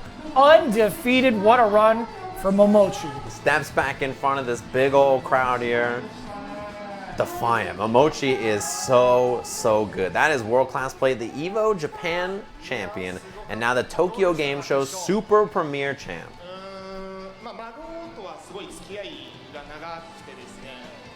Man, I can't believe it. Very impressive from Mamochi here to clutch this out. Breathtaking performance, man. That was down to the wire. I honestly thought Mago was going to run away with it and then just got 2 answers. Yeah. Crazy. This is the interview on the stage. I'm sure they got a big check to hand them, right? They have to have some massive check. We're going to have an award ceremony. We're going to see the giant shield of a trophy. Yeah, essentially. Oh, yeah, it's right there behind Audio. Audio's over there with Hamako. They got the handhelds now. Slid on over while that guy... You know, that guy came over to ask a question just to hide Audio and Hamako coming to the stage. This is production specialists right now. They're like, okay, we gotta hide the commentators, and when they jump up and go over there. This is... I'm revealing the tricks of the trade right now. Tokido's like, out here? All right. I like how he fully extends his hand. Right here, you say. Ah! Right here. Okay, just making sure. Angry Bird said nice work to Mamochi on the stage. They're separating them 4 and 4, it looks like. Give Tokido like another year. He's gonna turn into All Might. He's getting close. He's getting pretty buff, dude. So we see everybody up onto the stage here. Top 8 finalists. Super Premier, incredibly stacked tournament. Would have loved to be there. It's a really cool event. Oh, Ono-san's on the stage too. When did he get out there? This blazer is so sick. It's got the, yeah, what is that? The camo blazer? I wouldn't doubt if it was a bait blazer. He's chilling, yeah. He's looking great. Can't see Blanca hiding behind the blazer. Camouflage. Here we are, the award ceremony. She even has the gloves on it to hold whatever's holding the... What's happening here? The handshake, Ono-san. Oh, he's handing out the awards I see for all of our competitors here. Oh. And look, they're turning around. They're like, look, man, what are you doing there? Phenom looks very confused. It's not just his hair, too. It's like, he's like, am I holding this? Are you holding this? Do I raise this? Oh, I gotta get out of here? All right, later, bro. I'm out of here. Later, man. I like how Mago, you see he was doing the kind of like the signal of him pressing buttons. He was talking to Gachikun. He was like, oh, I meant to press this. Yeah, he's like, I tried to hit this button. button. But it didn't happen. Actually, I got clipped for it. He was like, oh, he got lucky, dude. I got him next time. So going through this, man, everybody gets these cool little trophies, actually. They seem, I feel like for a lot of events, that would be a cool, like, first place prize, right? The little, like, handheld trophies, right? Those things seem pretty cool. Shuto's out here. Oh, wow. Oh, no, you see him sneak him behind him. He's like, nice work. You're heading over here. Damn, he had the hands to the side. He was ready for it. Standing in attention. You see, like, in the background, Big Bird is studying, right? He's like, okay, what am I supposed to do when he hands me the trophy? All right, the little bow, and then a handshake, and then, okay, perfect. He does it right, too. He gets auto shot, or actually at least behind Shuto as much as possible. Yeah, Big Bird's learning. He's like, okay, what's the strategy here? Oh, handshake, bow. He's going to hand it to me. I touch it, but I don't hold it yet. Look at the camera and smile. I'm gonna take it, do a little bow, and then I'm out of here. This is, you're learning before. See, perfect. Big Bird figured it out. I'm impressed. Let's go, Big Bird. That was very impressive performance for the UAE boys. I'm impressed. So now the question is, during that, was Angry Bird also studying? Did he also pay? Because you know, Gachikun. They're talking about it right now. Actually, he's relaying. He's breaking it down. Yeah, he's like, so before you go up there, just in case you weren't looking. Yeah, but the difference is. Oh, Gachikun doesn't even know. It's because he's holding the can. But he should have prepared for that. Yeah, he should have. It's in his contract. He should have. Maybe he should have asked for a cup holder in his, so he could have just slotted it in there. It has to be attached to the hats where you have like the can holders. Oh yeah, with like the two tubes and then the that come straw. down. Yeah. That'd be tight. So you can actually just sip it while you're playing. So Angry Bird's gonna go out there. He gets a special prize for third place. It looks like handshake. Does he get the little one as well? Okay, that's a triple handshake. And the extra shake with multiple thank yous. He went for the overextension on the grab. He thought he was going to take it back with him. We know Angry Bird likes to swing, right? He's that kind of player, so it's not surprising. I think there was another prize. It looked like there was like a fight stick or something. Oh, maybe that's for second place. They were bringing it down. He really thought he was going to grab the trophy and bring it back with him because he saw how far his arms were extended. Right.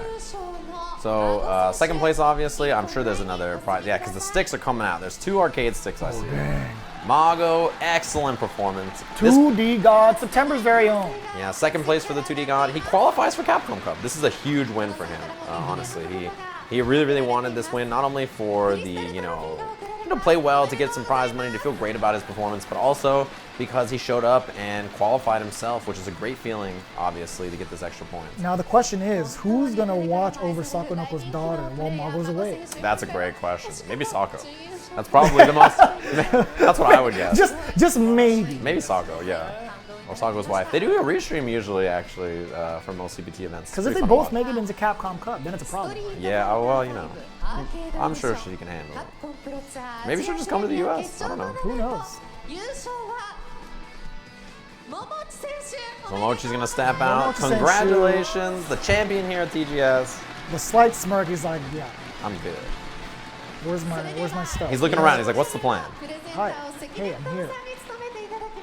Whoa. Oh yeah, because this guy's got gloves on to hand him the trophy. Oh God, please don't drop it. Please don't. It's wobbling in the back. You can't just do that. It's gonna pinch your fingers if you put. There you go. Yeah, this guy's a pro. Nice work. 2019 champion. Look at that thing. Looks big. That looks heavy. That is a cool prize. You hang that up on your wall for sure, right? It's a nice piece of. No, he's gonna hang it up at Sky Studios, baby. Oh yeah, you're probably right. If you're in Japan, head on over there. You can play games. Oh, what's in the box? What's in the box? It's an envelope. It's the prize. Is it? Tokyo Banana? What's in there? I would love to Tokyo Banana. What's in that thing, dude? Man, Mamochi's standing up there. Give him the. Are we good? Did we do it? Nice, perfect. Camera. I gotta meet up Choco for dinner. Yeah, I gotta get out for of lunch. Here, thank you. He's like, hit him with it. All right. Another one? He's like, okay, you take this. There's more? Another. Hand it back to him. All right. Now we gotta take the picture. Hold it up nice and proud. Getting closer like you guys like each other. All right, Scoot in for hold the the trophies. This is how the award ceremonies have to go. The thing is that from our perspective, usually the award ceremony is like people plan for it, but once it happens, it's kind of a mad scramble. I love that Mamochi just grabs the mic.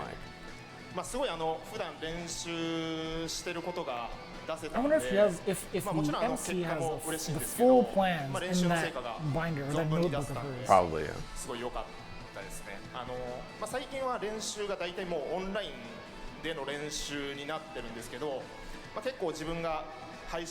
cool too that we see an interview here. I feel like that you don't often always see interviews after the award ceremony. It's cool. It's good to hear from the players, obviously. It's great that it's on stage too. You don't have to go to the commentator's table. Yes. Because they might get bombarded with their fans or whatnot. But Yeah. on the stage, right afterwards, perfect time. Beautiful, yeah. I always like this kind of stuff. The pre-top 8 interview and the post-top 8 winners interview, I think is cool. Mago looks so, oh man, I feel you, man. He was so close. He's talking about him right next to him, too. He's like, I don't want to hear this. Mago's like, what are you going to say? Oh, and he's like, what did you just say FGC about translating this? Get on this. I need to know. Mago does not look pleased with that look. And he gives him the one eye open? Yeah, he's looking at him like... He's frustrated. He turned to Gachikun, he's like, this guy thinks he's so good. He's like, he thinks he's so good. Talking all that. I can't believe it. He leaned on Gachikun. This guy thinks he's so cool. Win one tournament. Look at him, he's staring at him like, I was like, oh, that's how you feel? Oh yeah, of course. Hold that. Second place. How's it feel to almost win?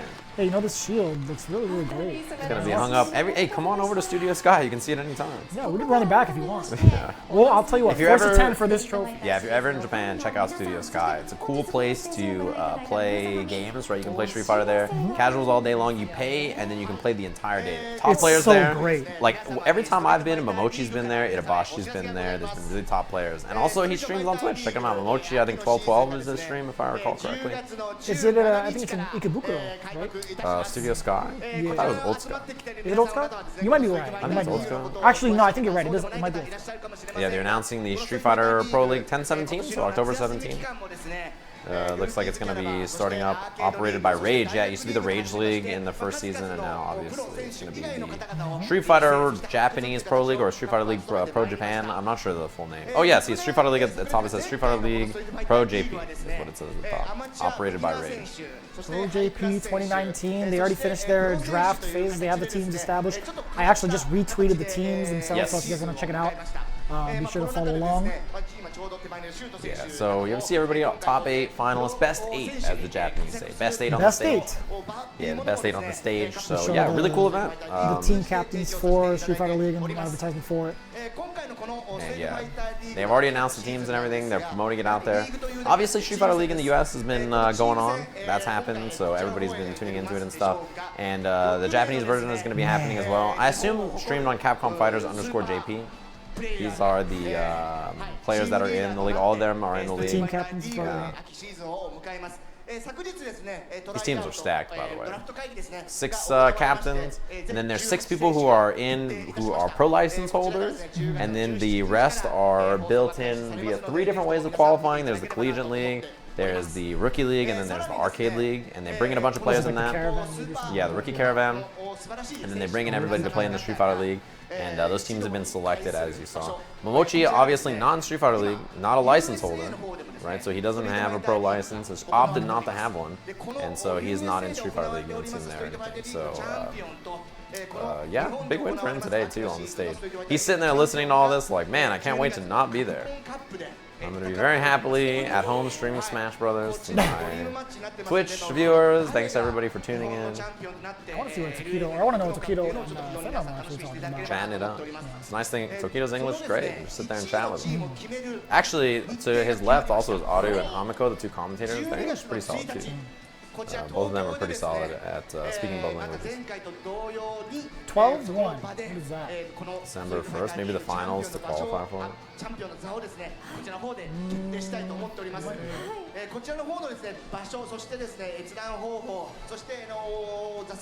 Maybe when the finals are something to see who's going to go. I don't know, but the 2 top Japanese teams and 2 top USA teams will be throwing down at Capcom Cup, so that's the plan for that in case you're curious. So yeah, a bunch of the info for SFL. I think we thought this was going to be earlier, but they saved it for post-top 8 during this award ceremony. So they did make the announcement for Street Fighter League happening again in the year 2020, so it is continuing for another season. Is it? Is that what this announcement is? I honestly don't know. I mean, well, to be honest, the season or the league ends at Capcom Cup. Right. The end of season 2. So yeah, you can only assume that it's going to be. They'll probably have another one. Yeah. Yeah, they've had I mean, it's crazy because Street Fighter League in Japan was a little while ago, the Rage League, and then now there's the US season, which started at the beginning of the year, and then the second US season, which is going on. So, yeah, we've had 2, what's it called? 2 Japanese leagues now, because this league is starting up, 2 Street Fighter leagues for Japan, 2 Street Fighter leagues for the US, alongside the CPT and all the other stuff Capcom is doing. And then the cool Olympics thing. This is the announcement. Hey, look at that. They have to come to us. That's right. At Capcom Cup. Yeah, baby, Los Angeles. We already have the studio set up right here. We're going to run Capcom Cup right here. You're gonna meet everybody who's gonna visit for Capcom Cup is gonna be greeted by 2 dogs. I hope that when we do Capcom Cup, they are back at TGS. They're in this hall doing a restream, and they have their chat room hanging out with them. That'd be great. We see all the MCs, all the commentators from Malaysia, Indonesia. Yeah, they're all gonna we're be gonna have chilling. the shirts on. Hamako and Adu are gonna be chilling back in the Tokyo Game Show. There we go, yeah. Bathroom tucked in on the side. It's the most pristine bathroom. Yeah, I'm sure it's very cool. We got bidets. Yeah.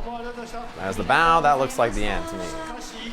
That feels like the, all right guys, I finished my speech, I'm out of here. Host, take it away. Does he ask them to do the shuriken? That's a good point, actually. I forgot about Shoryuken. You know, you might have got it, Jeremy. I don't know. I've never seen him do it in his home country. I really haven't. Didn't he do it in Evo Japan? Did he? I didn't say it. I don't remember, to be honest. I wasn't actually there. She's got the notebook, and look, she's on the last page. I told you guys when you watch Japanese tournaments, look for the lady with the notebook. That's always your secret to success. Follow the lady with the notebook so you can see what's happening. Adu, what's up there, man? Hamako to his right. These two are the two main Japanese commentators you see for Street Fighter events. Hamako does a bunch of games, but Adu mostly Street Fighter that you see him on. The Zaku player is very good. Man, he's good at public speaking. Who would have thunk it? It's like he speaks for him. It's like he speaks for them. Man, he's got an iron grip. Oh, Hamako's got the iron grip on the mic on the side. The double hand? Yeah, and Adu, he's just got the real relaxed kind of, you know, that's their style. That's the difference. Hamako is the analyst. Adu is like, the, you know, he gets hype and stuff. I do like Hanako's outfit, actually. He's got the vest on as well. He looks sharp, yeah. Yeah, pulls it down. Now he's breaking down the frame data.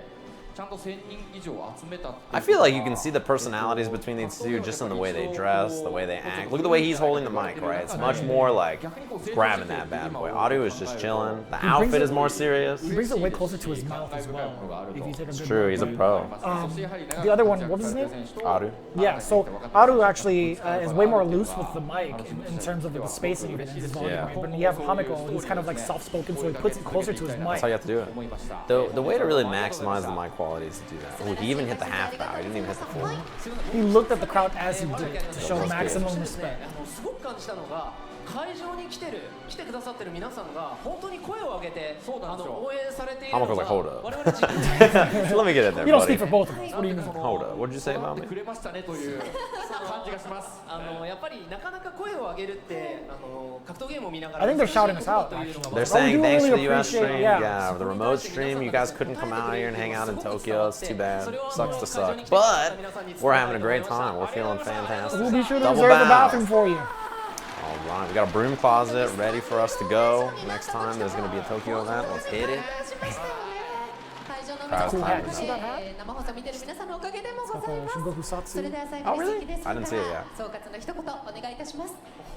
right, that's the crowd. There we go. それとお客さんとの一体感がどんどん増してきて、もう熱さを感じますし、で今日はなんとインドネシアとマレーシアと台湾まで That guy's suit, too. He's got a real adult suit. He doesn't mess around. この変化というかこの躍進というか She's at the last page. This has got to be it, right? Look at how many pages are on the left side of that notebook. She's on the very end. She's running out of lines. 世界中で配信っていうのはあり得るかもしれない。 Man, I forgot. What if she does read right to I thought it would be What if we're top on the to- first page? It's top to bottom. Do you think and the then they go stream just started? What? Oh no. What if she's reading right to left and that's the very first page, Jeremy? Oh my goodness. I didn't even think about it. We're about to restart the entire All right, everybody, tournament. welcome to Tokyo again. No, I'm just kidding. I'm sure. That's the clap at the end. I think this is it. What is this? Is she gonna do something? Nah, he looked at the Mago looked at the trophy in front of it. He's just like, oh man, that could have been mine. Could have been. That's brutal. Mamochi just glared at him the whole time. And Big Bird and Angry Bird are like, what's happening? And Let's just hold up our trophy. Shuto was trying to decipher what are these guys saying. I mean, he at least speaks Japanese. He's chilling. Oh yeah, he's like, oh yeah, I like your trophy. It's nice. All right, this seems like the end. Sure is. Final cheer, raise that trophy. Yeah, snap those elbows, confetti. Nice. Spaghetti confetti, the class. They even have the blue and gold. It's not even like the cut up confetti. That's how you know that's premium. Because spaghetti confetti is way more expensive. Oh yeah? I used to live in Staples Center.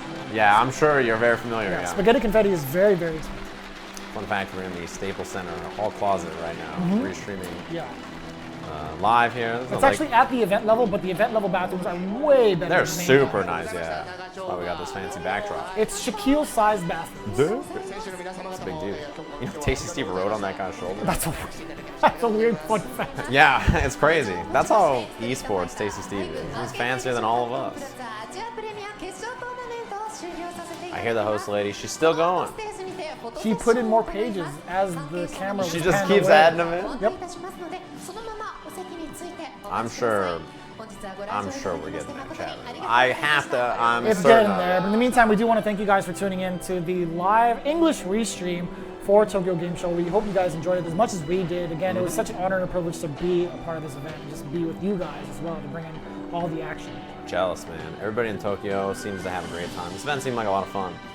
So thanks to everybody who tuned in. Yeah, I mean it's cool. I think this seems like the end of it. The end. That seems like the question mark. It seems I'm Sejam?